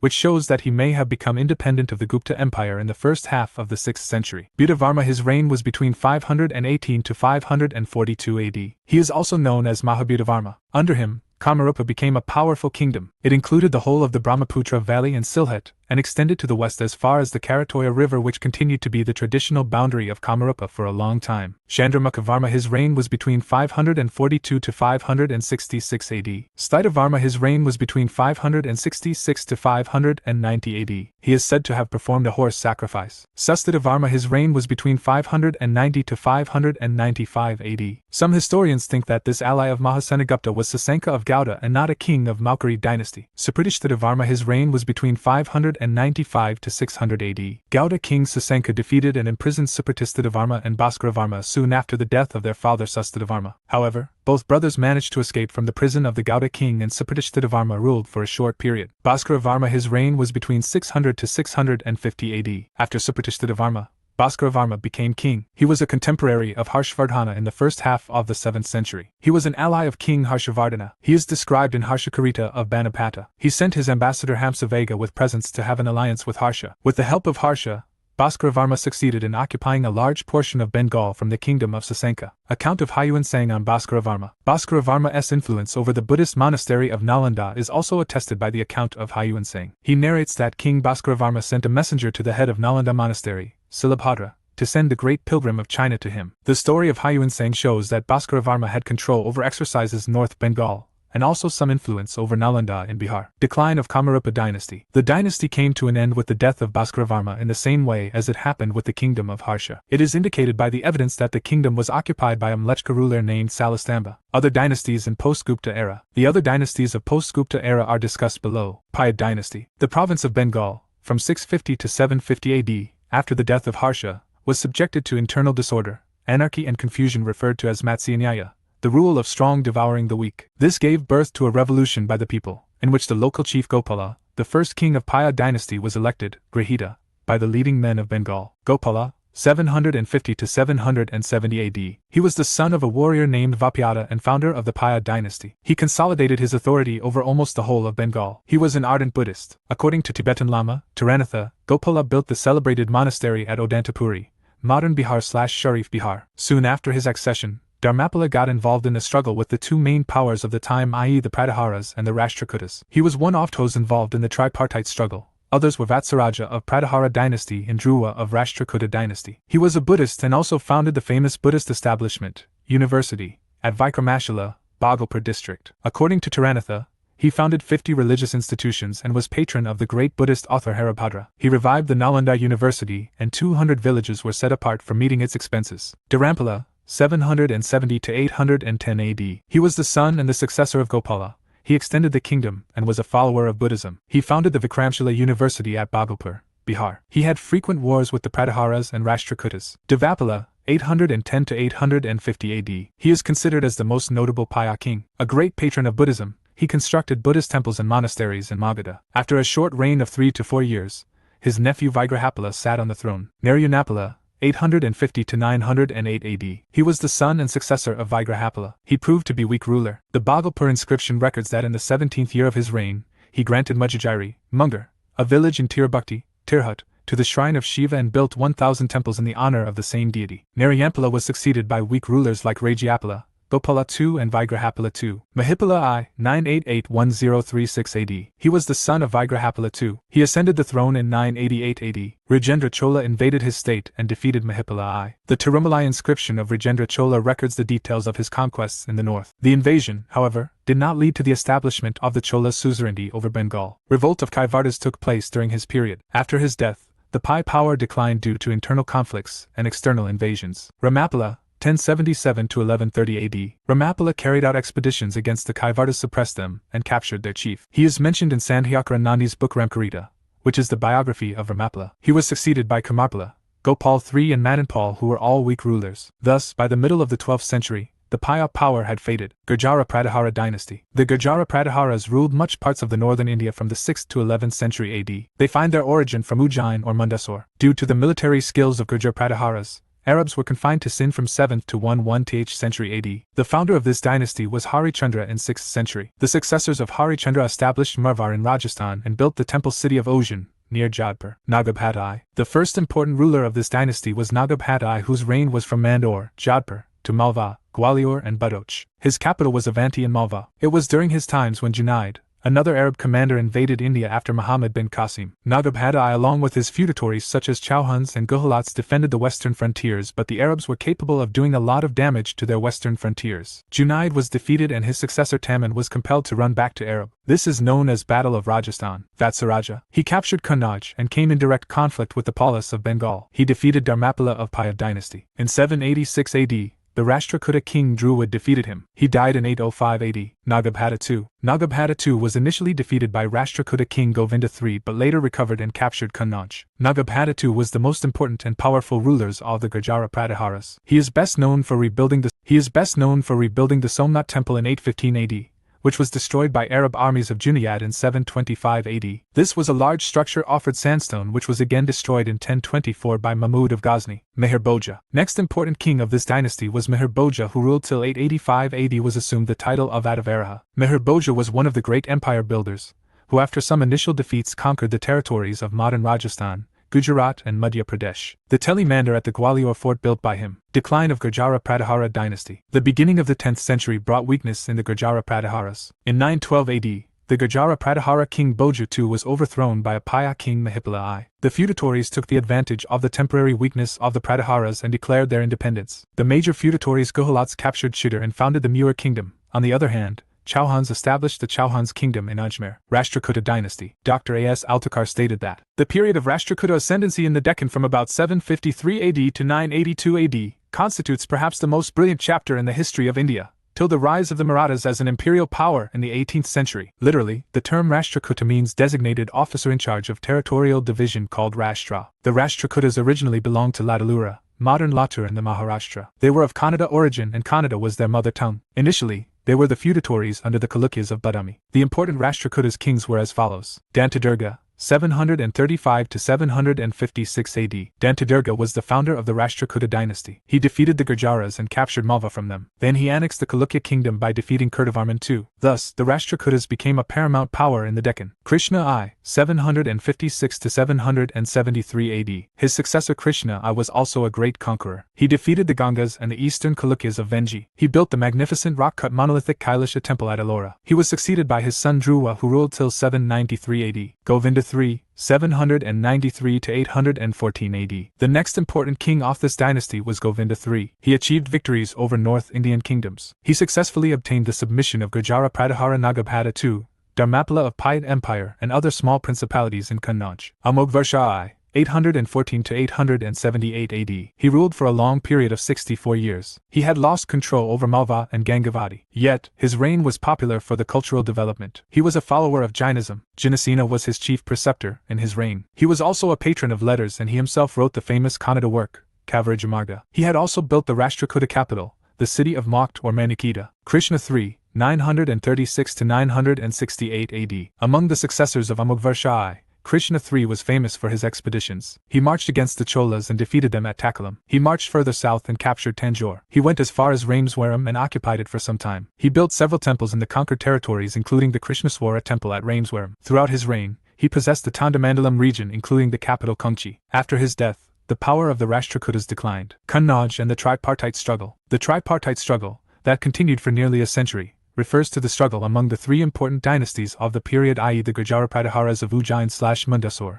the Palas of Bengal and the Rashtrakutas of Manyakita, Karnataka. Kannauj was located on the significant trade route, that is commercially and strategically very important. The struggle ultimately ended in favor of the Gurjara Pratihara ruler Nagabhata II, who founded the Gurjara Pratihara kingdom at Kannauj, which survived for nearly 2 centuries. Language and literature in post-Gupta era. Sanskrit remained the main language and literature of various kinds continued to be written in it. Pali and Prakrit were used for writing the Buddhist and Jain religious literature. Vakapati's Gadavaho, a biography of Yashovarman of Kannauj, was the last major work in the older tradition of Prakrit. The last stage of Prakrit languages is represented by the Apabhramsha, which was considered important on account of the fact that the modern languages like Hindi, Gujarati, Marathi and Bangla have all evolved from it. During this period, literature shows considerable development. A number of kavyas with twofold, or even more significance constitutes a special feature of this period. The Ramakarita of Sandhyakara Nandi, written during the reign of the Paya king, Mahipal, presents both the story of Rama and the life of King Ramapala of Bengal. A large number of treatises were written on poetics. The most important among such works are Kavya Mimamsa by Rajashekara,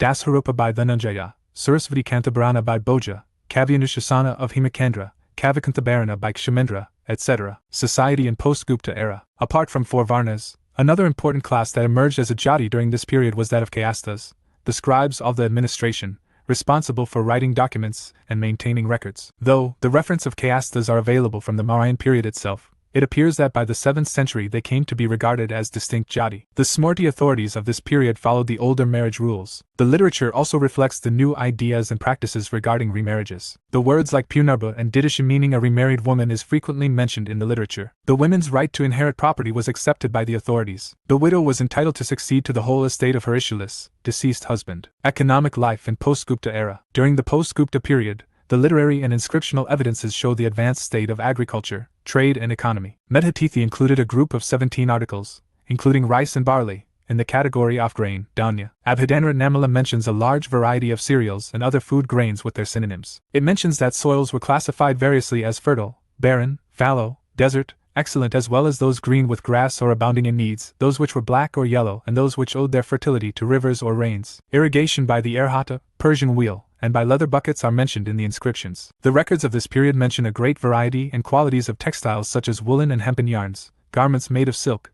deer's hair and sheep and goat's wool. The professions of weavers, dyers and the tailor are mentioned in contemporary literature. Some centers of metal industry were famous, such as Saurashtra was famous for its bell industry while Vanga was known for its tin industry, etc. Lists of jewels are preserved in various texts, which mention around 33 kinds of gems and analyze the good qualities of diamond, emerald, ruby, pearls, sapphire, etc. The Arab, Chinese, Indian sources mention the flow of trade between East and West via India. The best breed of horses were imported from Central and Western Asia. The prosperity of the coastal towns of Gujarat, Malabar and Tamil attracted foreign merchants to settle in India. The ports along the west coast of India referred to by Arab geographers were Dibel, in Indus Delta, Cambajana, Sapara and Quilin. Medhatithi mentions both industrial and mercantile guilds. These guilds consisted of people following common professions such as tradesmen, artisans, moneylenders, etc. Religion and philosophy in post-Gupta era. Both Buddhism and Jainism developed theistic tendencies on the analogy of Shaivism and Vaishnavism. During this period, Buddhism witnessed not only decadence of pure Hinayana and Mahayana Buddhism, but also the appearance of a new phase of the religious philosophy. The Jainism gained popularity among the trading classes in North and West India and the extensive royal patronage in South India. In the Deccan, it was honored by the Gangas, Chalukyas and by Rashtrakuta rulers. During this period, many Jain basadis, temples, and Mahastambhas pillar were set up in different parts. The colossal image at Sravanabelgala was set up during this time. Tantricism is another sect which became popular during this time. It had originated in the 6th century but became stronger from the 8th century onwards. It was strongest in northeastern India and had close ties with Tibet. Education in post-Gupta era. The system of education which had developed gradually in the earlier centuries continued during this period. The later Smritis introduced a new sacrament called Vidyarambha.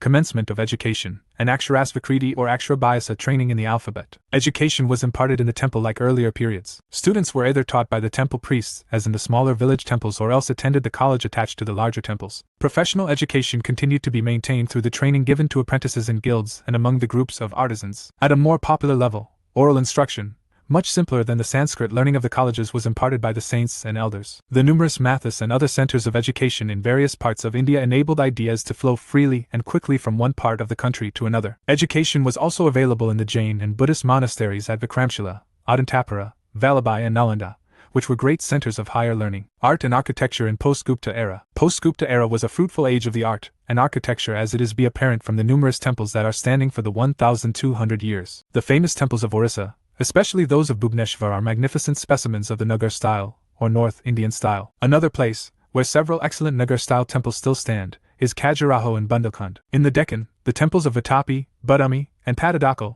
Bijapur district, are stylistically different. These temples stand on an elaborately decorated base or plinth. Some good examples are the Husaleswara temple at Halebidu, which, though incomplete, is unsurpassed by any Indian temple in both its structural and its decorative features. Besides freestanding temples in the south, temples are also hewn out of solid rock. The Kailash temple at Ellora, dedicated to Shiva, excavated during the reign of Krishna I of the Rashtrakuta dynasty, is regarded as the architectural marvel. History of South India. Sources: Class 11 Old NCERT Chap 18, The Dawn of History in the Deep South, Chap 24, Formation of New States, and Rural Expansion in the Peninsula. Sangam Age. The period between the 3rd century BC to 3rd century AD in South India, the areas of modern Tamil Nadu, Kerala, Karnataka and Andhra Pradesh, is known as Sangam period. It has been named after the Sangam academies held during the period of 3 great dynasties of Cheras, Cholas and Pandyas. It flourished under the royal patronage of the Pandya kings of Madurai. At the Sangams, eminent scholars assembled and functioned as the board of censors, and the literary works were compiled in the form of anthologies. These literary works were the earliest specimens of Dravidian literature. According to the Tamil legends, there were 3 Sangams, Academy of Tamil Poets, held in the ancient South India, popularly called Muchchangam. Mythologically, the first Sangam is believed to be held at Madurai,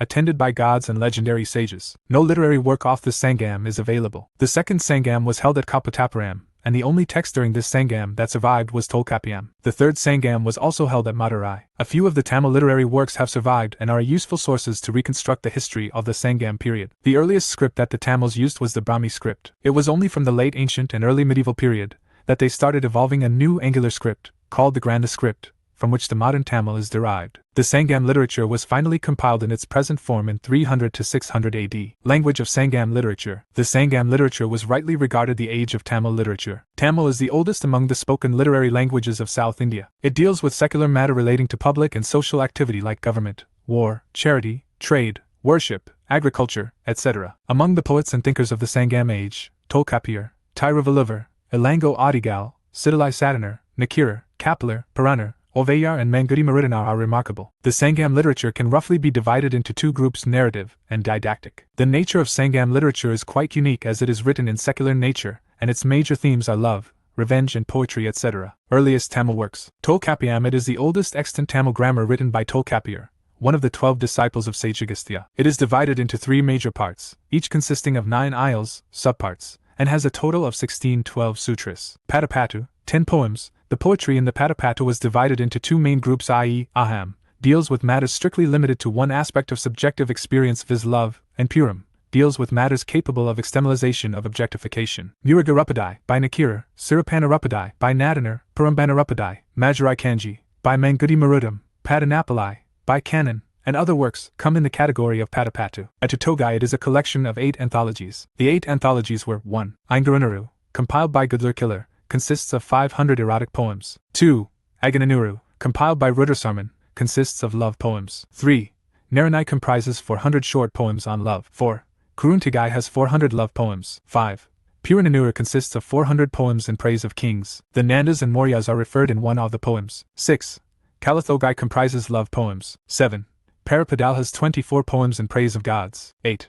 Padarapatu is a short collection of 8 poems in praise of the Chera kings. Pathanenko Kanaku, 18 minor works. These works are called minor works because the poems in these are shorter in form. The most important among these are the Tirukkural by Tiruvalluvar, known as the Bible of Tamil land, which is a compound of the Dharmashastra, the Arthashastra, and the Kama Sutra. Pathanenko Kanaku was translated in English by Dr. A. Dakshinamurthy in 2010. Most of these books deal with morals and ethics. The epics Silapatikaram, the Jeweled Anklet, and Manameklai belong to the early centuries of the Christian era. Silapatikaram, it was written by Ilongo Adigal, grandson of Karakala, the great Chola king, in the 2nd century AD. It is a tragic story of a merchant, Kovalan of Pure, who falls in love with the dancer Madhavi, neglecting his own wife Kannagi. In the end, Kannagi takes revenge for the death of her husband from the Pandyan king, and becomes a goddess. It marks the beginning of Kannagi cult or Patini cult, i.e., the worship of Kannagi as the real wife. There is also a reference to the Ceylonese king Gajabahu being present on the occasion of the installation of a Kannagi goddess in the temple, by Chera king Sengudavan. Manameklai, it was written by poet Satanar. It is the story of Manameklai,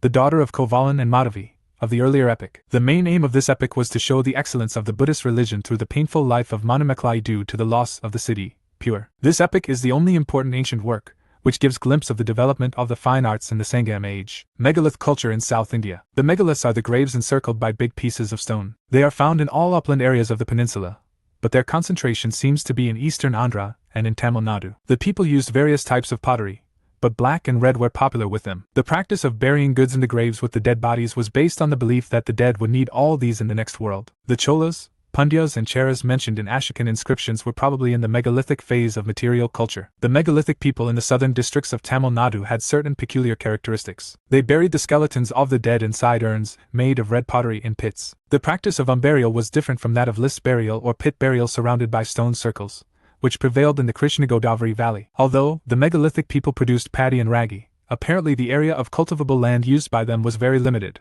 and generally they did not settle on the plains or in the lowlands. 3 early kingdoms. The southern end of the Indian peninsula situated south of the Krishna River was divided into 3 kingdoms, i.e., Pandya, Chola and Chera or Kerala. The Pandyas were first mentioned by Megasthenes, who said that their kingdom was famous for pearls. He also mentioned that it is being ruled by a woman. The Cholas, the Pandyas and the Cheras territories was probably outside the Mauryan Empire. Pandyan Kingdom. The Pandyan territory occupied the southernmost and the southeastern portion of the Indian peninsula. It roughly included the modern districts of Tirunelveli, Ramnad and Madurai in Tamil Nadu. It had its capital at Madurai, which became a great cultural center. The Pandyan kings were profited from trade with the Roman Empire and sent embassies to the Roman Emperor Augustus. The Brahmanas enjoyed considerable influence, and the Pandyan kings performed Vedic sacrifices in the early centuries. Chola Kingdom. The Chola Kingdom was called Kalamandalam or Coromandel. It was situated to the northeastern part of the territory of the Pandyas, between the Pennar and the Vellore rivers. Uraiyur was the chief center of political power of Cholas. It was a famous place for cotton trade. In the middle of the 2nd century BC,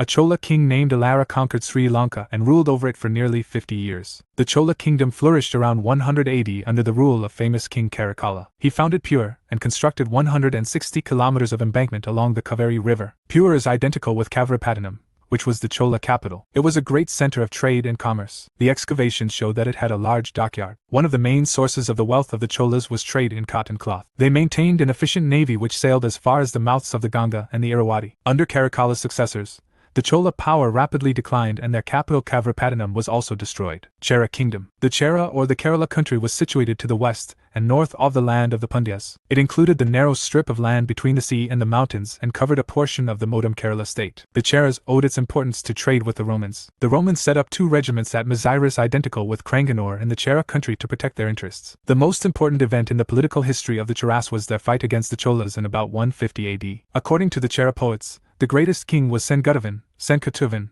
the Red Chera. According to Sangam work Silapatakaram, he invaded the north and crossed the Ganga. Economic life of the 3 kingdoms. These states are very much profited from their natural resources and foreign trade. They grew spice, especially pepper, which was in great demand in the Western world. The sea yielded pearls and their mines produced precious stones. Both of these were sent to the West in good quantity. The early Tamil poems also mentioned the wearing of complex patterns on silk. Uraiyur was noted for its cotton trade. From very early times, the Tamil traders were engaged with the Greek or Hellenistic kingdom of Egypt, Arabia, Malaya Archipelago, and China. Transit duties were also levied on the merchants who moved with their goods from place to place. The land produced paddy, ragi, and sugarcane. From the taxes collected from the peasantry, the state maintained a regular army. Social life of the 3 kingdoms. Taxes enabled the king not only to maintain a professional army but also to pay the poets and priests, who were mainly the priest class. The Brahmanas first appear in the Tamil land in the Sangam age. Many Brahmanas functioned as court poets and were rewarded by the king. The Kshatriyas and Vaishyas do not appear as regular Varnas in the Sangam texts. The class of warriors was also present in the society. Captains of the army were given the title of Anadi at a formal ceremony. Civil and military offices were held under both the Cholas and the Pandyas by Valalas or rich peasants. The ruling caste was called the Arasar and its members had matrimonial relations with the Valalas, who constituted the 4th caste. Valalas had vast pasture land and thus constituted the peasantry, divided into the rich and the poor. The rich did not plow the land themselves but employed laborers for this purpose. Agricultural operations were generally carried out by women of the lowest class, Kadaisiar, whose status appears to have lower than the slaves. There were low-class artisans called Pulayans who used to make rope charpes and used animal skins as mats. Several outcasts and forest tribes also existed in the society. Religious life of the 3 kingdoms. The Brahmanical influence was confined to a small part of the Tamil territory, and only to the upper levels to Tamil society. The chief local deity worshipped by the people was Murugan, who was also called Subramania. The worship of Vishnu is also mentioned in the texts. People offered paddy to the dead. Cremation was introduced but burial practices of the megalithic phase was not abandoned. Organization of new kingdoms in Deccan. Between 300 to 600 AD, many new kingdoms arise to power in Deccan. Some of these are discussed below. Vakatakas. The Vakataka rulers were the contemporary of the Gupta dynasty. Inscriptions and Puranas testify that they dominated the entire country of Bundelkhand, central provinces, Berar, northern Deccan. The Vakatakas were Brahmins and in their inscriptions, they called themselves as Haritaputras. Important rulers of this dynasty were Vindhya Sakti. He was the founder of this dynasty. Praversena assumed imperial titles such as Maharajadhiraja and Samrat, and also performed Asvamedha and Vajapaya. Rudrasena I. He faced defeat by Samudragupta. Rudrasena II. He married Prabhavadagupta, daughter of Chandragupta II, and under her influence became a Vaishnavite. Praversena II. He built temple of Ramachandra at Pravarpura and composed famous Prakrit poem Setabandha. Kalidasa wrote Megadutam in his court. Chalukyas. The Chalukyas ruled Deccan from the 6th to 8th century AD and again from the 10th to 12th century AD. They occupy an important place in the history of the Deccan. The central government under the Chalukyas of Badami exercised a paternalistic control over the village administration. The army of the Chalukyas consisted of a small standing army, but looked after civil administration whenever the need arose. They patronized education and learning. They promoted both Sanskrit and Prakrit languages. Gangaraja Durvanida, a famous Chalukyan feudal lord, wrote a famous book on grammar known as Shabhavatara. He also translated the book Brihatkatha written by Ganadhya into Sanskrit. Udayadeva wrote a grammar book known as Jainanga Vyakarana. Vijnanesvara wrote the Mitaksara. Though Chalukyas were Brahmin Hindus,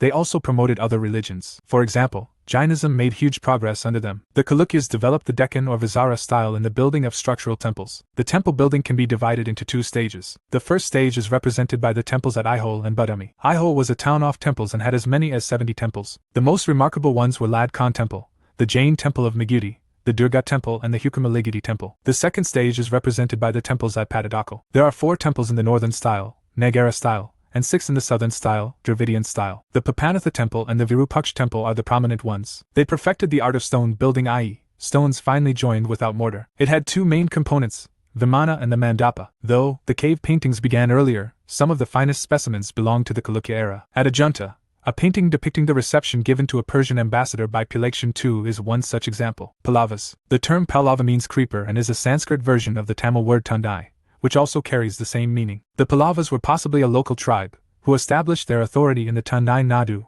or the land of creepers. It might have took them some time to be completely civilized and acceptable, because in Tamil the word Pallava is also synonym of robber. Simbhavishnu, 575 to 600 AD, was the real founder of this dynasty. His son and successor Mahendravarman, 600 to 630 AD, was defeated by the Chalukyan king Pulakeshi II. With this, started the great struggle between the Pallavas and the Chalukyas. Narasimhavarman I, 630 to 668 AD, was the most successful Pallava king. He adopted the title Vedupakanda. In 642 AD, he occupied the Chalukyan capital Vatapi and killed Pulakeshi II. Many prominent scholars like Bharvi, Dandin, Dignaga, Mayor Sarman, etc. achieved a lot in the domain of literature due to the Pallava aid and patronage. The Pallava power was wiped out by Adithirai, a Chola king, who routed Aparajitavarman and annexed the Pallava kingdom. Gatikas was the most important medieval Karnataka educational institution of the Pallavas, located near temples. Conflict between the Chalukyas and the Pallavas. The main interest in the political history of peninsular India from the 6th to the 8th century AD centers round the long struggle between the Pallavas of Kanchi and the Chalukyas of Badami for supremacy. The Pandyas, who were in control of Madurai and Tirunelveli district of Tamil Nadu, joined this conflict as a poor third. The Pallavas and the Chalukyas quarreled with each other for plunder, prestige and territorial resources. Both tried to establish supremacy over the land lying between the Krishna and the Tungabhadra. The first important event in this long conflict took place in the reign of Pulakeshi II, 609 to 642 AD, the most famous Chalukya king. In his conflict with the Pallavas, he almost reached the Pallava capital, but the Pallavas purchased peace. But the Pallavas purchased peace by surrendering their northern provinces to Pulakeshi II. Pulakeshi's second invasion of the Pallava territory ended in failure. The Pallava king Narasimhavarman, 630 to 668 AD, occupied the Chalukya capital at Vatapi in about 642 AD, when Pulakeshi II was probably killed in fight against the Pallavas. Narasimhavarman assumed the title of Vatapi Kanda, or the conqueror of Vatapi. The Chalukya king Vikramaditya II, 733 to 745 AD, attacked Kanchi 3 times. In 740 AD, he completely routed the Pallavas, Kadambas. This kingdom was founded by Mayor Sharma in 345 AD and lasted till 540 AD. It was an ancient royal kingdom that ruled northern Karnataka and Kanpur area. Mayor Sharma defeated Pallavas for helping native tribes and claimed sovereignty. Kadamba power reached its peak during the reign of Kakastanarma, Western Ganges. It was an important ruling dynasty from Karnataka from 350 to 750 AD. They began their rule during the time when the Pallava Empire was weakening in South India. Initially, their capital was Kolar. They later moved their capital to Talakadu on the banks of Kaveri River in modern Mysore district. Imperial Cholas. The founder of the Imperial Chola Empire was Vijayalaya, who was at first a feudatory of the Pallavas. He captured Tanjore in 850 AD. The Cholas had defeated both the Pallavas of Kanchi, Tondamandalam, and weakened the Pandyas, bringing the southern Tamil country under their control. It was hard for the Cholas to defend their position against the Rashtrakutas. This was a serious setback to the Cholas, but they rapidly recovered, particularly after the death of Krishna III in 965 AD and the downfall of the Rashtrakuta Empire. Rajaraja and Rajendra II were the most prominent imperial Chola rulers. Rajaraja, 985-1014 AD. Rajaraja destroyed the Charan navy at Trivandrum and attacked Quilon. He then conquered Madurai and captured the Pandyan king. He also invaded Sri Lanka and annexed its northern part to his empire. The Coromandel coast and Malabar were the centers for India's trade with the countries of Southeast Asia. One of his naval exploits was the conquest of the Maldives. Rajaraja annexed the northwestern parts of the Western Ganges kingdom in Karnataka and captured Vengi. Rajendra I, 1014 to 1044 AD. Rajendra had considerable experience in administration and warfare before his accession to the throne. He carried forward the annexationist policy of Rajaraja by completely capturing the Pandya and Chera countries. The conquest of Sri Lanka was also completed with the crown and royal insignia of the king and the Queen of Sri Lanka being captured in a battle. Sri Lanka was not able to free herself from the Chola control for another 50 years. One of the most remarkable exploits in the reign of Rajendra I was the march across Kalinga to Bengal, in which the Chola armies crossed the river Ganga and defeated 2 local kings. To commemorate this occasion, Rajendra I assumed the title of Gangakondakola, the Chola who conquered the Ganga. He built a new capital near the mouth of the Kaveri river and called it Gangakondakolapuram, the city of the Chola who conquered the Ganga. Another remarkable exploit in the time of Rajendra I was the naval expedition against the Sri Vijaya Empire in the 10th century. It extended over the Malay Peninsula, Sumatra, Java and the neighboring islands, and controlled the overseas trade route to China. The rulers of the Salandra dynasty of the Sri Vijaya kingdom were Buddhists and had cordial relations with the Cholas. The Salandralar had built a Buddhist monastery at Nagapattinam and Rajendra I endowed a village for upkeeping the monastery. Society under Imperial Cholas. In Chola dynasty, the social order was based on the Varna system. Brahmins had many privileges and were exempted from taxation. They also had great influence over the kingdom. Chola emperors linked themselves to solar and lunar dynasties and called themselves Brahmakshatriyas. Trading communities claimed Vaishya status and called themselves Kamati, Vanajiya and Chettiar. The society was also divided in Sat Sudras, higher, and Asat Sudras, lower. Untouchability was prevalent in Chola society. The position of women was average. They were allowed to learn Vedas and attend religious ceremonies. However, they were not part of imperial courts. The Devadasi system also prevalent. Administration under Imperial Cholas. The Chola rulers set up a highly efficient system of administration in the South India. The period was marked for great territorial expansion. Provincial administration. The Chola state included area of central control and loosely administered areas under different types of local control. The basic unit of administration was the Nadu, which consisted of a number of villages having close kinship ties and other close associations. Grants to Brahmins and temple authorities increased, which helped in expanding cultivation. In the Chola kingdom, Nadus were grouped into Valanadis. The Chola state was divided into 4 mandalams or provinces. Sometimes, princes of the royal family were appointed governors of provinces. Officials were generally paid by giving them assignments of revenue-bearing lands. The Chola rulers built a network of royal roads, which were useful for trade as well as for the movement of the army. Trade and commerce flourished in the Chola Empire, and there were some huge trade guilds, which traded in Java and Sumatra. The Cholas also improved irrigation system. The river Kaveri and other tributaries were used for the purpose. Many tanks for irrigation were also built. Some of the Chola rulers carried out an elaborate survey of land in order to fix the government's share of the land revenue. In addition to land tax, the Chola rulers drew their income from tolls on trade, taxes on professions, and also from the plunder of the neighboring territories. Local self-government. The most important feature of the Chola administration lies in the running of autonomous institutions. Each village had its own general assembly which administered control over all the affairs of the village. It was free from the control of the central government. It enjoyed all powers regarding the village administration. There were 2 types of institutions working at village level. There were 2 assemblies, i.e. the UR, and the Sava or Mahasabha. The UR was a general assembly of the village. This was a gathering of the adult men in the Brahmin villages, which were called agrobarams. The affairs of the village were managed by an executive committee to which educated persons owning property were elected either by drawing lots or by rotation. These members had to retire every 3 years. The UR consisted of all the tax-paying residents of an ordinary village. The Amganada was the executive committee and the ruling group of the UR. The UR was open to all the adult men but was dominated by the older member of the village. The members of the executive committee of UR were called Shashak Gana or Ganam. Exact number of the committee members or the procedure adopted for their election is not known. There were other committees for helping in the assessment and collection of land revenue, for maintenance of law and order, justice, etc. One of the important committees was the Tank Committee, which looked after the distribution of water to the fields. The Mahasabha could distribute new lands and exercise ownership rights over them. It could also raise loans for the village and levy taxes. Arapati land was tank land. These were lands registered in the name of particular tank. Type of land gifts in Chola Empire. According to Chola inscriptions, there were 5 types of land gifts that Chola kings gave to their people. Velan Vegai was land for non-Brahmana, peasant proprietors. Brahmadiya was land gifted to Brahmanas. Shalabhoga was land for the maintenance of a school. Devadana/Tirunamatukani was land gifted to temples. Palachchandam was land donated to Jaina institutions. Education under Imperial Cholas. The village assembly would hold its meetings in the temple and business discussed was sometimes recorded on the walls of the temple. The priests of the temple were also the local teachers as there was no separate school. The school was held in the temple courtyard. The young students, most of whom were Brahmins, learnt their lessons in 2 languages. Much of the religious teachings were in Sanskrit since texts such as the Vedas had to be studied very thoroughly. The students also learned Tamil, which was widely spoken. Many literary and religious works in Sanskrit were rewritten in Tamil, such as the famous Ramayana of Kamban. Many of the inscriptions of the Chola kings are written in both Sanskrit and Tamil. In Andhra region, Telugu was spoken by the local people. There were adaptations of the Mahabharata and the Ramayana in Telugu. Nonnaya is remembered for his excellent adaptation of the parts of Mahabharata. The adaptation was later added by the poet Tikana. In the region around modern Mysore, Kannada was the most widely spoken language. The poets Pampa, Panna and Rana are called the 3 jewels of Kannada literature. Kannada also became popular because a group of religious teachers called the Lingayatas preached in Kannada. Temple architecture under Imperial Cholas. Temple architecture in the south attained its climax under the Cholas. The style of architecture,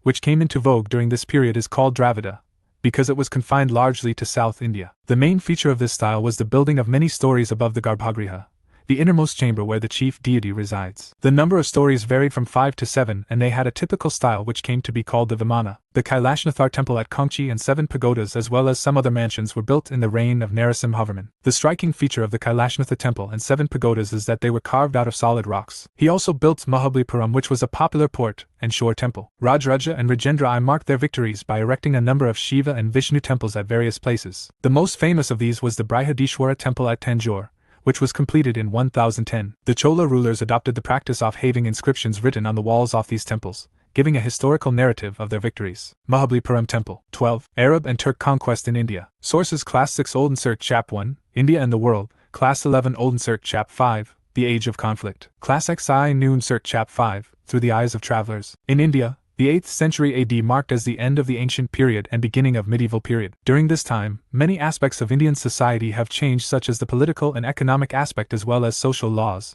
religion, language and art. There is more information available about medieval India than ancient India, such as inscriptions on plates of copper or on stones. There are also a great variety of literary sources on paper, as the number of books have survived. Arabs in India. In 712 AD, the Arabs conquered Sindh in western India under the leadership of Muhammad bin Qasim. In this part of India, that Islam first became an important religion for the first time. He was a military commander of Al-Hajjaj and the governor of Basna. Arabs established several trading settlements on the west coast of India. Here they lived in peace with the local people, married them and took part in Indian trade with other regions of Asia. Age of conflict, 1000 to 1200 AD. The period from 1000 to 1200 AD saw rapid changes both in West and Central Asia. Therefore, it paved way to the sudden attack of the Turks into northern India, leading to their rule towards the end of the period. The Turkish tribesmen brought along with them the habit of ruthless looting across India. The major attacks were carried out by Mahmud of Ghazni. Mahmud of Ghazni ascended the throne, 998-1030 AD, as Samanid ruler at Ghazni, Afghanistan. Mahmud himself claimed descent from the legendary Iranian king, Afrasiab. He encouraged the Persian language and literature during his reign. Mahmud is said to have made 17 raids into India. The initial raids were directed against the Hindu Shahi rulers of Peshawar and the Punjab. After the death of Mahmud in 1030 AD,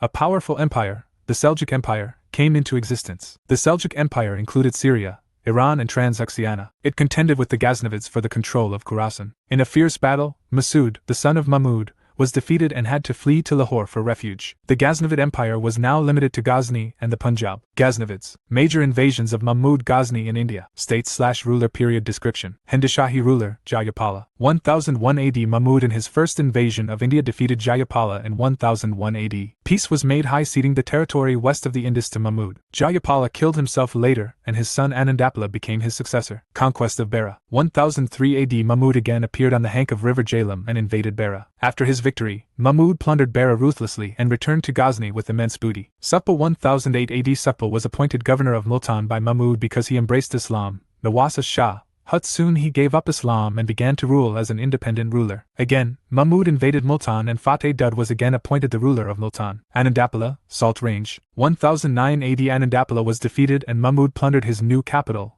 Nindana, in the Salt Ranges. He captured his fort called Nagarko, not to confuse with Nagarko in Himachal, Lahore/Kashmir. 1015 AD. In 1015, Mahmud advanced up to Lahore, plundered it, and dethroned Anandapala. However, an attack on Kashmir by Mahmud in 1015 AD was failed due to weather conditions. Kannauj 1018 AD. During this expedition, Mahmud collected a lot of wealth from the temples of Mathura and Vrindavan. Besides this, he destroyed the temples and broke up the idols. Plunder of Kalanjar. 1022 AD. In 1022 AD, Mahmud invaded both Kalanjar and Gwalior. Both the kingdoms accepted his supremacy and paid a huge war ransom. Conquest of Somnath. 1026 AD. In Somnath attack, the objective was also to create a sense of fear and shock among the Rajputs. The commander of the city fled at his approach, but the citizens put up a strong resistance. Mahmud broke the Shivalingam and ordered to bring parts of it back with him to Ghazni. Expedition against Jats. 1027 AD. Mahmud led his last major expedition in 1027 AD against the Jats of Sindh. He plundered the colonies of Jats and set them on fire. He slaughtered the men and enslaved women and children. This was the last invasion of Mahmud against Hindustan. Al-Biruni and Kitab al-Hind. Al-Biruni was born in 973 AD,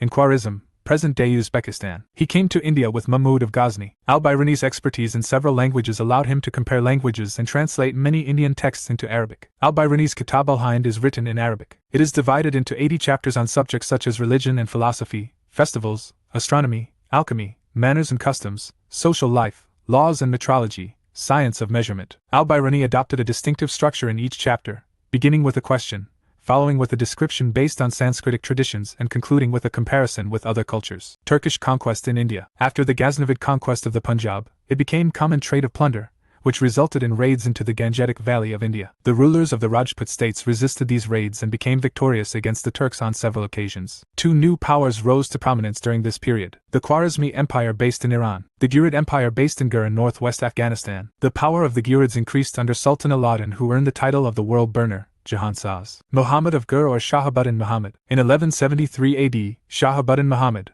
1173 to 1206 AD, also known as Muizzuddin Muhammad bin Sam, ascended the throne at Ghazni. Meanwhile, the Chauhan Rajput power had been steadily growing in northern India. The expansion of the Chauhan power brought them into conflict with the Ghurid rulers of the area, and several fierce battles were fought. Major invasions/campaigns of Muhammad of Ghor. Your place ruler/dynasty 1175 AD Multan Karmati dynasty. 1178 AD Gujarat, Battle of Kayadara, Bhima II. 1181 AD Punjab Khusro Malik. 1186 AD Punjab Khusro Malik. 1191 AD First Battle of Tarain Prithviraj Chauhan. 1192 AD Second Battle of Tarain Prithviraj Chauhan. 1194 AD Battle of Chandwar Jechand. 1195 AD Bayana Bhima II. 1205 AD Revolt of Kokars. First Battle of Tarain. 1191 AD. The conflict between Muizzuddin Muhammad and Prithviraj Chauhan III started with rival claims for Tabarhind. In the battle, which was fought at Tarain in 1191 AD, the Ghurid forces were defeated, Muizzuddin Muhammad's life being saved by a young Khalji horseman. Prithviraj conquered Tabarhind,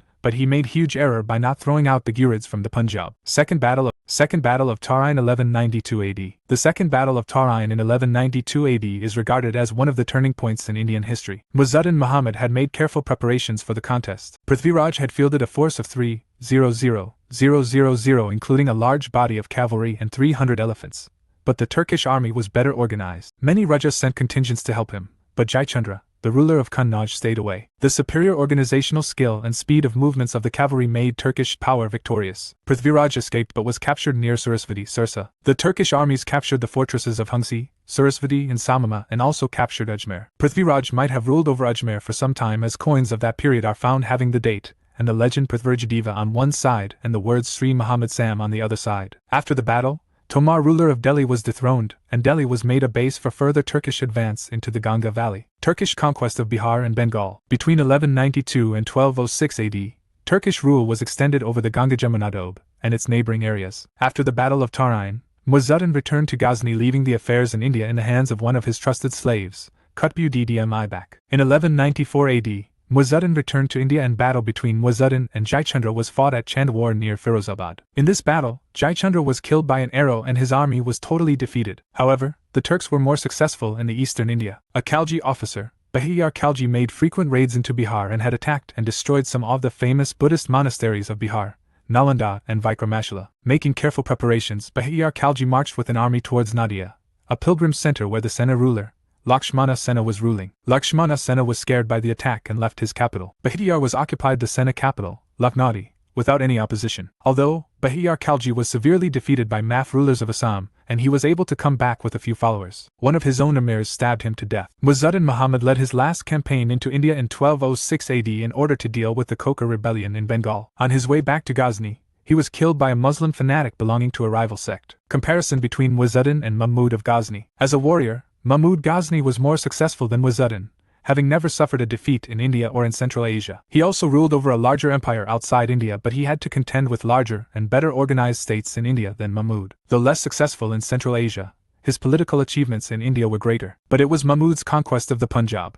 which paved the way for Muizzuddin's success in North India. The political and military motives of the two in India were also different in many respects. Hindu officers and soldiers were used by Mahmud as well as by Muizzuddin, but neither hesitated to use the slogan of Islam for their purposes and to justify their plunder of Indian cities and temples in the name of religion. Causes of Turkish success. The most important cause of Turkish success was that they had superior horses, which were swifter and stronger than the horses imported into India. The Indians were weak in social and organizational areas. The growth of feudalism, i.e., rise of the local landed elements and chiefs, had weakened the administrative structure and military organization of the Indian states. Division between Rajput rulers in India and lack of central authority in Rajput kingdoms were also led to Turkish success. Rajput rulers lacked advanced military skills and Turkish army was highly trained. The tribal structure of the Turks and the growth of the Ikta and Kalisa systems enabled the Turks to maintain large standing armies, which could be kept in the field for a long time. On the other hand, the Indian rulers had to depend more on the various chiefs who rarely acted in coordination. In terms of personal bravery, the Turks were inculcated with the Ghazi spirit. The Rajputs lacked strategic vision. Once the outer areas of India, Kabul and Lahore,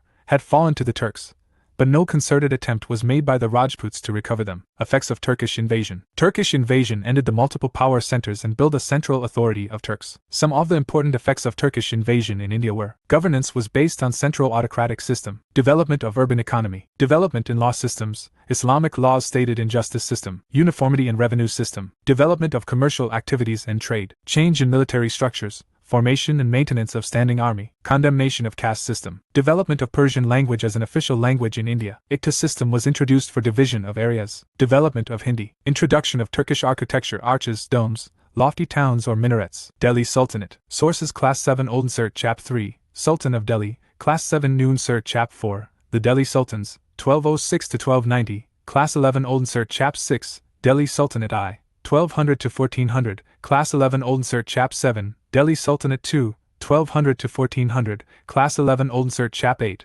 Government, Economic and Social Life under the Delhi Sultanate. Establishment of Delhi Sultanate. The Turks extended their conquest from the Punjab and Multan into the Ganga Valley after the Battle of Tarim, and even captured Bihar and parts of Bengal. After that, for almost 100 years these Turkish invaders ruled over the vast part of India and formed the Delhi Sultanate. The Turkish rulers were successful in extending their rule over Malwa and Gujarat and penetrate into the Deccan and South India. The effects of the establishment of the Turkish rule resulted in far-reaching changes in society, administration and cultural life of India. Dynasties of the Delhi Sultanate are: Mamluk Dynasty, 1206 to 1290 AD, Khilji Dynasty, 1290-1320 AD, Tughlaq Dynasty, 1320 to 1414 AD, Sayyid Dynasty, 1414 to 1451 AD, Lodi Dynasty, 1451 to 1526 AD. 1. Mamluk Dynasty, 1206 to 1290 AD. The earliest rulers of the Delhi Sultanate were Mamluks. They were also known as the slave kings because many of them were either slaves or many of them were the sons of slaves, who had become sultans. The first of these kings was Qutbuddin Aibak, the general of Muzaddin, Muhammad Ghori. Qutbuddin Aibak, 1206 to 1210 AD. After the death of Ghori, Qutbuddin Aibak became ruler, subordinate of Sultan, in 1206 AD. He had played an important role in the expansion of the Turkish rule in India. Tajuddin Yalduz, the ruler of Ghazni, claimed his rule over Delhi. Nasiruddin Kabacha, the governor of Multan and Yuk, also revolted for independence. Aibak was able to win over his enemies. He defeated Yalduz and occupied Ghazni. He made Lahore as capital of Delhi Sultanate. Qutbuddin Aibak was brave, faithful and generous. Due to his generosity, he was known as Lak Bakhsh. He laid the foundation of the 240-foot-tall tower Qutb Minar in Delhi in 1192 AD, named after Sufi Saint Khwaja Qutbuddin Bakhtiyar Kaki, in Delhi. He also built at Hai Din Ka Jampa in 1199 AD in Ajmer. In 1210 AD, Aibak died of injuries received in a fall from his horse, while playing Chowgan, polo. His tomb is in Lahore. Aram Shah, 1210 AD. Aram Shah became the second sultan of the Mamluk dynasty of the Delhi Sultanate. He briefly held the throne after the unexpected death of Aibak before being dethroned by Iltutmish. Some historians were doubtful about his identity, however. Farishta and al-Badoni have written that Aram Shah was the son of Qutbuddin Aibak. Aram Shah was an incapable ruler, and the Turkish nobles opposed him. The weakness of Aram Shah's character became visible soon after his succession, when Nasiruddin Kabacha rebelled in Sindh and besieged the forts of Yuk and Multan. Iltutmish, 1210 to 1236 AD. The Turkish chiefs of Delhi invited the then governor of Badian, Iltutmish, to come to Delhi. Iltutmish defeated Aram Shah and became the sultan with the name of Shamsuddin. Iltutmish took up the task of consolidating his position. He defeated Tajuddin Yalduz in 1215 AD in the Third Battle of Tarim. In 1217 AD, he drove away Kabacha from Punjab. In 1220 AD, when Chinggis Khan destroyed the Khwarizm Empire, Iltutmish realized the political necessity of avoiding a confrontation with the Mongols. When Jalaluddin Mambarani, the son of the Shah of Khwarizm, while escaping from the Mongols,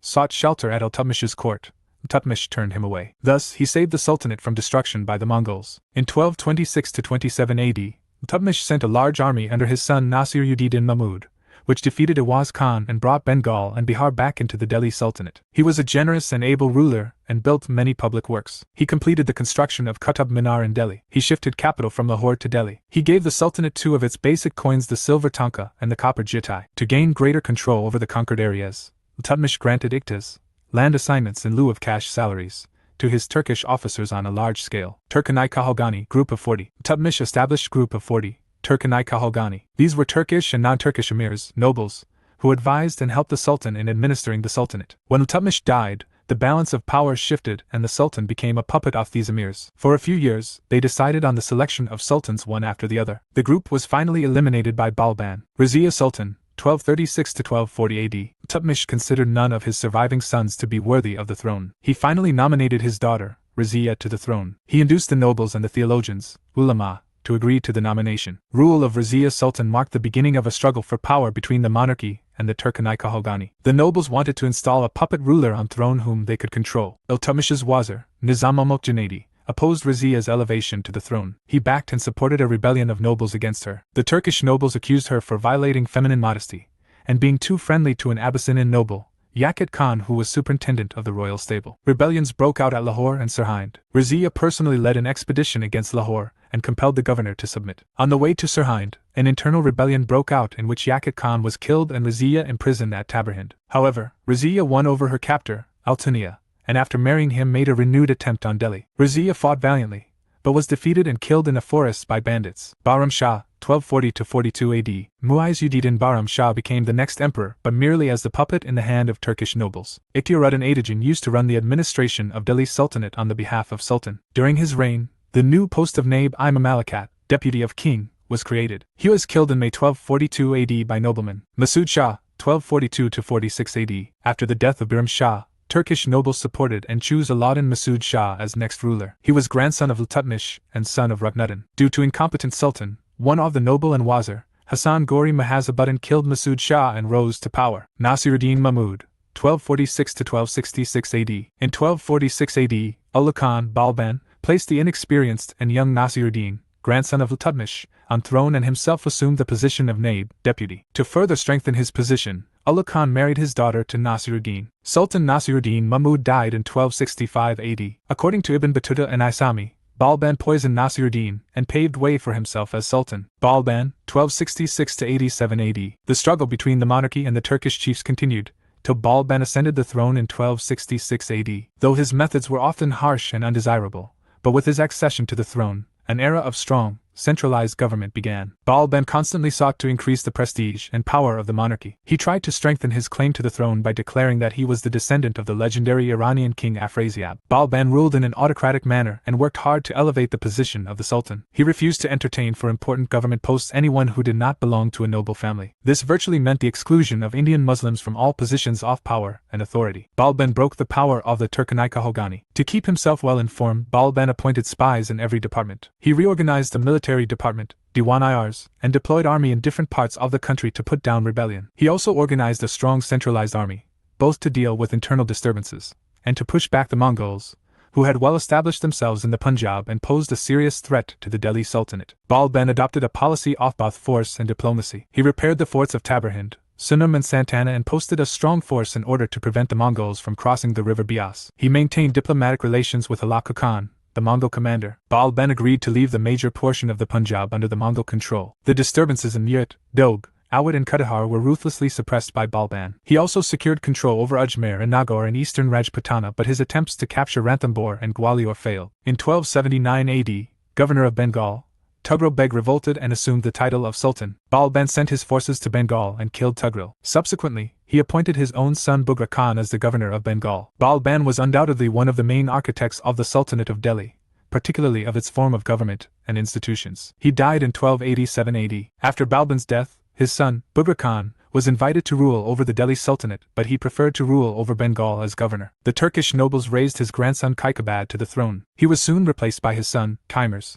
who remained on the throne for a little over 3 months. Policy of consolidation by Balban. Balban adopted a policy of consolidation rather than expansion. He introduced a new theory of kingship and insisted on the ceremony of sujada, prostration, and pabos, kissing of the monarch's feet, in the court. Balban assumed the grand title of Zilai-Ilahi, means image of God. He also introduced Persian New Year festival Nowruz. 2. Khilji dynasty, 1290–1320 AD. The Khilji rulers were probably of Turco-Afghan origin, which replaced Mamluk dynasty in Delhi Sultanate. The Khilji dynasty is termed as Khilji Revolution. Jalaluddin Khilji, 1290–1296 AD. After Kaimur's death, Firoz ascended the throne under the title of Jalaluddin Khilji, and laid the foundation of the Khilji dynasty in 1290 AD. He served as Arizona Mamluk, Minister of War, during Balban's reign. Some scholars call this event as the dynastic revolution of 1290. It brought an end to the slave dynasty. Jalaluddin Khilji ascended the throne at the age of 70 years. He ruled only for a short span of 6 years. He tried to mitigate some of the harsh aspects of Balban's rule. He was the first ruler of the Delhi Sultanate to clearly put forward the view that the state should be based on the willing support of the people. Jalaluddin tried to win the goodwill of the nobility by a policy of tolerance. He avoided harsh punishments, even to those who revolted against him. He not only forgave them but at times even rewarded them to win their support. However, many people considered him to be a weak sultan. Alauddin Khilji,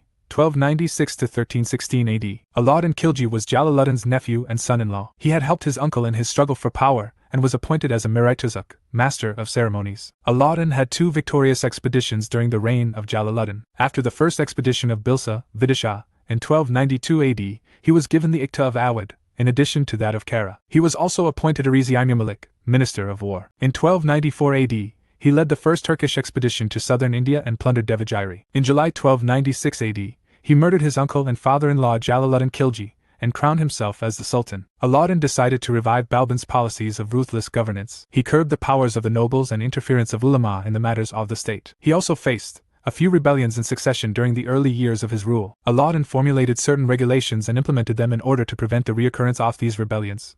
Families that had been enjoying free land to support themselves should pay land tax for their holdings. This curbed the excess of wealth owned by some people. The Sultan reorganized the spy system. The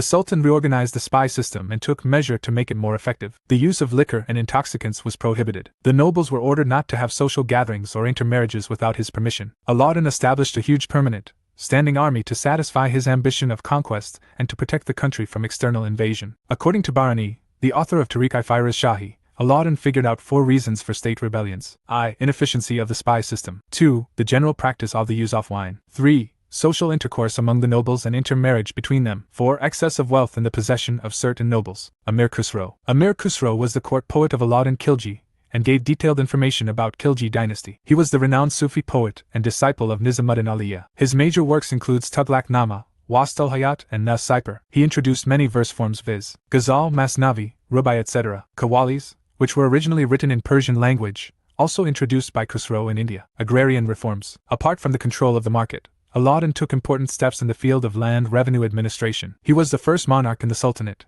who insisted that in the Doab, land revenue would be assessed on the basis of measuring the land under cultivation. Alauddin wanted that the landlords of the area called Quds and Macadams should pay the same taxes as the others. The policy of direct collection of land revenue by the state, based on measurement, could only succeed if the Meals and other local officials were honest. Alauddin insisted that their accounts should be audited strictly. The land revenue reforms of Alauddin marked an important step towards closer relationship with the rural areas. Some of his measures were continued by his successors, and later provided a basis for the agrarian reforms of Sher Shah and Akbar. After the death of Alauddin in 1316 AD, Malik Kafur sat on the throne for a few days, only to be deposed by Qutbuddin Mubarak Shah. He was soon murdered and Khusro ascended the throne. However, he was defeated and killed by Ghiyasuddin Tughlaq in a battle. Market regulations of Alauddin Khilji. For contemporaries, Alauddin's measures to control the markets was one of the great wonders of the world. Alauddin set up 3 different markets for different commodities in Delhi. These markets were the grain market, Mandi, cloth market, Saraidiel, and the market for horses, slaves, cattle, etc. In order to ensure a regular supply of cheap food grains, he declared that the land revenue in the Doab region, that is,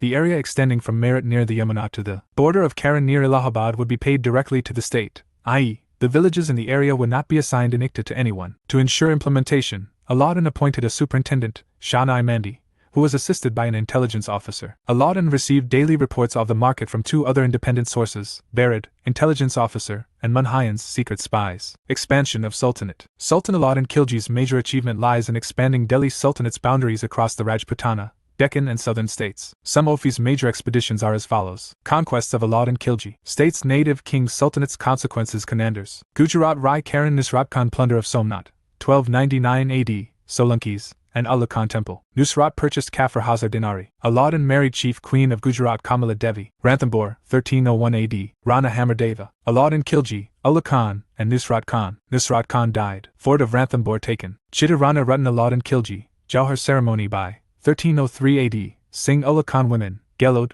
Amir Khusro, Rani Padmavati was eyewitness. Episode. Aladdin's son Khizr Khan was given governorship of Chittor. Chittor renamed as Khizrahad. Devagiri, 1307 AD. Ramchandra Dev. Malik Kafur Ramchandra Dev was given the title of Rai Ryan. Fortress of Savannah, 1308 AD. She told Dev Malik Kamaluddin. She told Dev defeated and the fortress of Savannah seized. Varangal, 1309 AD. Pratap Rudra Malik Kafur Devil, Kakatiya. Kohinoor diamond taken away. King agreed to pay annual tribute to Delhi. Dwarasamudra Virbalal, 1310 AD. 3. Hosla. Malik Kafur king agreed to pay annual tribute to Delhi. Madurai, 1311 AD. Veer Pandya Malik Kafur devastation of Netraja temple at Chidambaram. Jailer, 1311 AD. Kahar Deva. Malik Kamaluddin. Fortress of Jailer seized. Devagiri, 1313 AD. Shankaradeva. Malik Kafur Devagiri was annexed and included in Sultanate. 3. Tughlaq dynasty, 1320 to 1414 AD. The Tughlaq dynasty was originally Turco-Indian dynasty, which ruled Delhi during the Sultanate period. It was mainly ruled by Ghayasuddin Tughlaq,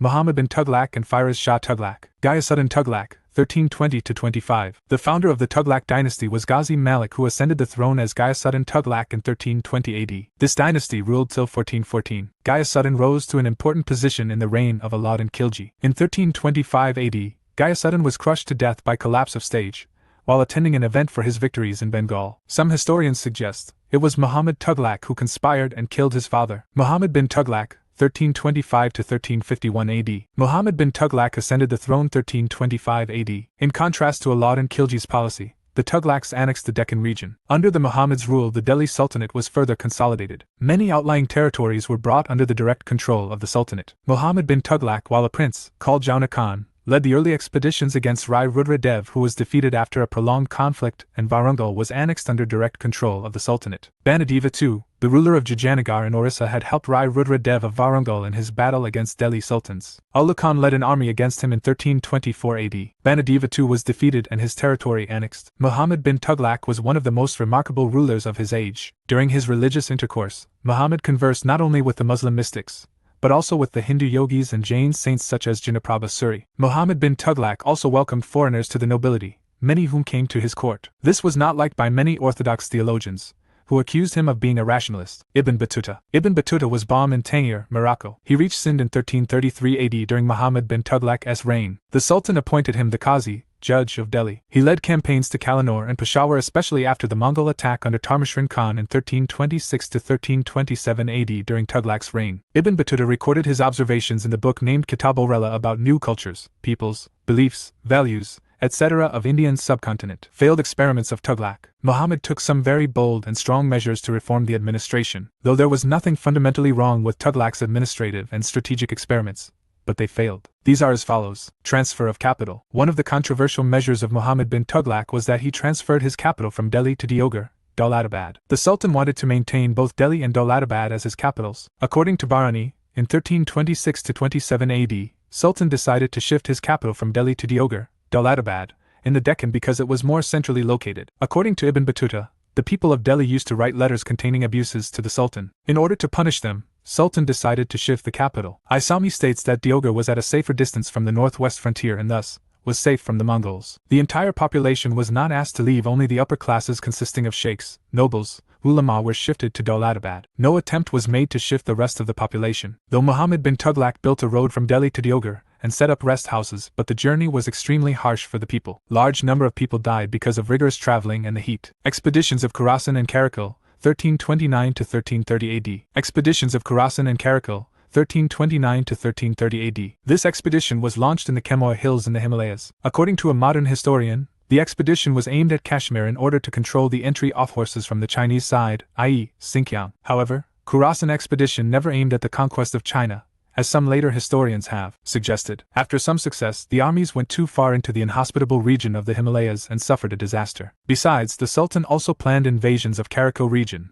in present-day Himachal, and Kandahar, but it resulted into failure. It is believed from an army of 10,000, only 10 persons returned. However, it seems that the Hill Rajas accepted the overlordship of Delhi. Token currency. Another controversial project undertaken by Muhammad bin Tughlaq was the introduction of token currency. According to Barani, the Sultan introduced token currency because the treasury was empty due to the Sultan's schemes of conquests. Muhammad introduced a copper coin, jidal, in place of silver coin, tanka, and ordered that it should be accepted as equivalent to the tanka. Moreover, Kublai Khan of China had already successfully experimented with the token currency. A Mongol ruler of Iran, Ghazan Khan had also experimented with it. However, the idea of token currency was new in India and it was difficult for traders and common people to accept it. The state also did not take proper precautions to check the initiation of coins issued by the mints. The central administration could not prevent people from forging the new coins and soon the new coins flooded the markets. According to Bharani, the people began to mint token currency in their houses. However, the common man failed to distinguish between copper coin issued by the royal treasury and those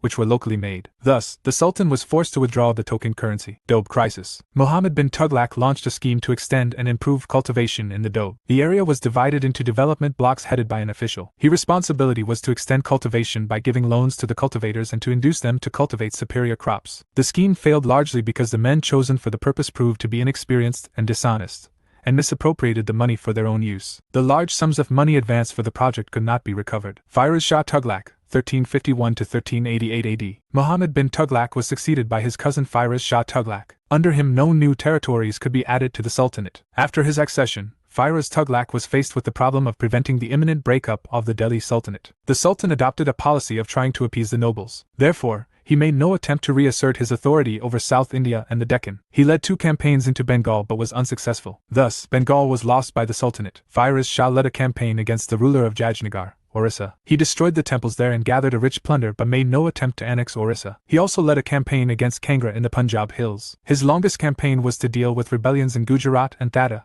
Sindh. The city Jaunpur was founded by Firuz Shah Tughlaq and named in memory of Muhammad bin Tughlaq, whose name was Jauna Khan. It was during the time of Firuz that jizya became a separate tax. Earlier, it was a part of land revenue. Firuz refused to exempt the Brahmins from the payment of jizya since this was not provided for in the Sharia law. Only women, children, the disabled and the indigent who had no means of livelihood were exempt from it. Firuz Shah Tughlaq patronized music and despite his orthodoxy, was fond of wine. He was the first ruler who took steps to have Hindu religious works translated from Sanskrit into Persian, so that there may be a better understanding of Hindu ideas and practices. Many books on music, medicine and mathematics were also translated from Sanskrit into Persian during his reign. Firuz was keenly interested in the economic improvement of the country. He set up a large department of public works, which looked after his building program. Firuz repaired and dug a number of canals. The longest canal was about 200 kilometers, which took off from the river Sutlej to Hungsi. Another canal took off from the Yamuna. These canals were meant for irrigation purposes and also for providing water to some of the new towns which Firuz built. These towns were Hisar Firuza or Hisar, in Modam Haryana, and Firozabad, in Modam Uttar Pradesh. When Firuz died in 1388, the administrative and political problems, which had to be faced after the death of every sultan, came to the surface. The struggle for power between the sultan and the nobles started once again. The governors of provinces became independent, and gradually the Sultan of Delhi was confined virtually to a small area surrounding Delhi. The will of Sultan stated that the dominion of the Lord of the Universe, being the title of the Sultans of Delhi, extends from Delhi to Palam. Nasiruddin Mahmud, 1390 to 1394 AD. He was the son of Firuz Shah Tughlaq and the last ruler of Tughlaq dynasty. His empire was expanded till Palam of Delhi. After his death, Timur Lang attacked and ended Tughlaq dynasty. Timur's attack of Delhi, 1398 AD. Timur started his expedition from Kabul in August 1398 AD, and reached Delhi in December 1398 AD. On his way to Delhi, he captured and looted all the towns. Sultan Mahmud Shah, the last sultan of the Tughlaq dynasty, and his vizier, prime minister, fled from Delhi. Timur ordered a general massacre and plunder, which continued for 15 days. Timur also took with him many Indian artisans, such as masons, stone cutters, carpenters, etc. Some of them helped him in putting up many fine buildings in his capital, Samarkand. 4. Sayyid dynasty, 1414 to 1451 AD. Sayyid dynasty was the 4th dynasty of Delhi Sultanate, which came to power after Tughlaq dynasty. The ruling family claimed to be Sayyids or descendants of Prophet Muhammad. Khizr Khan, 1414 to 1421 AD. After defeating the army of Delhi in 1398, Timur appointed Khizr Khan as the ruler of Multan. Khizr Khan defeated Sultan Daulat Khan and occupied Delhi and founded Sayyid dynasty. He did not assume the title of Sultan but was comfortable with Rayat-e-Ala. The author of the Tariq-i-Mubarak Shahi, Yahya Sirhindi, claimed that the founder of the Sayyid dynasty was a descendant of the Prophet. Khizr Khan was the most competent Sayyid ruler of the dynasty. Mubarak Shah, 1412 to 1434 AD. After Khizr Khan's death, Mubarak Shah, 1412 to 1434 AD, and Muhammad Shah, 1434 to 1445 AD, ascended the throne one after another. In 1445 AD, Alam Shah ascended the throne and became the Sultan. He proved a totally incompetent Sultan. 5. Lodi dynasty, 1451 to 1526 AD. The Lodis were the last ruling family of the Sultanate period and the first to be headed by the Afghans. Bala Lodi, 1451 to 1489 AD. Bala Lodi laid the foundation of Lodi dynasty, whose rulers were Afghans. Sultan Bala Lodi was a capable general. The Afghan nobles wanted Sultan to treat them as an equal partner rather than an absolute monarch. Bala Lodi successfully suppressed the revolts in Meerut and Doab. In 1476 AD, he defeated the Sultan of Jaunpur and annexed it to Delhi Sultanate. Sikandar Lodi, 1489 to 1517 AD. After the death of Bala Lodi, Sikandar Lodi ascended the throne. Sikandar Lodi showed little tolerance towards the non-Muslims. He reimposed the jizya on non-Muslims. Sikandar Lodi believed in the superior position of the Sultan vis-a-vis the nobles. He compelled nobles and emirs to show formal respect to the Sultan in Darbar and outside and treated them harshly. He was contemporary of Rana Sangha of Mewar as well as Mehmud Bigra of Gujarat. He founded the city in Agra in 1504 AD and made his second capital. Sikandar Lodi introduced a new system of land measurement, known as Gai Sikandari. Ibrahim Lodi, 1517 to 1526 AD. Afghan nobles helped Ibrahim Lodi to become Sultan, after the death of Sikandar Lodi in 1517. Daulat Khan of Bihar and Rana Sangha of Mewar sent an invitation to Babur at Kabul to invade India. Babur defeated Sultan Ibrahim Lodi in 1526 AD in the historic and decisive First Battle at Panipat. He was the first Sultan of Delhi who was killed in the battlefield. Mongol invasion in Delhi Sultanate. Mongol invaded India time to time during the reign of different rulers of the Delhi Sultanate. Mongol invasion at the time of Iltutmish. In the year 1218 AD, Genghis Khan defeated the Khwarizm Empire and destroyed it completely. The threat of Mongol invasion of India came in 1221 AD, when Khwarizm crown prince escaped from Mongols and crossed Indus River. Prince Khwarizm then asked for asylum to Iltutmish, but he denied as Iltutmish do not want the rivalry of Genghis Khan. Mongol invasion at the time of Balban. After the death of Genghis Khan, 1226 AD, his empire divided between his sons. The Mongol general Tayyar Bahadur headed towards Lahore, and the Subadar of Lahore asked for help of Sultan Balban, but Balban did not give any assistance. Lahore was then captured by the Mongols. In the year 1245, Mongol attacked the Sultanate but defeated by Balban. Mongols' invasion during Khilji's. Salaluddin Khilji was the chief defender of northwestern frontiers during the reign of Balban. He fought many battles against the Mongols and was well known about the fighting skills against Mongols. In the year 1292, Mongol commander Abdullah attacked Delhi with force of 150,000, but Jalaluddin Khilji defeated them and a peace treaty was signed due to which 4,000 Mongols accepted Islam and settled near Delhi. In the reign of Aladdin, many battles were fought between Mongols and his army,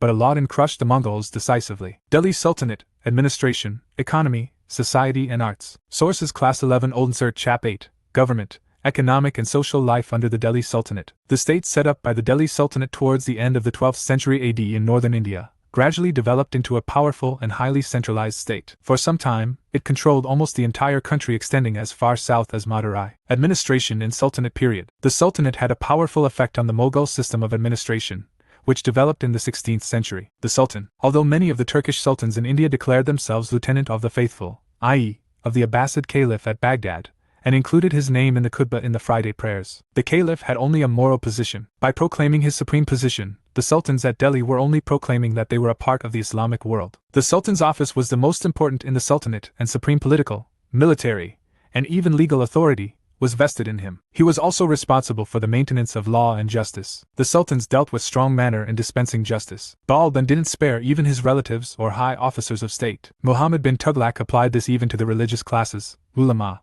who had previously been exempted from harsh punishments. No clear law of succession developed among Muslim rulers. The Islamic theory adhered to the idea of the election of the ruler but accepted in practice the succession of any son of a successful ruler. However, all the sons of a ruler were considered to have an equal claim to the throne. Central administration. The Sultan was assisted by several ministers who were chosen by him, and remained in office at his pleasure. A definite system of administration developed towards the end of the 13th century AD. The Wazir. The key figure in administration was the Wazir. In the earlier period, the Wazir were primarily military leaders. In the 14th century AD, the Wazir began to be considered more an expert in revenue affairs and presided over a large department dealing both with income and expenditure. A separate auditor general for scrutinizing expenditure and an accountant general for inspecting income worked under the Wazir. Muhammad bin Tughlaq paid close attention to the organization of the revenue department. His Wazir Khwaja Jahan was widely respected. Kanai Jahan, a converted Tailang Brahmin who was deputy to the previous Wazir, was chosen by Firoz Shah Tughlaq as his Wazir. His long spell of 18 years as Waziri is generally considered to be the high watermark of the Wazir's influence. Other important ministers of central administration. Baradai Mumalik, head of state news agency. Amirai Hazib, officer in charge of the royal court. Sadrai Jahan, officer in charge of religious and charitable endowments. Amirai Kar, officer commanding the royal horses. Amirai Dad, officer in charge of justice.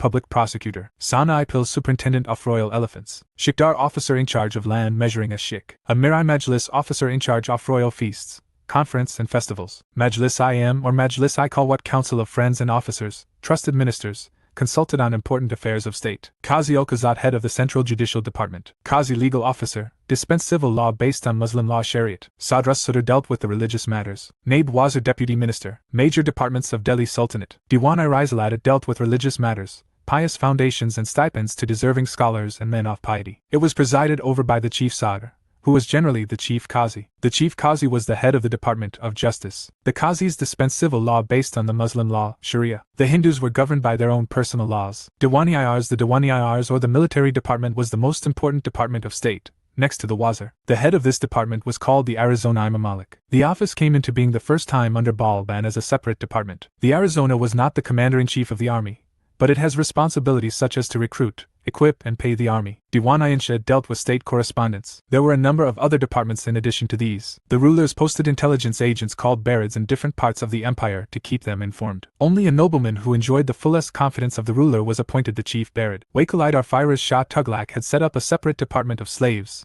known as Waikalidar, under whom many slaves were employed in royal workshops. He was also responsible for the maintenance of proper decorum at the court, and placing nobles in their proper order of precedence at formal receptions. Diwan-i-Amir Kohi, the department was related to agriculture, established by Muhammad bin Tughlaq. It was started to improve cultivation in the Doab region, which was facing acute drought and crop failures. The army. The efficiency of Delhi Sultanate's army was the main factor to contain the Mongol invasions while at the same time conquering entire North and Deccan. The Turks also maintained a large number of elephants, which were trained for war purposes. Balban kept his army in good trim by making it march over long distances on the pretext of undertaking hunting excursions. The Turks and Afghans predominated in the cavalry, which was considered prestigious. The Hindus were employed both in the cavalry and the infantry at the time of the Ghaznavids. They continued to be employed but largely in the infantry in the subsequent period. Aladdin introduced the branding system, dag, of the horses so that the soldiers may not bring horses of poor quality. A descriptive roll of each soldier was also maintained. Of all the Delhi rulers, Aladdin Khilji had the largest standing army. The strength of his army is placed at 300,000 by Barani, which appears to be an exaggeration. Aladdin was also the first sultan who paid his soldiers fully in cash. A Sadvar, cavalryman, in his time was paid 238 tankas a year or about 20 tangos a month. Earlier, the Turkish soldiers had been assigned several villages in the Doab for the payment of their salaries. Important army officials. Arizona Yumalik, the head of the Diwan-irs department responsible for the recruitment, payment and inspection of troops. Amir-i-Kar, officer commanding royal horses. Sana-i-Pil, superintendent of royal elephants. Amir-i-Bar, officer in charge of police and transport, naval port. Local administration. The Turks divided their administration into several tracts called iktas, which were divided among the leading Turkish nobles. The holders of these offices were called muktas or walis. The muktas were expected to maintain law and order in their tracts and collect the land revenue due to the government. Out of the money they collected, they were expected to meet the salaries of the soldiers and keep the balance. These iktas later became provinces or subas. Under Muhammad bin Tughlaq there were 24 provinces. Below the iktas were the shiks, and these were under control of Shikdar. The pargana was the next administrative unit. These were grouped into units of 100 to 84 and traditionally called chorasi. The pargana was headed by the emil. The most important persons in the village were the kut, landowners, and Makadam or headman. The village accountant was known as Patvari. Economy in the Sultanate period. The new system of taxation was based on Quran. 4 kinds of taxes sanctioned by the Quran were imposed, namely carriage, zakat, jizya and khums. Types of taxes. Zakat, to be paid by well-to-do Muslims for helping the needy. Religious tax. Jizya, tax levied on non-Muslims in return of which they received protection of life and property and exemption from military services. Carriage, land tax paid mainly by Hindus, which was equal to L/10th of the produce of land. Khums, it was L/6th of the booty captured during war. Abwabs, excess taxes like house tax, grazing tax, etc. Sharab, irrigation tax. Ashraf, L/10th of the gross produce on land held by Muslims. Types of lands. Khalisa, crown land. It was directly administered by the central government. Doab region brought under this. Inam or Waqf, it was the land given to the people, especially to the Muslim saints and scholars, in gift or charity. Lands of feudatory Hindu chiefs. From such lands, the Sultan got annual fixed tributes. Ikta, it is that part of land granted by the Sultan to its military chiefs for the maintenance of a given number of troopers. The land was normally taken back when the iqtidars were not in a position to maintain the army. Monetary system. There was a scarcity of silver during the Sultanate period, hence, silver-mixed copper coins were introduced. The coins depicting images of goddess Lakshmi, ox, horseman and name of the Sultan in Nagari script were called Dalhawala coins. Barani mentions 2 new coins, Dang and Dirham, which were also in circulation. Trade and industry. The Sultanate period was marked by the growth of towns and town life. A modern historian states that on the whole the Sultanate presents the picture of a flourishing urban economy. Ibn Battuta described Delhi, the largest city in the eastern part of the Islamic world. The other important cities of the times were Lahore and Multan in the northwest, Kara and Lakhnadi in the east, and Anhawara, Patan, and Kambat, in the west. Such an economy must have necessitated commerce on a large scale. Indian textiles had already established their position in the trade of countries on the Red Sea and the Persian Gulf. During this period, fine Indian textiles were introduced to China as well, where it was valued more than silk. India imported from West Asia high-grade textiles, satin, etc., glassware and horses. Since India had a favorable trade balance, gold and silver came to India from these countries. India's foreign trade both overland and overseas was truly an international enterprise. The royal karkhanas, which we have referred to earlier, catered to all the needs of the Sultan. They manufactured costly articles made of silk, gold and silverware, etc. Industries in Sultanate period. During the Sultanate,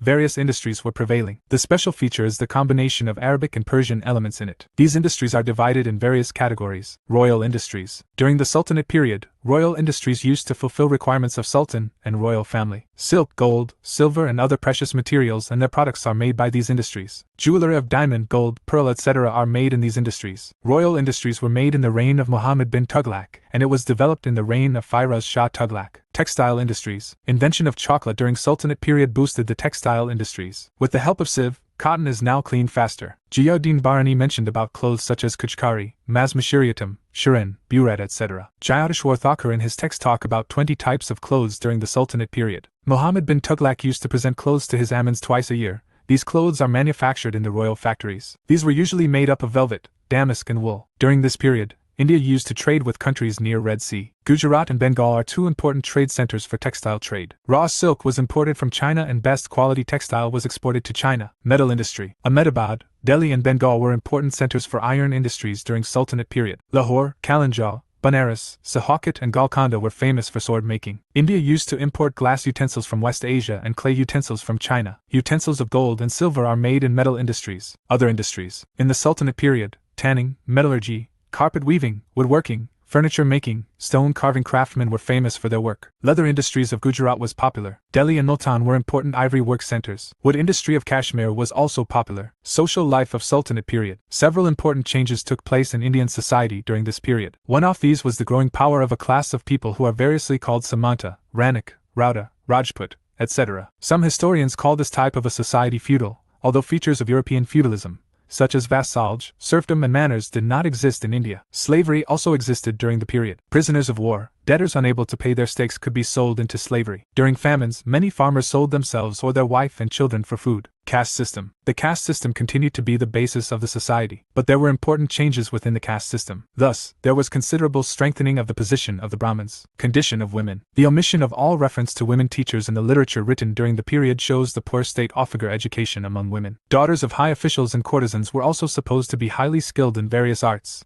including poetry. The practice of study was made obligatory by some writers, but condemned by others. According to an Arab writer, Sulayman, wives of kings sometimes burnt themselves on the funeral pyre of their husbands. Literary works in Sultanate period. The Delhi Sultanate established a new language and literary style that introduced into the subcontinent. Persian became the official language of Delhi Sultanate, and Urdu was mainly the camp language. Literary works of Sultanate period. Author book al-Barani, Kitab al-Hain, Minhaj as-Siraj, Tabakat Nazariya, Mir Khusro, Khazainofatu, Tughlaq Nama, Ziyuddin Dinbarani, Fatwai Jahandari, Tariq-i Firoz Shah Fatwa Firoz Shahi Hassan Nizami Tajul Mathur Abu Bakrchach Nama Ibn Battuta Kitaborilla. Amir Khusro. Amir Khusro was a creative Persian poet, 1253 to 1325 AD, associated with royal courts of more than 7 rulers of Delhi Sultanate. Amir Khusro was a genius of those times. A very versatile person, he was a soldier, a composer of poetry in Arabic, Persian, Urdu and a diplomat, smart in court matters and was also a good musician. He innovated Khyal, a style of singing. Amir Khusro wrote Tariq-i-Alai or Khazainofatu. In this book, he gave an account of conquest of Aladdin. He wrote another book called the Shika,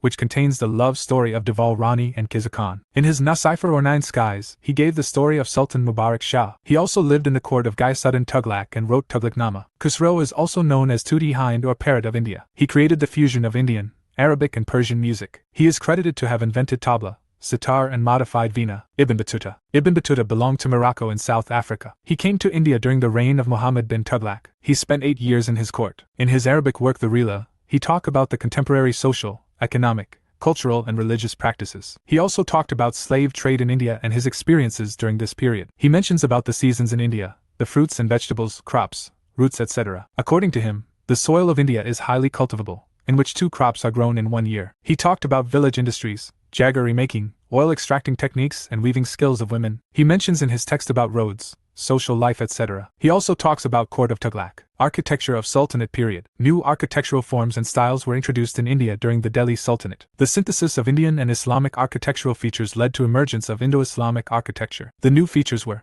the arch and dome, the use of lime mortar, the development of the true arch. In the beginning, they converted temples and other structures demolished into mosques. For example, the Quatul Islam Mosque near Qutb Minar in Delhi was built by using the materials obtained from destroying many Hindu and Jain temples. With the arrival of artisans from West Asia, the arch and dome began to show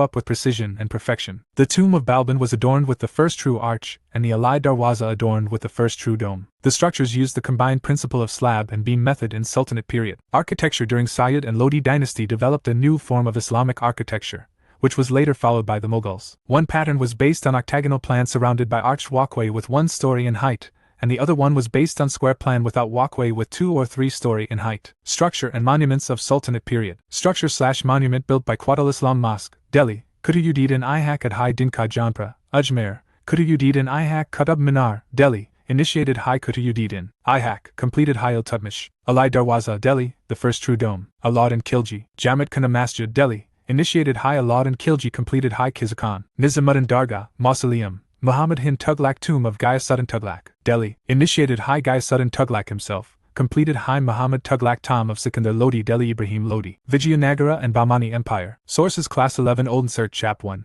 The Age of Vijayanagara and the Bahmanis and the Coming of the Portuguese. Class 11 Old NCERT Chap 10. Struggle for Empire in North India, 1400 to 1525. Class XI New NCERT Chap 1. The imperial capital Vijayanagara. The Vijayanagara and Bahmani kingdoms emerged in 14th century AD in Deccan region of South India and dominated for more than 200 years. The Vijayanagara was Hindu kingdom while Bahmani Sultanate was a Persian sultanate. The Vijayanagara and Bahmani kingdoms coexisted and were constantly at war with one another. The Bahmani Empire declined towards end of the 15th century AD, and of the Vijayanagara Empire ended in 1565 AD in the Battle of Baimahadi. Vijayanagara Empire. The Vijayanagara kingdom was founded by Harihara and Bukka in 1336 AD.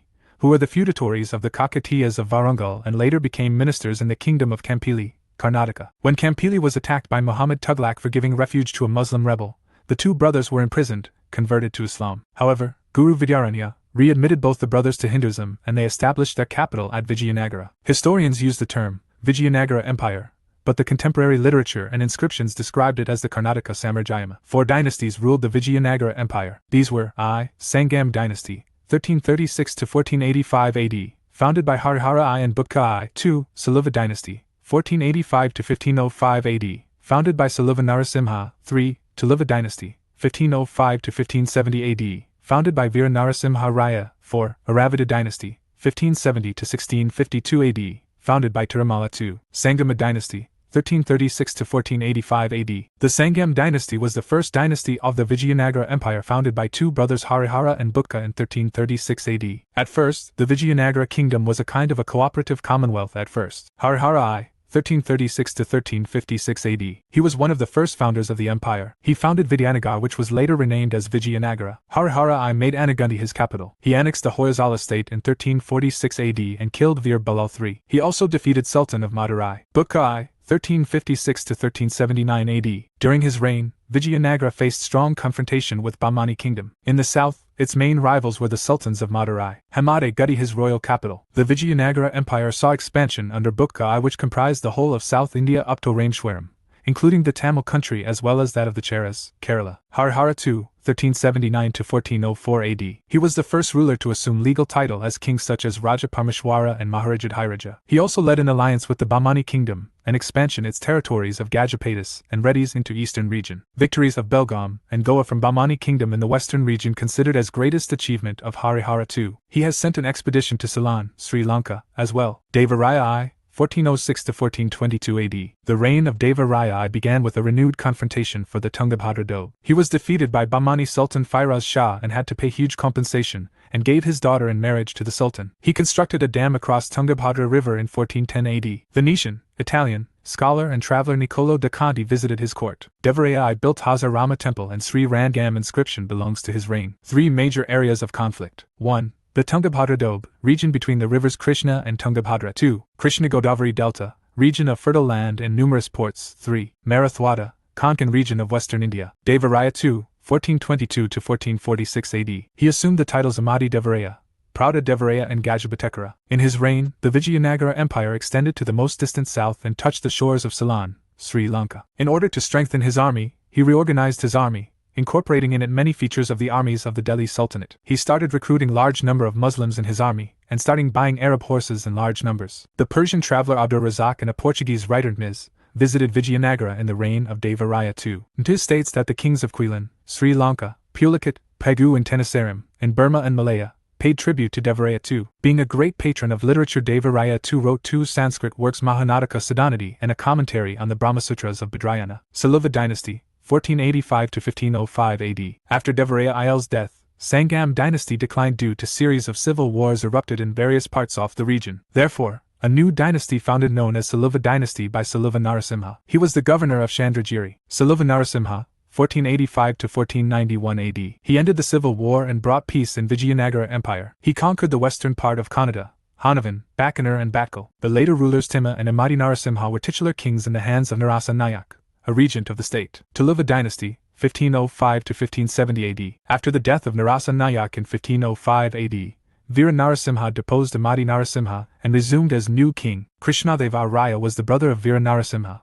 who became the greatest ruler of Vijayanagara Empire. Krishnadeva Raya, 1509 to 1530 AD. In a series of battles lasting 7 years, Krishnadeva compelled the ruler of Orissa to restore to Vijayanagara all the territories up to the river Krishna. This led to a hostile alliance between his 2 main opponents, Bijapur and Orissa. Krishnadeva in 1520 AD completely defeated the Bijapur ruler and briefly captured Bijapur and Belgaum before a truce was made. Babur described him as the greatest ruler of Tuluva dynasty. Under Krishnadeva, Vijayanagara emerged as the strongest military power in the south. Due to the danger posed by the rise of the Portuguese in trade and commerce, he maintained friendly relations with Albuquerque, the Portuguese governor, whose ambassador Friar Louis was a resident of Vijayanagara kingdom. He was a gifted scholar in both Telugu and Sanskrit. He wrote Ashaparaniyam and Jambavati Kalyanam in Sanskrit, Anamuktamalya, Undul's story, in Telugu. He took the titles of Yavanaraja Stapanakarya, restorer of the Yavana kingdom, i.e. Bahmani, Abhinva Bhoja, Andhra Patamaha and Andhra Bhoja. The Vidalaswami and Tirupati temple were built during Krishnadeva Raya's reign. Hazara Rama temple was expanded also during his tenure. Krishnadeva's court was adorned by the 8 poets known as Ashtadigajas. They had composed at least 1 Prabandha Kavayamu,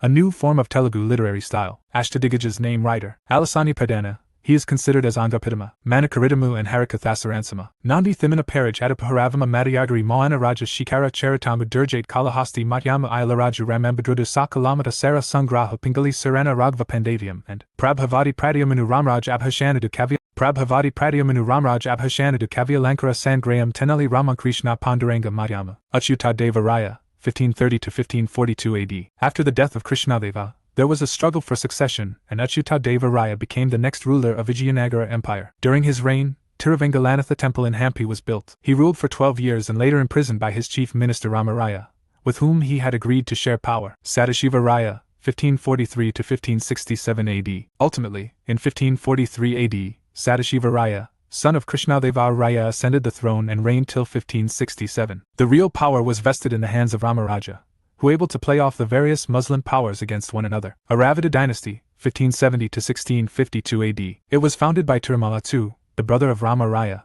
ruled as the name of Sadashiva Raya. He has shifted his capital from Hampi to Peniganda. He was succeeded by Sri Ranga, Venkata II, 1586 to 1614 AD, and Sri Ranga III in 1642 to 1646 AD. Although the kingdom sustained for almost 100 more years, but its territories decreased continually, and the Raya was no longer counted in the political affairs of South India. Battle of Banahati. The Battle of Banahati, popularly known as Talikota, was fought between Vijayanagara led by Rama Raja and confederation of 4 Muslim sultanates, Hussain Nizam Shah I and Ali Adil Shah I of Ahmednagar and Bijapur, Ali Barid Shah I of Bidar and Ibrahim Tsuli Qutb Shah Wali of Golconda in January 1565. Rama Raja was surrounded, taken prisoner, and immediately executed. The Battle of Banahati is generally considered to mark the end of the Great Age of Vijayanagara. Vijayanagara administration. The concept of kingship among the Vijayanagara rulers was high. Kingship was based on the principle of absolute monarchy, but with welfare state policy. The succession to the throne was hereditary. Krishnadeva Raya in his book on Paladya Muktamalaya suggests the king that with great care and according to his power, should attend to the work of protecting the good and punishing the wicked. Central administration in Vijayanagara Empire. The king was advised by a council of ministers, Mahapratinidhi, in Vijayanagara Empire, which consisted of the great nobles of the kingdom. However, the ultimate decisions were taken by the king himself. The king enjoyed absolute authority in executive, judicial and legislative matters, provincial and local administration. The kingdom was divided into Rajyas or Mandalam, provinces, below, which were Nadu, district, Sthala, sub-district, and Grama, village. Each province was under a governor known as Mandaleshvara. The Gauda was village headman and basic unit of administration. However, the village self-government concepts were considerably weakened under Vijayanagara rule. Nayakara and Iyengar system. The Nayakara and Iyengar system were the main components of the Vijayanagara administration. Nayakara. The Nayakara system was established by the time of Krishnadeva Raya. These were a category of officers appointed by the king with rights over land and assigned a piece of land called Amaram. These chiefs were known as Palayagars or Naika. The landholding allocated to the Naikas was called Nayakadanam. There were different kinds of Naikas such as Danayakas, military official, Durgadanayakas, military official in charge of fort, and Amranayakas, sub-Naika who received land from the Naika. Often the Naika gave away a portion of land to temples or some religious institution free of tax. Such grants were called manya. The Naikas were independent in their areas and were non-transferable. In the course of time, it became a major cause of decline of Vijayanagara Empire. Iyengar. During the Vijayanagara rule, the village administration was organized in the form of the Iyengar system. According to this system, every village was a separate unit. 12 functionaries, collectively known as Iyengars, were appointed by the government in each village, and once allotted, the office became hereditary. The Iyengars could sell or mortgage their office. Tax-free lands or manyas were granted to them for their maintenance for perpetuity. Revenue administration. The crown lands were the most important source of revenue. The taxes were collected on the basis of assessment fixed after thorough survey. The rates of taxes were as follows: I. 1/3 of the produce of kuravai, a type of rice, during winter. 2. 1/4 of sesame, ragi, horse gram, etc. 3. 1/6 of millet and other crops cultivated on dry land. In addition to the land tax, there were various other taxes, such as property tax, tax on sale of produce, profession taxes, military contribution, in times of war, tax on marriage, etc. Society in Vijayanagara Empire. There was considerable growth of towns and urbanization under Vijayanagara rule. The Brahmanas held in highest position in the society, religious as well as political matters. The position of women was fairly high in the society. They were allowed to access knowledge and many women were employed in royal households. Alasani Padana's Manikaratam gives detailed account of the caste system of the Vijayanagara Empire. Important terms associated with Vijayanagara Empire. Terminology meaning Ajami's non-Arab lands Kanakai tax for maintenance of army Nadu territorial unit Nat are dominant non-Brahmin landholders Pariyanada superlocal, covering multiple regions. Assemblies Sava Assembly of Brahmadiya villages UR Assembly of the Natar. Economic conditions in Vijayanagara Empire. Unbounded prosperity prevailed in the Vijayanagara Empire. Agriculture flourished in different parts of the kingdom, and the state pursued a wise irrigation policy. The principal industries were related to textiles, mining and metallurgy, and the most important of the minor industries was perfumery. Craftsmen and merchants guilds played an important part in the economic life of the kingdom. The most remarkable feature in the economic condition of the kingdom was commerce,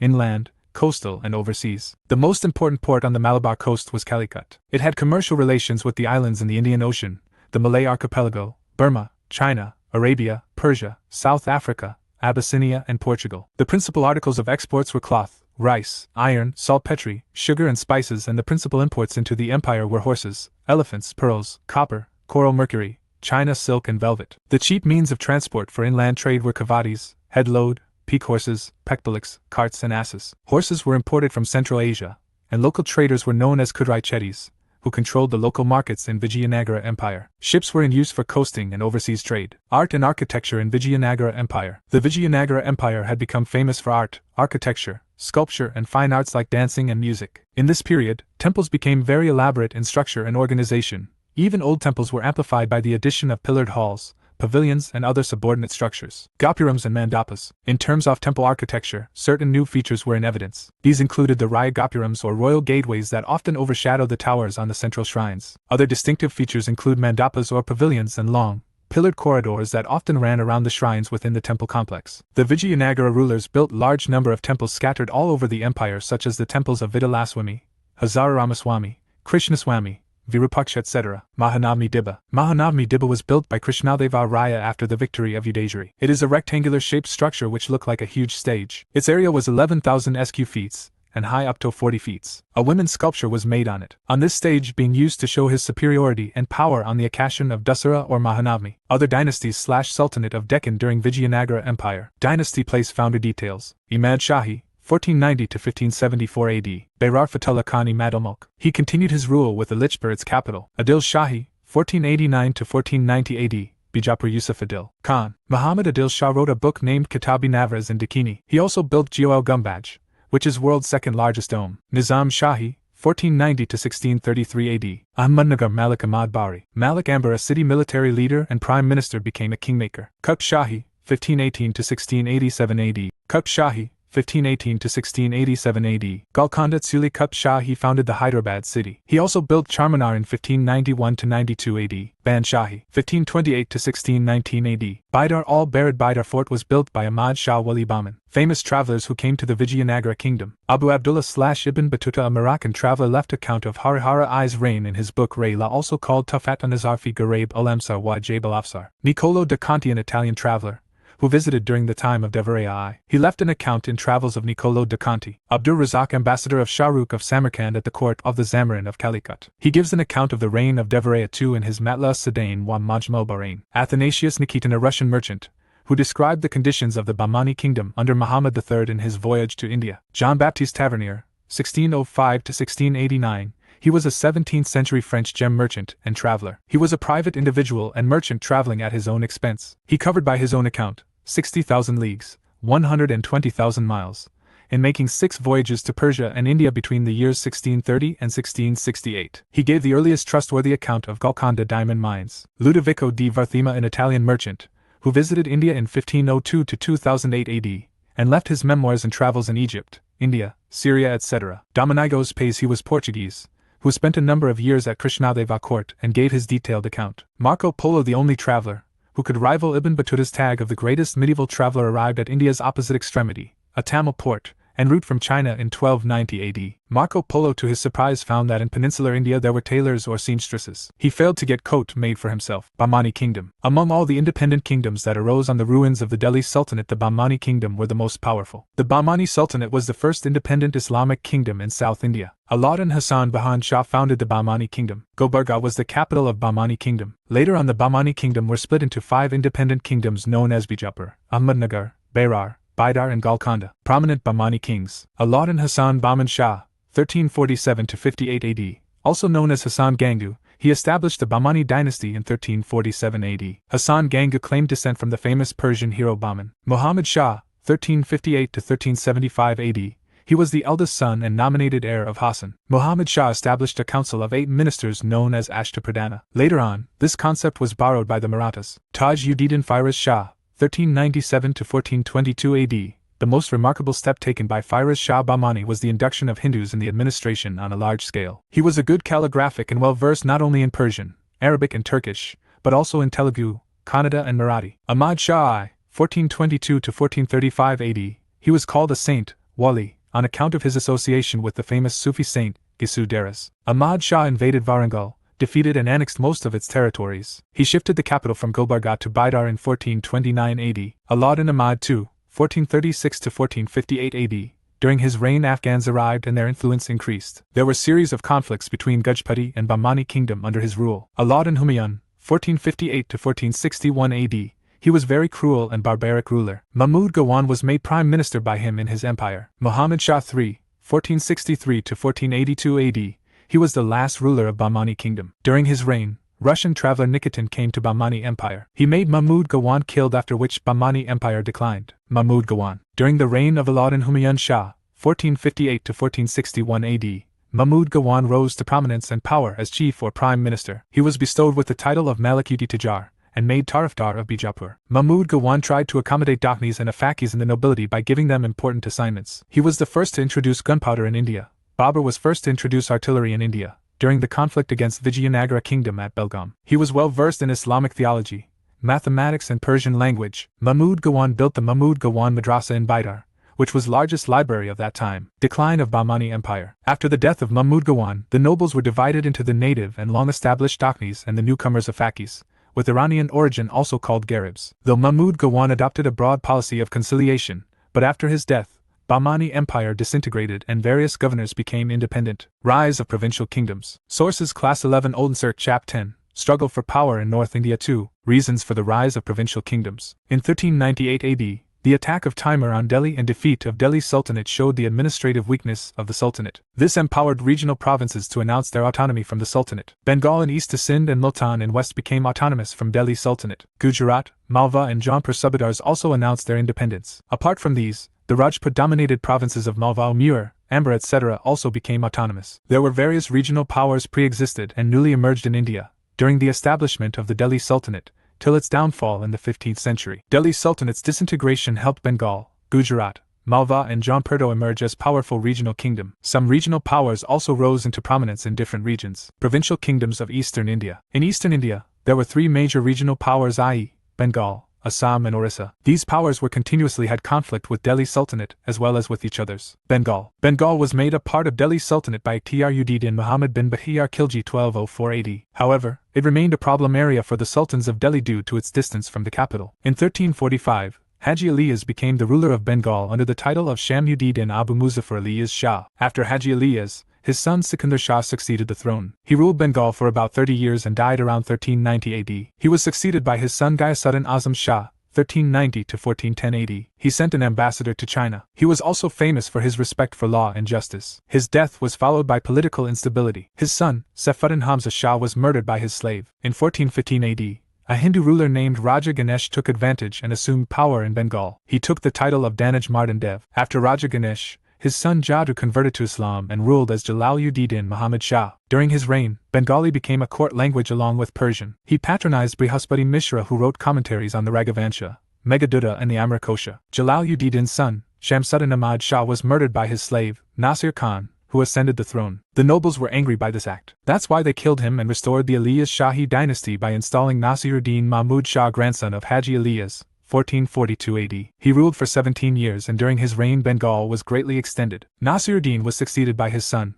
Rukunuddin Barbak Shah, but died soon. After Rukunuddin's death, some of his slaves created political instability between 1487 to 1493 AD. A period of unrest was finally brought to an end when a noble of Arab origin named Syed Hussein assumed power, 1494 AD, and entitled himself as Alauddin Hussein Shah. Thus, the Hussein Shahi dynasty was established. Alauddin Hussein Shah ruled from 1494 to 1519 AD and was the most popular ruler of Bengal. It was during his reign that Bengali language witnessed considerable growth. He was succeeded by Nasiruddin Nasrat Shah. Chaitanya preached Vaishnavism in his reign. He concluded a peace treaty with Babur, but died in 1532 AD. He built Barasona and Kadam Rasul Mosque. The Portuguese made their first appearance in Bengal during his period. He honored poet Maladhar Basu, compiler of Sri Krishna Vijay, with the title of Ganaraja Khan. During the rule of Nazat Shah, the Mahabharata was translated in Bengali. After weak successors of Nazat Shah, Bengal occupied by Sher Shah Suri in 1538 AD. Assam. There were two warring kingdoms in Assam at that time. Kamata Kingdom, Kamrup,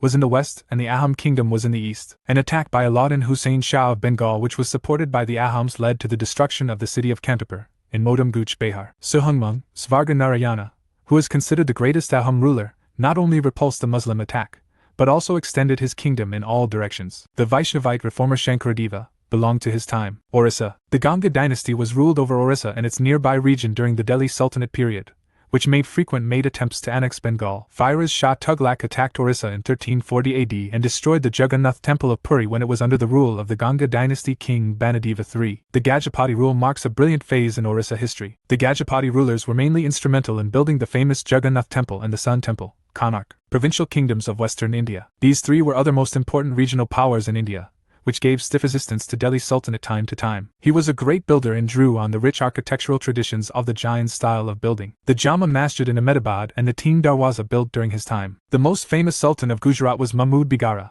1459 to 1511 AD, who ruled over Gujarat for more than 50 years. He was called Bigara because he captured two of the most powerful forts, Garbs, Gimar and Champaner, in one day. His court poet was Udayaraja, who composed many texts in Sanskrit. Muzaffar Shah II, 1511 to 37 AD, He fought against Rana Sanga of Muir. He restored Mahmud Khilji II of Malwa to this throne. He was considered by Babur to be one of the 5 great rulers of Hindustan. Gujarat. The real founder of the kingdom of Gujarat was Ahmad Shah I. He shifted the capital from Patau to the new city of Ahmedabad, the foundation laid in 1413 AD. Other rulers of Gujarat. Muzaffar Shah I, 1407 to 1411 AD. After Timur's invasion of Delhi in 1398 AD, Gujarat became independent under its governor, Zafar Khan. He named himself Muzaffar Shah I. He was appointed as governor of Gujarat by Nasir-ud-Din Muhammad bin Tughlaq IV in 1391 AD. Shihab-ud-Din Ahmed, 1411 to 42 AD. He founded the city of Ahmedabad and shifted the capital from Patan to Ahmedabad. He also built the Jama Masjid and Teen Darwaja at Ahmedabad. Muslim historians argue that he was an idol breaker. He imposed jizya for the first time in Gujarat on Hindus. The Hindu pilgrimage center, Sidpur, was destroyed. But he also appointed Hindu officials, Manikchand and Modikand, into the government. Mahmud Bigara,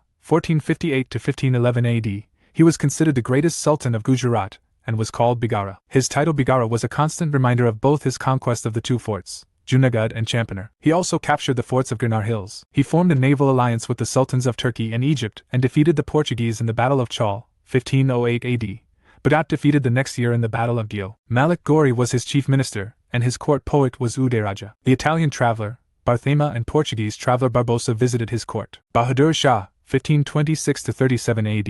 He annexed Malwa in 1531 AD. He was the last able ruler of Gujarat. He imposed a humiliating treaty on Chittor, so Humayun attacked in 1534 to 35 AD, whereupon Bahadur Shah sought help from Portuguese and had to surrender Bassein and Din to Portuguese. He recaptured Gujarat from Humayun, but was killed by the Portuguese. Emperor Akbar finally captured Gujarat in 1572 to 73 AD. Malwa. During the medieval period, the kingdom of Malwa remained at the height of its glory. One of the early rulers of Malwa, Hashan Shah, adopted a broad policy of religious toleration. Many Rajputs were encouraged to settle in Malwa. Hashan Shah was the first ruler of Deccan who extended his patronage to the Jains. Nardiva Soni was one of his advisors. Lalitpur temple was built during Hashan Shah's period. Muir. Muir was an old principality of minor importance under the rule of the Gujarat dynasty, with its capital Nagada. Although Alauddin Khilji captured Chittor, the capital of Muir, in 1303 AD, it was soon restored by Rana Hammer, who established the rule of Sisodiya dynasty. Rana Kumbha, 1433 to 68 AD, the greatest ruler of the Sisodiya dynasty, carried out continuous warfare against Gujarat and Malwa. The first great ruler of medieval Muir was Rana Kumbha. Some contemporary inscriptions and a literary work echoing Mahatmya speaks of his military success. He wrote commentaries on Jayadeva's Gita Govinda and Chandasadakam. The greatest architectural monument of his reign was the Kirtistamba built by him at Chittor. He was murdered by his son, Yuddha, to gain the throne. He was famous for Kirtistamba, or the Tower of Fame. Rana Sanga, 1509 to 28 AD.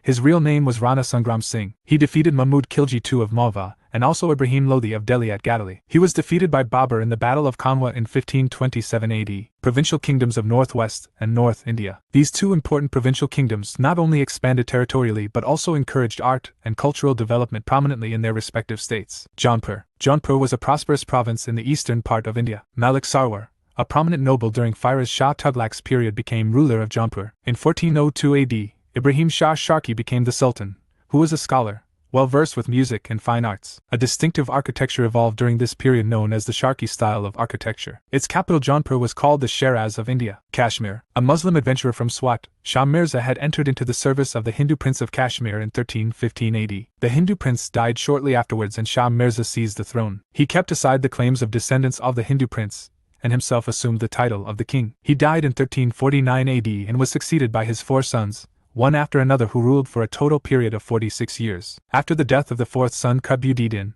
1394 AD, his son Sikandar ascended the throne. Sultan Zainal Abidin, 1420 to 1470 AD, was the greatest Muslim ruler of Kashmir. He was highly enlightened, liberal and benevolent, for which he was known as the Akbar of Kashmir. He abolished jizya and withdrew sati. He abolished cow slaughter. Because of his liberal approach, he was called Badshah, i.e. Great King. He had translated Mahabharata into Persian. 2 famous scholars, Jaraja and Sravara, extended Kalhana's Rajataranjini to the 15th century under the patronage of Zainal Abidin. He created Zaina Lanka, the artificial island on the Wooler Lake. After Zainal Abidin's death, an anarchy under the rule of the nominal kings arose who ascended the throne. Haidar Shah was a fairly competent ruler, but his successors were incompetent, and in 1540 AD, a relative of Babur, Mirza Haidar, conquered Kashmir. Later, Akbar annexed Kashmir into the Mughal Empire in 1588 AD. Other regional kingdoms. Marwar Rao Chunda, who ruled from 1404 to 1421 AD, was succeeded by Jodha. Jodha built the fort of Jodhpur. Bikaner was founded by Baika, Malva ruler and one of the sons of Jodha in 1465 AD. Amber or Amardullah Rao was the founder of the Kachawaha dynasty,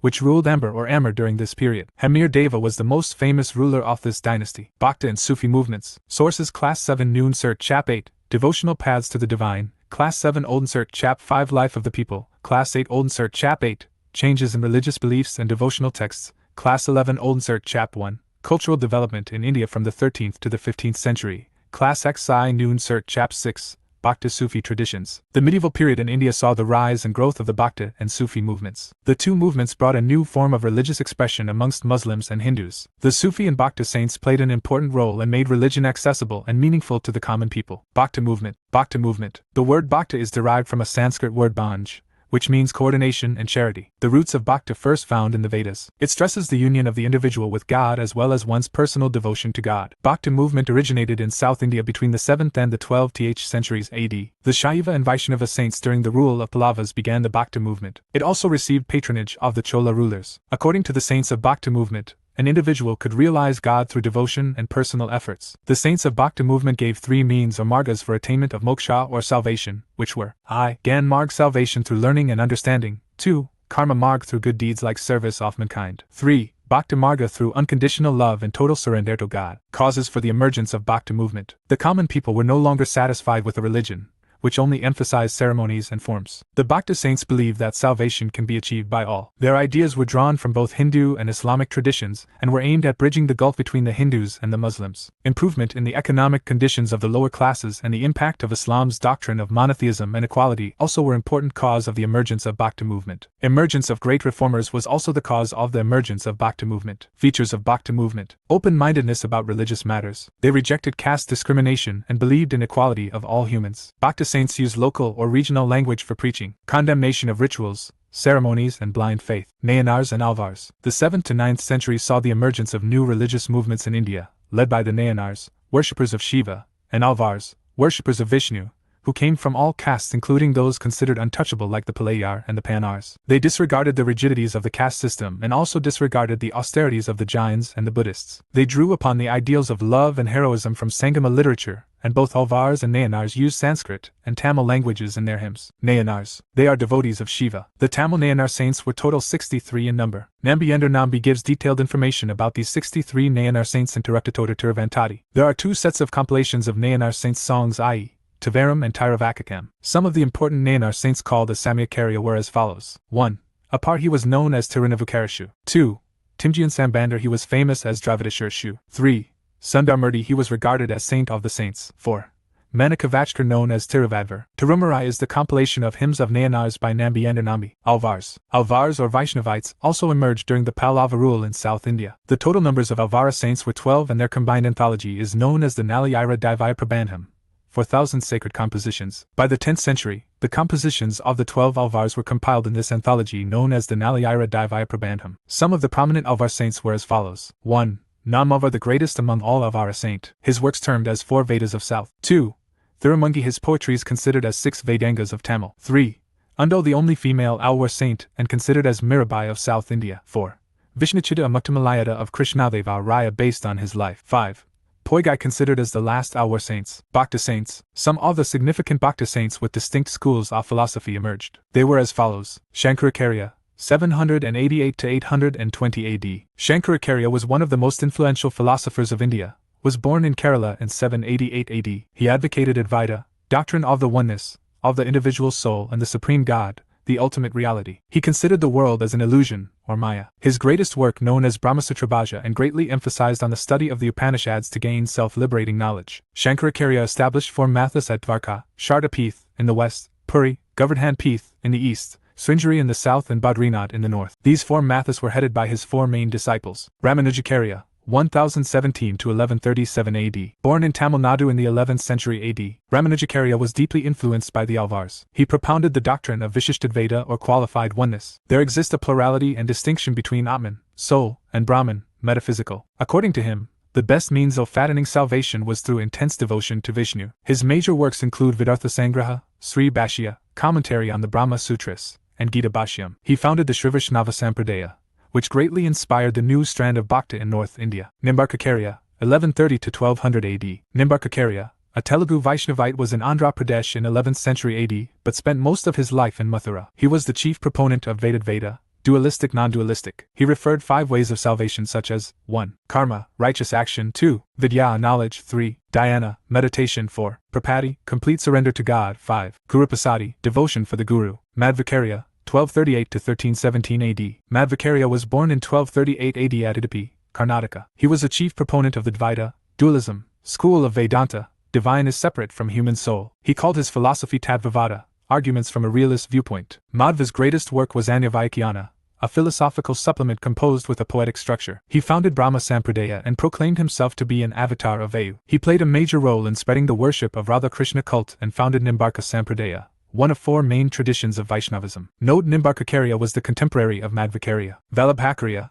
1479 to 1531 AD. Vallabha was born in a Telugu Tilang Brahmin family and spent his entire life in Varanasi. Vallabha rejected asceticism and monastic life, suggested that through loving devotion to God Krishna, anyone could achieve salvation. He founded the Krishna-centered Pushti Marg sect of Vaishnavism in the Braj region and the philosophy of Shuddha Advaita, pure non-dualism. He was the prominent saint of Rudra Sampradaya out of the 4 traditional Vaishnava Sampradayas. Note: Vallabhacharya was contemporary of Krishnadeva Raya and received the title Jagadguru. Virashaiva tradition. A new form of tradition and movement emerged in Karnataka in 12th century AD by Basavaima, 1106–68 AD, who was a minister in the court of Kalachuri dynasty. His followers worshipped Shiva as a linga and were known as Virashaivas, heroes of Shiva, or Lingayats, wearers of the linga. Virashaivas believe that on death the devotee will be united with Shiva and will not return to this world. They also questioned the theory of rebirth. The source of Virashaiva tradition is compiled as Vachanas composed in Kannada. Nirguna saints. Nirguna saints believed in invisible formless God and God without attributes. Some of the important Nirguna saints are Dada Dayal,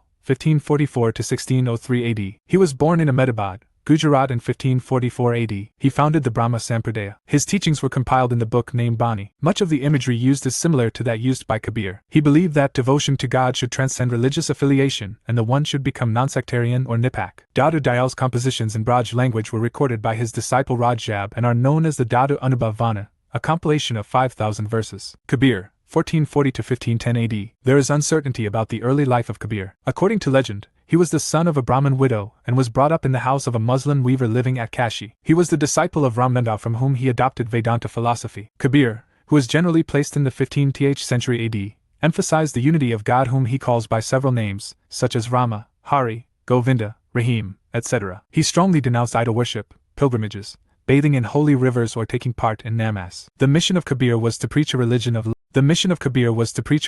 love, which would unite all castes and creeds. Kabir strongly denounced the caste system, especially the practice of untouchability, and emphasized the fundamental unity of man. Bijak. Sayings of Kabir were compiled in a book named Bijak. It is the holy scripture for followers of the Kabirpanthi religion. The Bijak is one of the earliest of the major texts in Modambagili. Guru Nanak, 1469 to 1539 AD. Guru Nanak was born in a Khatri family in Tilwandi, Nankana, Pakistan, in 1469 AD. He composed hymns and sang them along with his faithful attendant, Mardana. It is said that Nanak undertook wide tours all over India and even to Sri Lanka and Mecca and Medina. Guru Nanak laid great emphasis on the purity of character and conduct as the first condition of approaching God, and the need of a guru for guidance. He advocated a middle path in which spiritual life could be combined with the duties of the householder. Baba Guru Nanak organized his followers into a community. He set up rules for congregational worship, Sangat, involving collective recitation. He appointed one of his disciples, Angad, to succeed him as the preceptor, Guru, and this practice was followed for nearly 200 years. Guru Arjan,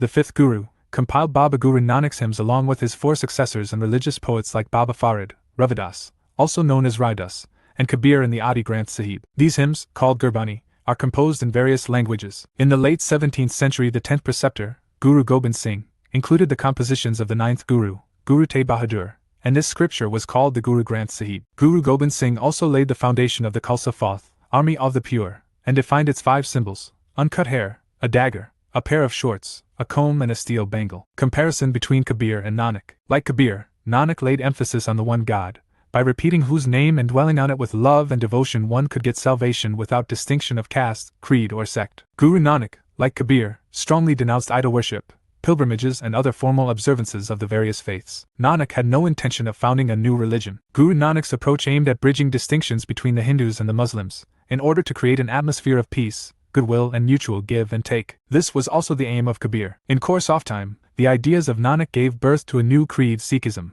while the followers of Kabir shrank into a sect, the Kabir Pandits. The fundamental teachings of these two great saints are reflected in the religious ideas and policies of Akbar in a remarkable manner. Siguna saints. Siguna Bhakta saints believed in God with forms and attributes. Some of the important Siguna saints are Ramananda, 1299 to 1411 AD. He was a 14th century Vaishnava devotional poet saint, and spent most part of his life in Kashi. He was the founder of the Ramanandi Sampradaya, the largest monastic community all time. Saint Ramananda developed his philosophy and devotional themes through inspired by Ramanuj, and by Nath Panthi and Sadhu's ascetic school of philosophy. An early social reformer, he accepted disciples without discriminating anyone by gender or class. His 12 disciples included later Bhakti movement poet saints such as Kabir, Ravidas, Pita, and others. Ramananda composed his works in discussing spiritual themes in vernacular Hindi, stating that this makes knowledge accessible to the masses. His verse is mentioned in the Sikh scripture Adi Granth. 12 disciples of Ramananda Kabir, Muslim weaver Radas Cobbler Pipa Rajput Prince Dana Jat Peasant Sena Barber, Narhariyananda Sasurananda Sukhananda Bhavananda and Antananda. All were Brahmins/priests. Padmavati female disciples Surasari. Tulsidas, 1544 to 1623 AD. He was a Hindu poet saint belonged to Ram Bhakta sect. He spent most of his life in the city of Varanasi. He was a contemporary of Akbar and his works include Ramkaratamanas, Kavitawali, Gitawali, Parvati Mangal, Janki Mangal, Vinaya Patrika etc. Nabhatas, 1570 to 1662 AD. He wrote Bhaktimal, a poem in the Braj language in which 200 bhaktas have been mentioned. He belonged to the tradition of Ramananda. He was born in 1570 AD in Gwalior, and was blind since birth. He was raised by a saint named Agradas and his notable work is Ramashtakam in Braj language. Difference between Nirguna and Saguna saints. Nirguna Saguna believed in formless existence of God, believed in the personification of God, formless idea of God with his omnipresence. Deities were Lord Vishnu as Rama and Krishna. Liberal in social matters, against of caste system and rituals. Rigid in social matters. Saints Kabir, Nanak, Ravidas, Dada Dayal etc. Saints Ramananda, Surdas, Tulsidas and Chaitanya Mahaprabhu. The Vaishnavite movement. The Bhakti movement in north and eastern India developed as the Vaishnavite movement with the worship of Rama and Krishna. They used the love between Radha and Krishna in an allegorical manner to depict the relationship of love, in its various aspects, between the individual soul and the Supreme Soul. Narsi Mehta, 1414 to 1481 AD, also known as Narsi Bhagat. He was a 15th century poet of Gujarat. He was disciple of Saint Dadu Dayal. He has written the famous Bhakti Bhajan Vaishnavajan. He highly contributed in the development of Gujarati literature and spread of Bhakti movement in Gujarat. Chaitanya Mahaprabhu, 1483 to 1533 AD. He was the most popular Bhakti reformer from Bengal. He was born at Nabadvip, Bengal. He was also known as Gauranga and Vishwarnbar. He preached Vaishnavism in Bengal and Odisha. According to Chaitanya, worship consisted of love, devotion, song and dance. These produce a state of ecstasy in which the presence of God, Hari, could be realized. Such a worship could be carried out by all, irrespective of caste or creed. He was also the first to introduce kirtans in Bhakti movement. The form of Vaishnavism that he preached came to be called as Gaudiya Vaishnavism. Surdas, 1478 to 1583 AD. Disciple of Vallabhacharya, a blind poet from Agra. He sang the glory of Krishna in his Sursagar. He belonged to the Saguna Saints Krishna Bhakta sect. Mirabai, 1498 to 1546 AD. Rator princess of Merta and daughter-in-law of Rana Sangha of Mur, husband Bodraja. She wrote the verse Padavali. She was devotee of Lord Krishna, and she devoted her life to Lord Krishna. Shankaradeva, 1449 to 1568 AD. In the late 15th century, Shankaradeva emerged as one of the leading proponents of Vaishnavism in Assam. His teachings are often known as the Bhagavati Dharma because they were based on the Bhagavad Gita and the Bhagavata Purana. They focused on absolute surrender to the supreme deity, in this case Vishnu. He emphasized the need for Nam Kirtan, recitation of the names of the Lord in satsanga or congregations of devotees. He also encouraged the establishment of satra or monasteries for the transmission of spiritual knowledge and namgar or prayer halls. Many of these institutions and practices continue to flourish in the region. His major compositions include the Kirtanagosha. Raidas. Raidas is also known as Ravidas. He was one of the most renowned saints of the North Indian Bhakti movement. He was born in a low-caste family of untouchable leatherworking class. His poems and songs often revolve around social inequality and hierarchy. He preached self-devotion to God. Vidyapati,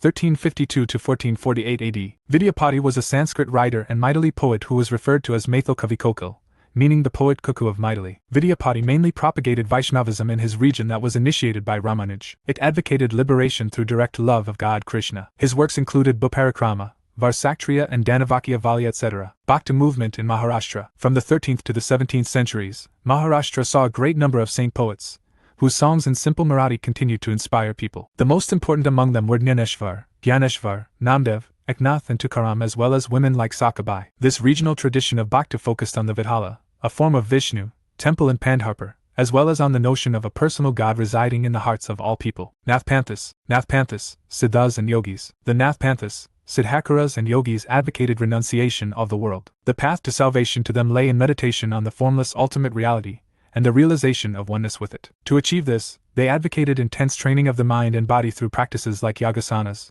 breathing exercises, and meditation. They criticized the ritual and other aspects of conventional religion and the social order, using simple, logical arguments. These groups became particularly popular among Toe castes. Sufi movement. The 10th century AD is important in Islamic history for a variety of reasons. First, it marks the rise of the Turks on the ruins of the Abbasid Caliphate, as well as important changes in the realm of ideas and beliefs. In the realm of ideas, it marks the end of the domination of the Mu'tazila or rationalist philosophy. It marks the rise of orthodox schools based on the Quran and Hadith, traditions of the Prophet and his companions, and rise of the Sufi mystic orders. The rationalists argued that their philosophy of monism, God and the created world were fundamentally one, was heretical on the ground that it abolished the difference between the creator and the created. The works of the traditionalists crystallized in 4 schools of the Islamic law. Of these, the Hanafi school, which was the most liberal, was adopted by the Eastern Turks who later came to India. Some of the early Sufis, such as the woman mystic Rabia, 8th century, and Mansur bin Hallaj, 10th century, laid great emphasis on love as the bond between God and the individual soul. But their approach led them into conflict with the orthodox elements,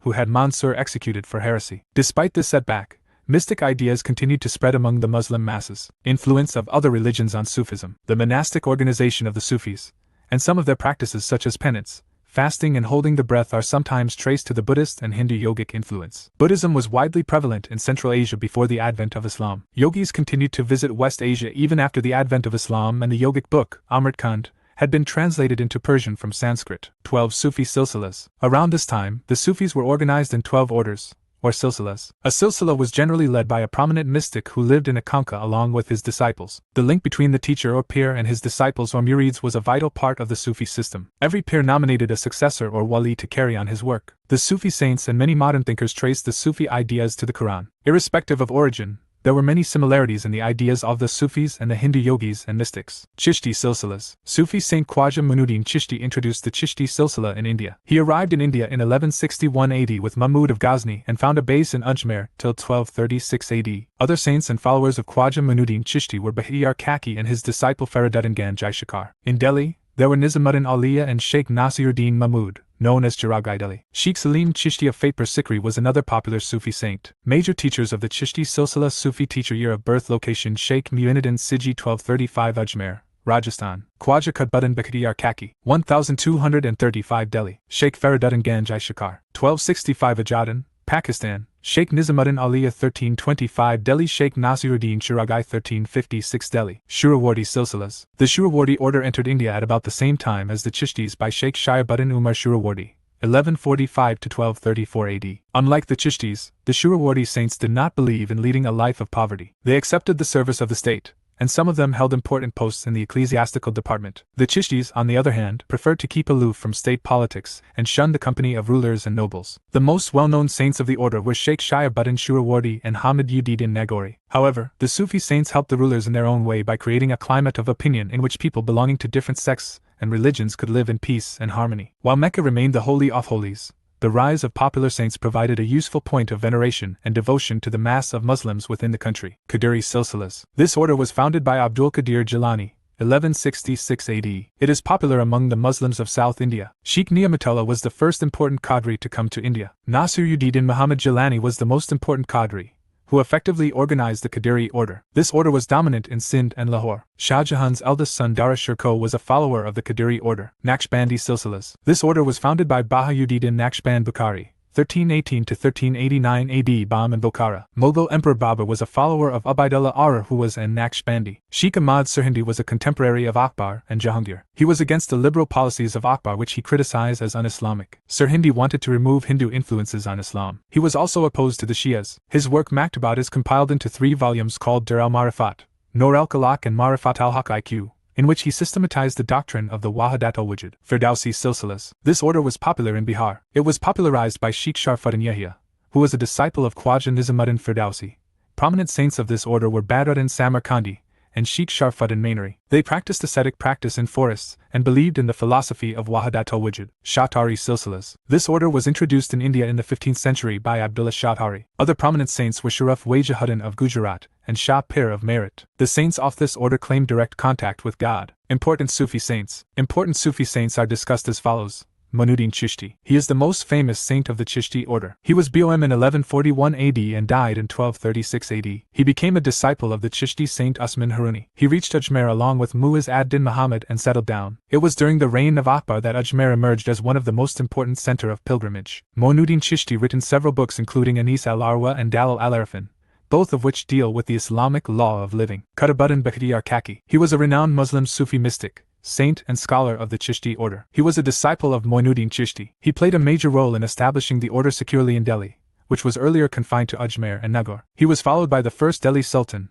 Qutbuddin Aibak, who started the construction of Qutb Minar. Nizamuddin Auliya. He was a famous Sufi saint of Chishti order. He was born in 1238 AD in Badian, Uttar Pradesh. His biography finds mention in Ain Akbari, a 16th century document written by Mughal Emperor Akbar's Wazir, Abu al-Fazl. One of the kings of the Delhi Sultanate during Nizamuddin Auliya's lifetime was Qutb-ud-Din Mubarak Shah, the last ruler of Khilji dynasty. Bahauddin Naqshband Bukhari. He was born in 1318 and was the founder of what would become one of the largest and most influential Sufi Muslim order, the Naqshbandi. Sheikh Ruknuddin Abul Fateh. He was commonly known by the title Rukn Alam, Pillar of the World, or Shah Rukn Alam, and was among the important Sufi saint from Multan. He was the grandson and successor of Sheikh Bahauddin Zakaria. Baba Sain Mir Muhammad Sahib. He was popularly known as Mian Mir and was a famous Sufi saint who resided in Lahore, specifically in the town of Dharampura, in present-day Pakistan. He belonged to the Qadiri order of Sufism. He is famous for being a spiritual instructor of Dara Shikoh, the eldest son of Mughal Emperor Shah Jahan. He is identified as the founder of the Mian Kale branch of the Qadiri order. Mullah Shah Badakshi. He was popularly known as Mullah Shah. He was a 17th century Muslim Sufi and spiritual successor of the famous Sufi saint Mian Mir,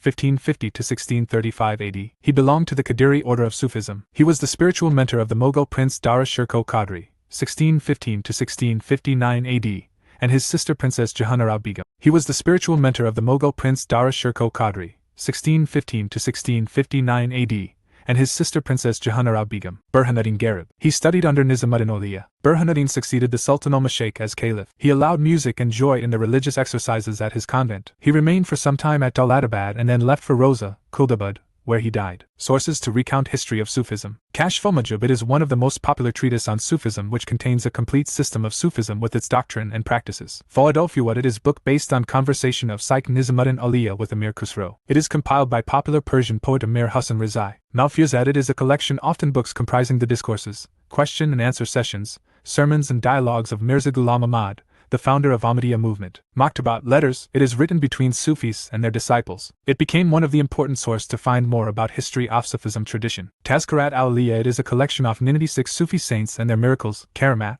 by the 12th to 13th century AD by Persian poet and mystic Farid al-Din Attar. Attar's only surviving prose work comprises 72 chapters, beginning with the life of Jafar Sadiq, the sixth Shia Imam, and ending with the Sufi martyr, Mansur al-Hallaj. Ulma. They are the scholars of Islamic studies, who perform various religious, juridical and teaching functions to preserve the Islamic traditions. Sharias. It is a law which govern the Muslim community. It includes Quran, Holy Book, Hadith, traditions of Prophet, Qiyas, reasoning by analogy, Ijma, consensus of the community. Wali. It is most commonly used by Muslims to indicate an Islamic saint. It is also referred as the more literal friend of God. Sufism and Tasawwuf. Sufism, known as Tasawwuf in the Arabic-speaking world. Tasawwuf is a form of Islamic mysticism that emphasizes introspection and spiritual closeness with God. Tasawwuf is an Arabic term for the process of realizing ethical and spiritual ideals, meaning literally becoming a Sufi. The Mughal Empire and its decline. Sources: Class 7 New Insert Chap 4, The Mughal Empire, Class 7 Old Insert Chap 7, The Coming of the Mughals and the Europeans, Class 7 Old Insert Chap 1, The Age Magnificence,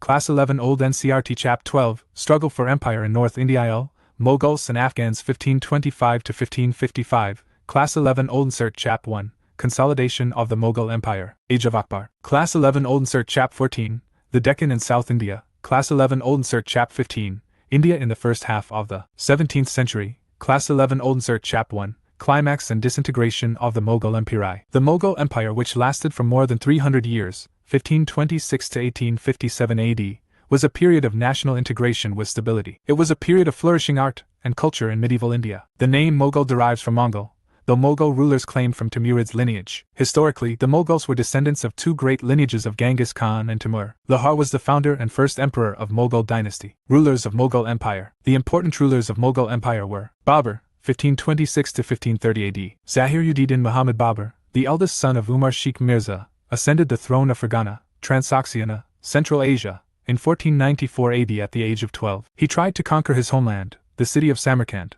However, he faced stiff resistance from Uzbek's chief Shaibani Khan. Babur forced to move towards northern India where he defeated Ibrahim Lodi in First Battle of Panipat, 1526 AD, with the use of gunpowder, firearms and field artillery. First Tadoso. First Battle of Panipat. First Battle of Panipat, April 21, 1526, was fought near a small village of Panipat, Haryana, between the Babur and the Delhi Sultanate Emperor Ibrahim Lodi. As per the historical sources, Babur forces numbered around 15,000 with 24 pieces of field artillery. The forces of Ibrahim Lodi were much larger, estimated around 40,000 men and 1,000 elephants. Babur's army used gunpowder and artillery which proved to be decisive in the battle. Two of Babur's artillerymen Ustad Ali and Mustafa played important role in it. Ibrahim Lodi died in the battlefield and Babur became victorious. This laid the foundation of Mughal Empire in Delhi. Major wars won by Babur. Battle year between First Battle of Panipat, April 20, 1526 AD Babur and Ibrahim Lodi. Battle of Kanwa March 17, 1527 AD Babur and Rana Sanga. Battle of Chunderi January 29, 1528 AD Babur and Medini Rai. Battle of Gagra May 6, 1529 AD Babur and Eastern Afghan Confederates. Significance of Babur's advent. With the advent of Babur, for the first time since the downfall of the Kushan Empire, Kabul and Kandahar, now in Afghanistan, became integral parts of India. The control of Kabul and Kandahar strengthened India's foreign trade since these two towns were the starting points for caravans meant for China and Mediterranean. Babur introduced new modes of warfare in India through gunpowder and skilled combination of artillery and cavalry. Babur was deeply learned in Persian and Arabic. His famous memoirs, Tuzak-i-Baburi, is considered one of the classics off-world literature written in now extinct Shagtai Turkish language. He laid out a number of formal gardens including Beg Babur in Kabul where he was buried. Humayun, 1530 to 1540 AD. 1555 to 1556 AD. Humayun succeeded Babur in December 1530 AD at the young age of 23. He had to deal with a number of problems left behind by Babur. Immediately after the death of Ofi's father, Humayun divided his empire, giving Meerut to Hindal, Sambal to Askari and Punjab, Kabul and Kandahar to Kamran. Humayun's expeditions. Humayun's famous expeditions may be listed as follows. Expedition of Kalinjar, 1531 AD. 6 months after his accession, Humayun besieged the powerful fort of Kalinjar in Bundelkhand. This fort, along with Bayana, Gwalior and Dolpur, formed the chain of forts protecting Agra from the south. The Chandala ruler surrendered Kalinjar to Humayun after a siege of a month. He was allowed to keep the fort in return for accepting Humayun's suzerainty and giving 12 tons of gold. Battle of Doharia, 1532 AD. Humayun defeated Mahmud Lodi, the Afghan of Bihar in this battle. Siege of Chinar, 1532 AD. In 1532 AD, Humayun seized the fort of Chuna which was under Sher Shah Suri. It was also known as Gateway of Eastern India. But instead of following up his success by crushing the routed Pathans, Humayun accepted the submission of Sher Shah, who promised to be loyal to the Mughals, and sent one of his sons to Humayun as a hostage. Thus, the fort was returned to Sher Shah Suri. The abandoning of Chinar siege was actually induced by the fear of the Bahadur Shah, who was aiming at the conquest of Delhi. Wars with Bahadur Shah, 1535 to 36 AD.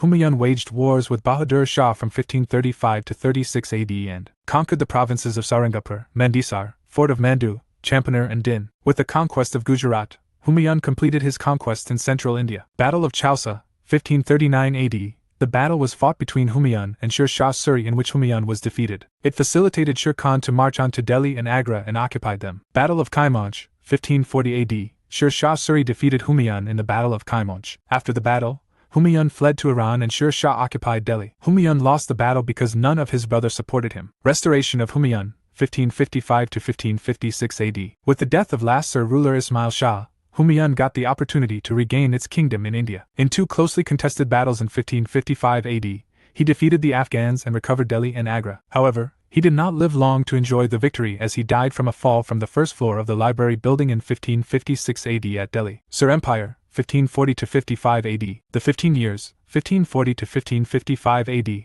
of Afghan rule by Sher Khan, Sher Shah Suri, formed a breakage in the history of Mughal Empire and known as the Sir Empire. Sher Shah. Sher Shah ascended the throne of Delhi at the age of 54. His original name was Farid and his father was a small Jagirdar at Jaunpur. The title of Sher Khan was given to him by his ruler of Bihar for killing a lion. Sher Shah's empire extended from Bengal to the Indus, excluding Kashmir. In the west, he conquered Malwa and almost the entire Rajasthan. Major battles of Sher Battle date between result: Battle of Chausa, June 26, 1539 AD. Sher Khan and Humayun Mughal army defeated, and Humayun fled to Agra. Battle of Bilgram, May 17, 1540. Sher Khan and Humayun. Sher Khan defeated the Mughal army for the second time. Humayun took shelter at the court of the Iranian king Tahmasp. Battle of Kalinjar, May 22, 1545 AD. Sher Khan and Raja Kirat Singh. The fort of Kalinjar was taken. High Afghan forces hut. Sher Shah died due to Canonhurst. Contribution of Sher Shah. Amongst the foremost contributions of Sher Shah was his re-establishment of law and order across the length and breadth of his empire. His major reforms in different areas were as follows. Central administration. Sher Shah continued the strong central machinery of administration. A number of villages comprised the Pargana. The Pargana was under the charge of the Shikdar,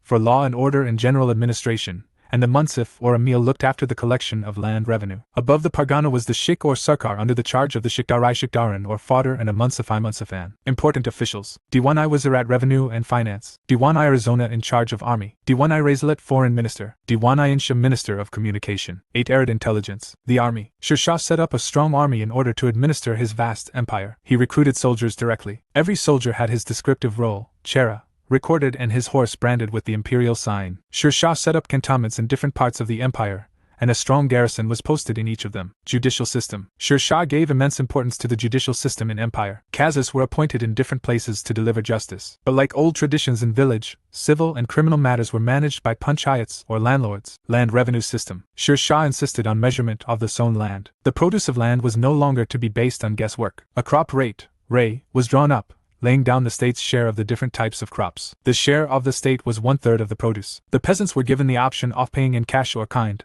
though the state preferred cash. All the details were written down on a paper called pata. He started land assessment every year. Land survey was carefully done, and he introduced a schedule of crop rates. Revenue officials called emils and kanungo were the officials in charge of maintaining revenue record. All cultivable land were classified into 3 categories: I.E. good, middle, and bad. The state's share was 1/3 of the average produce, and it was paid in cash or crop. Land was measured using secondary gas, 32 points. Roadways. Sher Shah paid great attention to the fostering of trade and commerce, and the improvement of communications in his kingdom. He restored the old imperial road called the Grand Trunk Road, from the river Indus in the west to Sanargan in Bengal. He also built a road from Agra to Jodhpur in Chittor, evidently linking up with the road to the Gujarat seaports. He built a third road from Lahore to Multan, Sarai. For the convenience of travelers, Sher Shah built a total 1,700 sarai at a distance of every 2 kos, about 8 km, on these roads. Every sarai had several watchmen under the control of a shana, custodian. His roads and sarais have been called the arteries of the empire. Trade and commerce. Sher Shah also promoted the growth of trade and commerce. He directed his governors and emils to treat merchants and travelers well in every way,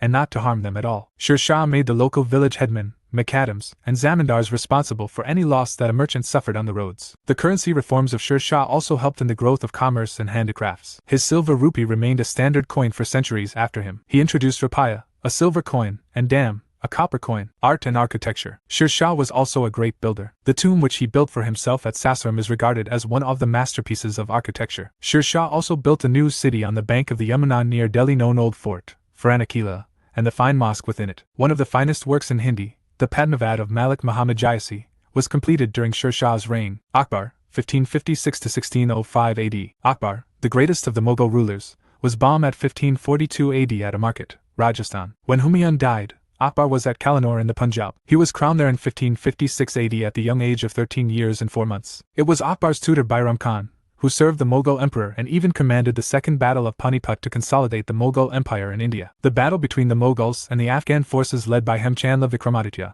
took place once again at Panipat, Second Battle of Panipat, on November 5, 1556 AD. Bairam Khan of Mughal army decisively defeated Afghan forces. Hemu was captured and executed. Regent of Bairam Khan emerged as the most powerful noble and became very arrogant. By this time, Akbar also wanted to assume full control. Akbar removed Bairam Khan as Wakil and asked him to retire to Mecca for pilgrimage, though he was killed by an Afghan near Ahmedabad. Bairam Khan's son later became an influential noble under Akbar as Abdur Rahim Khan Ikana. The 9 gems, Navratnas of Akbar. 1. Raja Man Singh. He was the chief of staff of the Mughal army. 2. Mayan Tansen, a renowned singer in Mughal court who composed many ragas. 3. Mullah Dupayaz, a minister of home affairs in Akbar's court. 4. Raja Birbal, foreign minister, and the only Hindu to convert to Din-i-Ilahi. 5. Abu al-Fazl, Grand Wazir or Prime Minister. 6. Faizi, Minister of Education and mentor of royal princes. 7. Fakir Aziuddin, Minister of Religious Affairs. 8.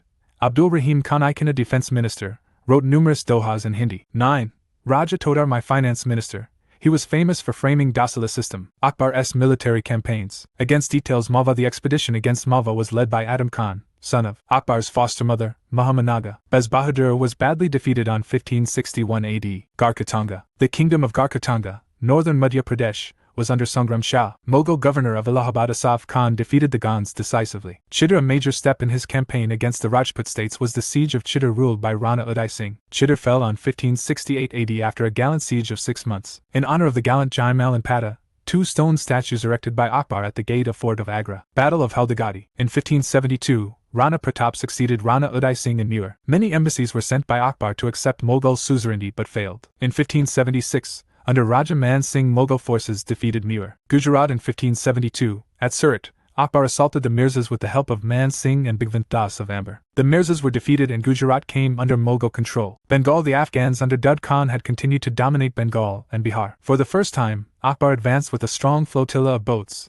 and in a stiff battle in Bihar in 1576 AD, Dud Khan was defeated by the Mughals. Ahmadnagar. The Mughal invasion was led by Prince Murad, who was the governor of Gujarat, and by Abdur Rahim Khan Ikana against Chand Bihi. The two sides in the end came to an agreement in 1596 AD. Mughal suzerainty was also recognized. Khandesh. The fort of Asurgar in Khandesh was reputed to be the strongest fort in the Deccan. After a tight siege, it surrendered on 1601 AD to Mughals. Prince Daniyal, the youngest son of Akbar, concluded a peace with Murtaza Nizam Shah II. Rajput policy of Akbar. To win over the friendship of Rajput rulers and using their loyalty and bravery to strengthen his own position were the twin pillars of the Rajput policy of Akbar. Akbar developed special relationship with the Rajput rulers. Rajputs became the important supporters and strength of the Mughal Empire. As the relationship grew, Rajputs were assigned by position of responsibilities. Akbar made the Rajputs not only his friends, but also took many Rajput princess as his bride. He established matrimonial alliances with the royal families of the Rajput states of Amber, Bikaner and Jaisalmer. Raja Barmal Kachwaha of Amber married his eldest daughter to Akbar. Raja Bhagwan Das, Raja Barmal's heir, and Man Singh, son of Bhagwan Das, were subsequently given senior positions in the imperial hierarchy. They were given 5,000 and 7,000 Zat ranks respectively. Soon other Rajput rulers also followed the Kachwahas and established friendly relations with Akbar. This included Rathore of Jodhpur,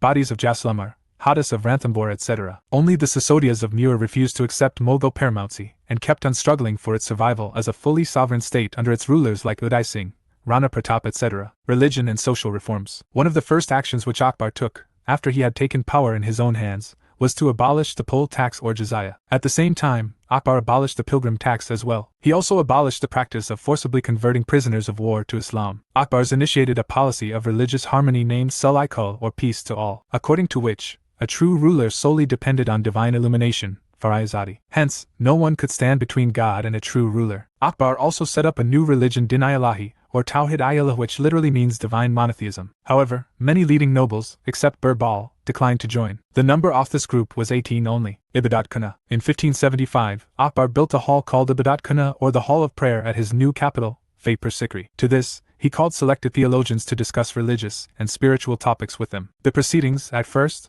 were confined to the Muslims. Later, he opened Ibadat Khana to Christians, Zoroastrians, Hindus, Jains, even atheists. Akbar invited Pamshadam and Devi to explain the doctrines of Hinduism, and Maharji Rana, for Zoroastrianism. Akbar also sent an embassy to Goa, and 2 Christian missionaries, Aquaviva and Montserrat, came to Akbar's court. Jain saint of Kathiawar, Hira Vijaya Suri, participated in Ibadat Khana. The debates in the Ibadat Khana had not led to a better understanding. Hence, in 1582 AD, Akbar discontinued the debates in the Ibadat Khana. Din-i-Ilahi. The Din-i-Ilahi was a syncretic religion propounded by Akbar in 1582 AD. He wanted to merge the best elements of the religions of his empire. The elements were primarily drawn from Islam and Hinduism, but some others were also taken from Christianity, Jainism and Zoroastrianism. The basic purpose of the formulation of Din-i-Ilahi was Sulai-Kul, or universal harmony, which governed all public policies of Akbar. Tenets of Din-i-Ilahi, 1582. It could be adopted on Sunday by performing pebos. The emperor placed his feet on the head of the initiated, following which Akbar gave Shat formula. The initiated had to express greeting in the form of Allahu Akbar and Jal Jalaluhu. He had to abstain from eating meat and had to give alms. There were no scriptures or priests. Tawhid-i-Ilahi had 4 grades of devotion in the ascending order: sacrifice of property, life, honor, and religion. Birbal, Abu al-Fazl, and Faizi joined the order. Badiuni believed that Akbar was creating a new religion, but contemporary historians believe that he was only trying to attain the status of Insan-i-Kamil. Jahangir, 1605 to 1627 AD. Jahangir, the eldest son of Akbar, succeeded in 1605 AD to the throne. Under his reign, the Mughals played a key role in stabilizing India's relations with neighboring such as Iran, the Uzbeks, and the Ottoman Turks. The main achievement of Jahangir was the settlement of the outstanding dispute with Mughal. He launched 3 successive campaigns, and in 1613 a peace treaty was accorded by Prince Khurram, later Shah Jahan, to Mughal. Jahangir was the first Islamic emperor to introduce the fashion of men wearing costly jewels in their ears after piercing them. Jahangir, after killing Nur Jahan's first husband, Shah Afghan, married to her in 1611 AD. Her father, Idamid-ad-Dawla, had been made joint Diwan by Jahangir. Nur Jahan, along with her father Idamid-ad-Dawla and brother Asaf Khan, and in alliance with Khurram, formed a group or junta. Coins were issued in her name, and she was given the title of Badshah Begum. Under Mughal rule, no woman had reached such an important position earlier. She lived a retired life till her death, and was buried at Lahore. Rebellion of Prince Khurram and Mahabat Khan. Towards the end of Jahangir's reign, a struggle for power took place between Prince Khurram and Prince Shahryar, Jahangir's youngest son and the son-in-law of Nur Jahan. Prince Khurram captured Bihar and Bengal. Asaf Khan supported Khurram in the civil war, which lasted for more than 3 years. The royal forces recaptured Bengal and Bihar, and Khurram had to seek shelter in Deccan. Khusro was imprisoned and blinded to disqualify him as an emperor. One of Khusro's well-wishers, Guru Arjan Dev, 5th Guru of the Sikhs, was beheaded. Finally, Khusro died at Burhanpur in 1621 AD. Another revolt was led by Mahabat Khan, who had been deprived of his office. Crossing the river Jhelum, on the way to Kabul, Mahabat Khan attacked Jahangir and his royal party in 1626 AD. However, the diplomacy of Nur Jahan saved the situation. Shah Jahan, 1628 to 1658 AD. Jahangir breathed his last at Lahore on 1627 AD, and Shah Jahan became next emperor, with all his rivals were murdered by his order. In the areas of art and architecture, Shah Jahan's reign is considered as golden era in medieval India. The reign of Shah Jahan marked a successful conquest of Deccan with the treaties with Bijapur and Golconda in 1636 AD. It helped Mughals could expand their area of dominance to large parts of southern India. Shah Jahan's reign also marked with continuous struggle with Safavid, Iran, empires for the territory of Kandahar, Afghanistan. However, despite of various attempts, the Mughals failed to capture Kandahar. The Mughals lost more than 5,000 lives during their successive invasions between 1638 AD and 1647 AD. Shah Jahan became more realistic and stopped dreaming of ruling over his former ancestral lands. Conquests by Shah Jahan. Bindalas and Afghans. In the first year of his reign, Shah Jahan had to overcome the revolts of the Bindalas at Bundelkhand and the Afghan noble named Khan Jahan Lodi, an ex-viceroy of Deccan. During Jahangir's reign, Singh Bindala had become the emperor's favorite by assassinating Abul Fazl. After his death, his son Jujar Singh succeeded him. Jujar and his son, Vikramajit, rebelled against the Mughals, but the imperialist forces pursued them relentlessly and eventually murdered them. Ahmednagar, 1633 AD, Shah Jahan pursued the Mughal designs of the complete conquest of the Deccan. However, it could not be completed during Shah Jahan. After the death of Malik Amber, his son, Fateh Khan failed to get the cooperation of the Nizam Shahi nobles and consequently surrendered to the Mughals. Ahmednagar was annexed to the empire in 1633 AD. Other Deccan states next Shah Jahan forced the kingdoms of Bijapur and Golconda to accept his overlordship. Both Bijapur and Golconda signed a treaty with the emperor in 1636 AD. Khandesh, Berar, Telangana and Daulatabad were made into 4 Mughal provinces. This brought 20 years of peace to the Deccan, till war broke out again in 1656 AD. Marathas, Portuguese and Kamurup. Shah Jahan lured some Maratha leaders into his service. The most influential among them was Shahji Bhosle. Shah Jahan also expelled the Portuguese from Hooghly, as they were abusing their trading privileges and indulging in piracy and slave trade. Kamurup was also annexed. Central Asia Kandahar and Transoxiana. Shah Jahan's policy towards Central Asia was to secure a possession of Kandahar, which the Persians had reoccupied during the Jahangir's reign. He had recovered Kandahar in 1638 AD. Only to lose it in 1649 AD, but his 3 expeditions to regain it were without success. Thus, Kandahar was forever lost to the Mughal Empire. Shah Jahan, wanting to conquer Badakhshan in bulk, sent his forces there in 1646 AD, but the campaign proved a failure. The Mughal inability to fight prolonged wars in mountains frustrated Shah Jahan's ambitions to conquer Transoxiana, his ancestral lands. Wars of succession. The last years of Shah Jahan's reign were surrounded by a bitter war of succession among his sons. Shah Jahan rallied in favor of his eldest son Dara Shirkoh as his successor, Wali Hd, and gave the title Shahzadi Buland Iqbal, Prince of High Fortune. Dara Shirkoh, most learned prince. Dara Shirkoh was the most learned prince of Mughal Empire. Dara Shirkoh wrote Majmul Bahrain, the meeting place of the 2 seas, a famous book about the similarities between Islam and the monotheistic streak of Hinduism. He also had the Upanishads translated in Persian text called Surai Akbar, the greatest secret. 3 Major Wars of Succession. Battle date result. Battle of Dermat district in Indore MP. 1658 AD. Both Raja Jaswant Singh and Shuja were defeated. High Aurangzeb. Battle of Samagar near Agra up. May 29, 1658 AD. Aurangzeb defeated Dara Shikoh Shah Jahan besieged in fort of Agra. High Aurangzeb. Battle of Deorai near Ajmer, Rajasthan. March 1659 AD. The last major battle between Dara and Aurangzeb. Dara was defeated and executed along with his son, Sulayman Shirkoh in 1661 AD. Aurangzeb, 1658 to 1707 AD. During Aurangzeb's long reign of 49 years, the Mughal Empire reached its territorial climax, more than as it was during Akbar's reign. Aurangzeb proved to be a hard-working ruler and a strict disciplinarian who did not spare his own sons. In 1686 AD, he imprisoned Prince Muazzam on a charge of intriguing with the ruler of Golconda, and kept him in prison for 12 long years. Unlike his predecessors, Aurangzeb did not like extravagant lifestyle. His personal life was marked by simplicity. In course of time, he began to be regarded as a Zindapir or a living saint. Rajput policy of Aurangzeb. Aurangzeb gave immense importance to friendship with Rajput. To gain more support of Maharana of Mur, he increased his position from 5,000 zat to 6,000 zat. Rathore, ruler of Marwar, Sisodia, ruler of Mur and Ajmer were the close allies of Aurangzeb. Jai Singh, until the death of Aurangzeb in 1707 AD, Jaswant Singh was given the responsibility of suppressing revolts in Afghanistan. Aurangzeb has the most Rajput officials in his court than any other Mughal ruler. Aurangzeb's religious policy. It is believed that he reversed Akbar's policy of religious toleration and thus undermined the loyalty of the Hindus to the empire. A compendium of Aurangzeb's rules and regulations had been collected in a work called Zawabit-i Alam Jairai. His prohibitive steps were as follows. Discontinuation the Kalma on coins. Discontinuation of the festival of Nowruz. Official Department of History writing discontinued. Aurangzeb discontinued the practice of Jaroka Darshan. Appointment of mutasibs to check and promote the Sharia laws. Ban on singing and dancing in the court. Steps against Hindus. During his reign, Aurangzeb ordered in 1665 AD order to demolish many temples including Temple of Somnath at Gujarat, Temple of Vishwanath at Banaras, and the Temple of Keshava Rai at Mathura. Aurangzeb reintroduced jizya or the poll tax, which was abolished by Akbar. Revolts during reign of Aurangzeb. Revolt caused the description. Kuch Behar and Aham. The first 10 years of Aurangzeb's rule were militarily and politically a great success. By 1661 AD, Mughal governor of Bengal, Mir Jumla, seized Kuch Behar and marched up the Brahmaputra. Next year, he entered Gargan, near Guwahati, the Ahom capital. The Ahom army was defeated, but Mughals failed to suppress the feelings of regional independence among the people of Ahom kingdom. Finally, Mir Jumla made peace with the Ahom Raja. After Mir Jumla's death, Aurangzeb appointed Shista Khan as governor of Bengal. Afghan revolt in 1667 AD.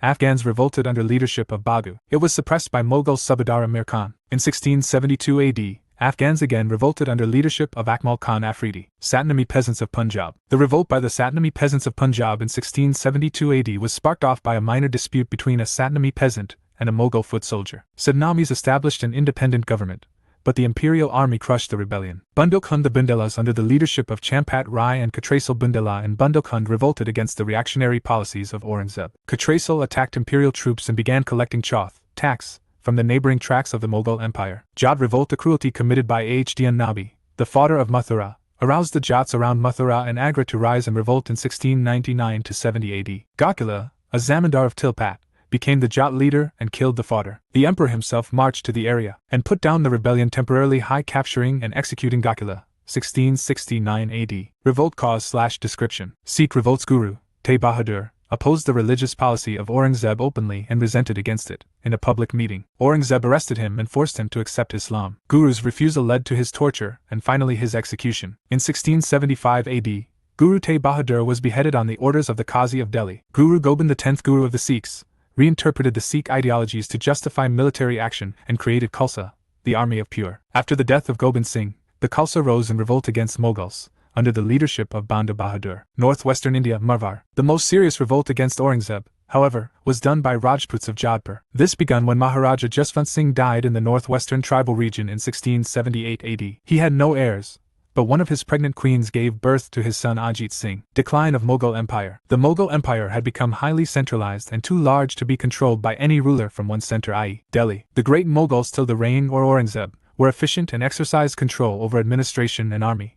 However, the later Mughals were weak and lacking foresightness. During the last years of Aurangzeb's reign, the number of Jagirdars appointed had risen to such a great number that there was a serious shortage of Tabaki land, land earmarked to be given as jagirs. This created huge crisis in jagirdari system among nobles and the Mughal emperor. Aurangzeb Deccan policy was another cause of downfall of the Mughal dynasty. His religious persecution against the Shia kingdoms of Bijapur and Golconda and waged a long, endless war against the Marathas inflicted disagreement among his own nobles and mansabdars.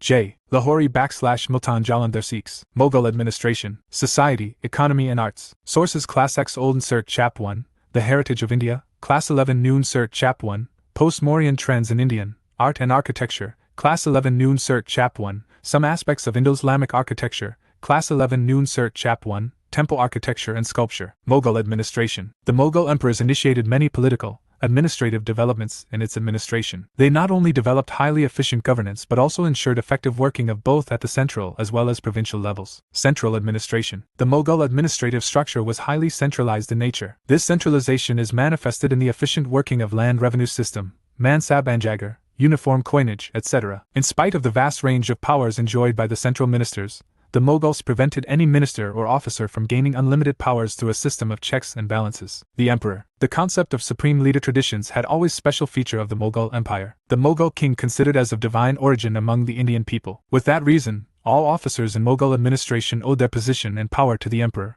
which were subject to the ruler. With that reason, all officers in Mughal administration owed their position and power to the emperor, which were subject to the ruler's personal preferences. The position of emperor was hereditary. Wazir. The institution of Wazir saw great significance during the period of Mughals. The Wazir enjoyed both the civil and military powers. Bairam Khan's regency saw the rise of the Wakil Wazir with unlimited powers. Akbar took away the financial powers of the Wakil and entrusted it into the hands of the Diwan-i-Kul, finance minister. Important officials in central administration. Diwan-i-Kul, his duty was to supervise the imperial treasury and check all accounts. Akbar entrusted the revenue powers to the Diwan. The entire revenue collection and expenditure machinery was under his charge. The central revenue ministry had many sub-departments such as Diwan-i-Elisa, Diwan-i-Tan, for cash salary, Diwan-i-Jagir, Diwan-i-Bayutat, royal household, etc. Mir Bakshi, he was the head of the military administration and also in charge of intelligence gathering. Intelligence officers, barids, and news reporters, Wakianavis, were appointed under him. Recommendations for military appointments and promotions to the emperor were also done by him. Mir Saman, the Mir layman, was the officer in charge of the royal karkhanas. He was also known as Khanai Saman. He was responsible for the purchase of all kinds of articles and their storage for the royal household. He also used to supervise the manufacture of weapons of war and articles of luxury. Under the Mir Saman, there was Tahsildar, cash keeper. Sadras Sudar. The Sadras Sudar was the head of the religious department. His chief duty was to protect the laws of the Shariat. He was also connected with the distribution of charities, both cash, wazifa, and land grants, Sayurgal, Inam, Madad-i-Maash. Local administration. Qazi-ul-Qazat. He was the head of the judiciary, and was known as Qazi-ul-Qazat. His principal duty was to administer the Shariat law both in civil and criminal cases. In the capacity of the chief Qazi, he looked into the appointment of the Qazis in the Suba, Sarkar, Pargana and town levels. There was a separate Qazi for army also. Provincial administration. Mughal rulers also paid great attention to the organization of the provincial governments. The Mughal Empire divided into 15 subas. These were Bengal, Bihar, Allahabad, Awadh, Agra, Delhi, Lahore, Multan, Kabul, Ajmer, Malwa, Gujarat, Ahmednagar, Khandesh and Berar. Subadar. Provincial governor. The governor of a suba, Subadar, was directly appointed by the emperor. Usually the tenure of a subadar was around 3 years. He looked after the welfare of the people and the army. He was responsible for the general law and order problem in the suba. He was supposed to take up welfare activities like construction of sarais, gardens, wells, water reservoirs, etc. Diwan. He was the head of the revenue department in the suba. The provincial Diwan was appointed by the emperor. He supervised the revenue collection in the suba and maintained accounts of all expenditure incurred in the suba. A Raznamka, daily register, was maintained by the Diwan, which carried entries of amount that was deposited in the royal treasury. Bakshi. The Bakshi was appointed by the imperial court at the recommendation of the Mir Bakshi. He was responsible for checking and inspecting the horses and soldiers maintained by the mansabdars and the suba. He issued the pay bills of both the mansabdars and the soldiers. It was his duty to prepare a list of deceased mansabdars. To facilitate his work, he posted his agents in the parganas and various important offices. Daroga-i-Dak. At every suba headquarters, Daroga-i-Dak was appointed for communication network purpose. A number of Dak chowkis were also maintained throughout the empire where postal runners, muras, were stationed who carried the post to the next chowki. His duty was to pass on letters through the postal runners to the court. Horses and boats were also used to help in speedy delivery. At the local level in the Mughal Empire, it was known as the Sarkar, Pargana and Mauza, village, levels. During the Mughal period, Villages were known as Mauza. Important officials of villages were Pudvari. He keeps all the records of land in a village and get the commission of 1 CP in every land sale or purchase. He is the lowest rank of Treasury Department. Makadam. He was the village headman and he was responsible for the welfare of village. Sarkars, districts. In Mughal administration, provinces were further divided into Sarkars, districts. Important officials of Sarkars were Fodder. He was the executive head of the Sarkar. His duty was mainly to take care of rebellions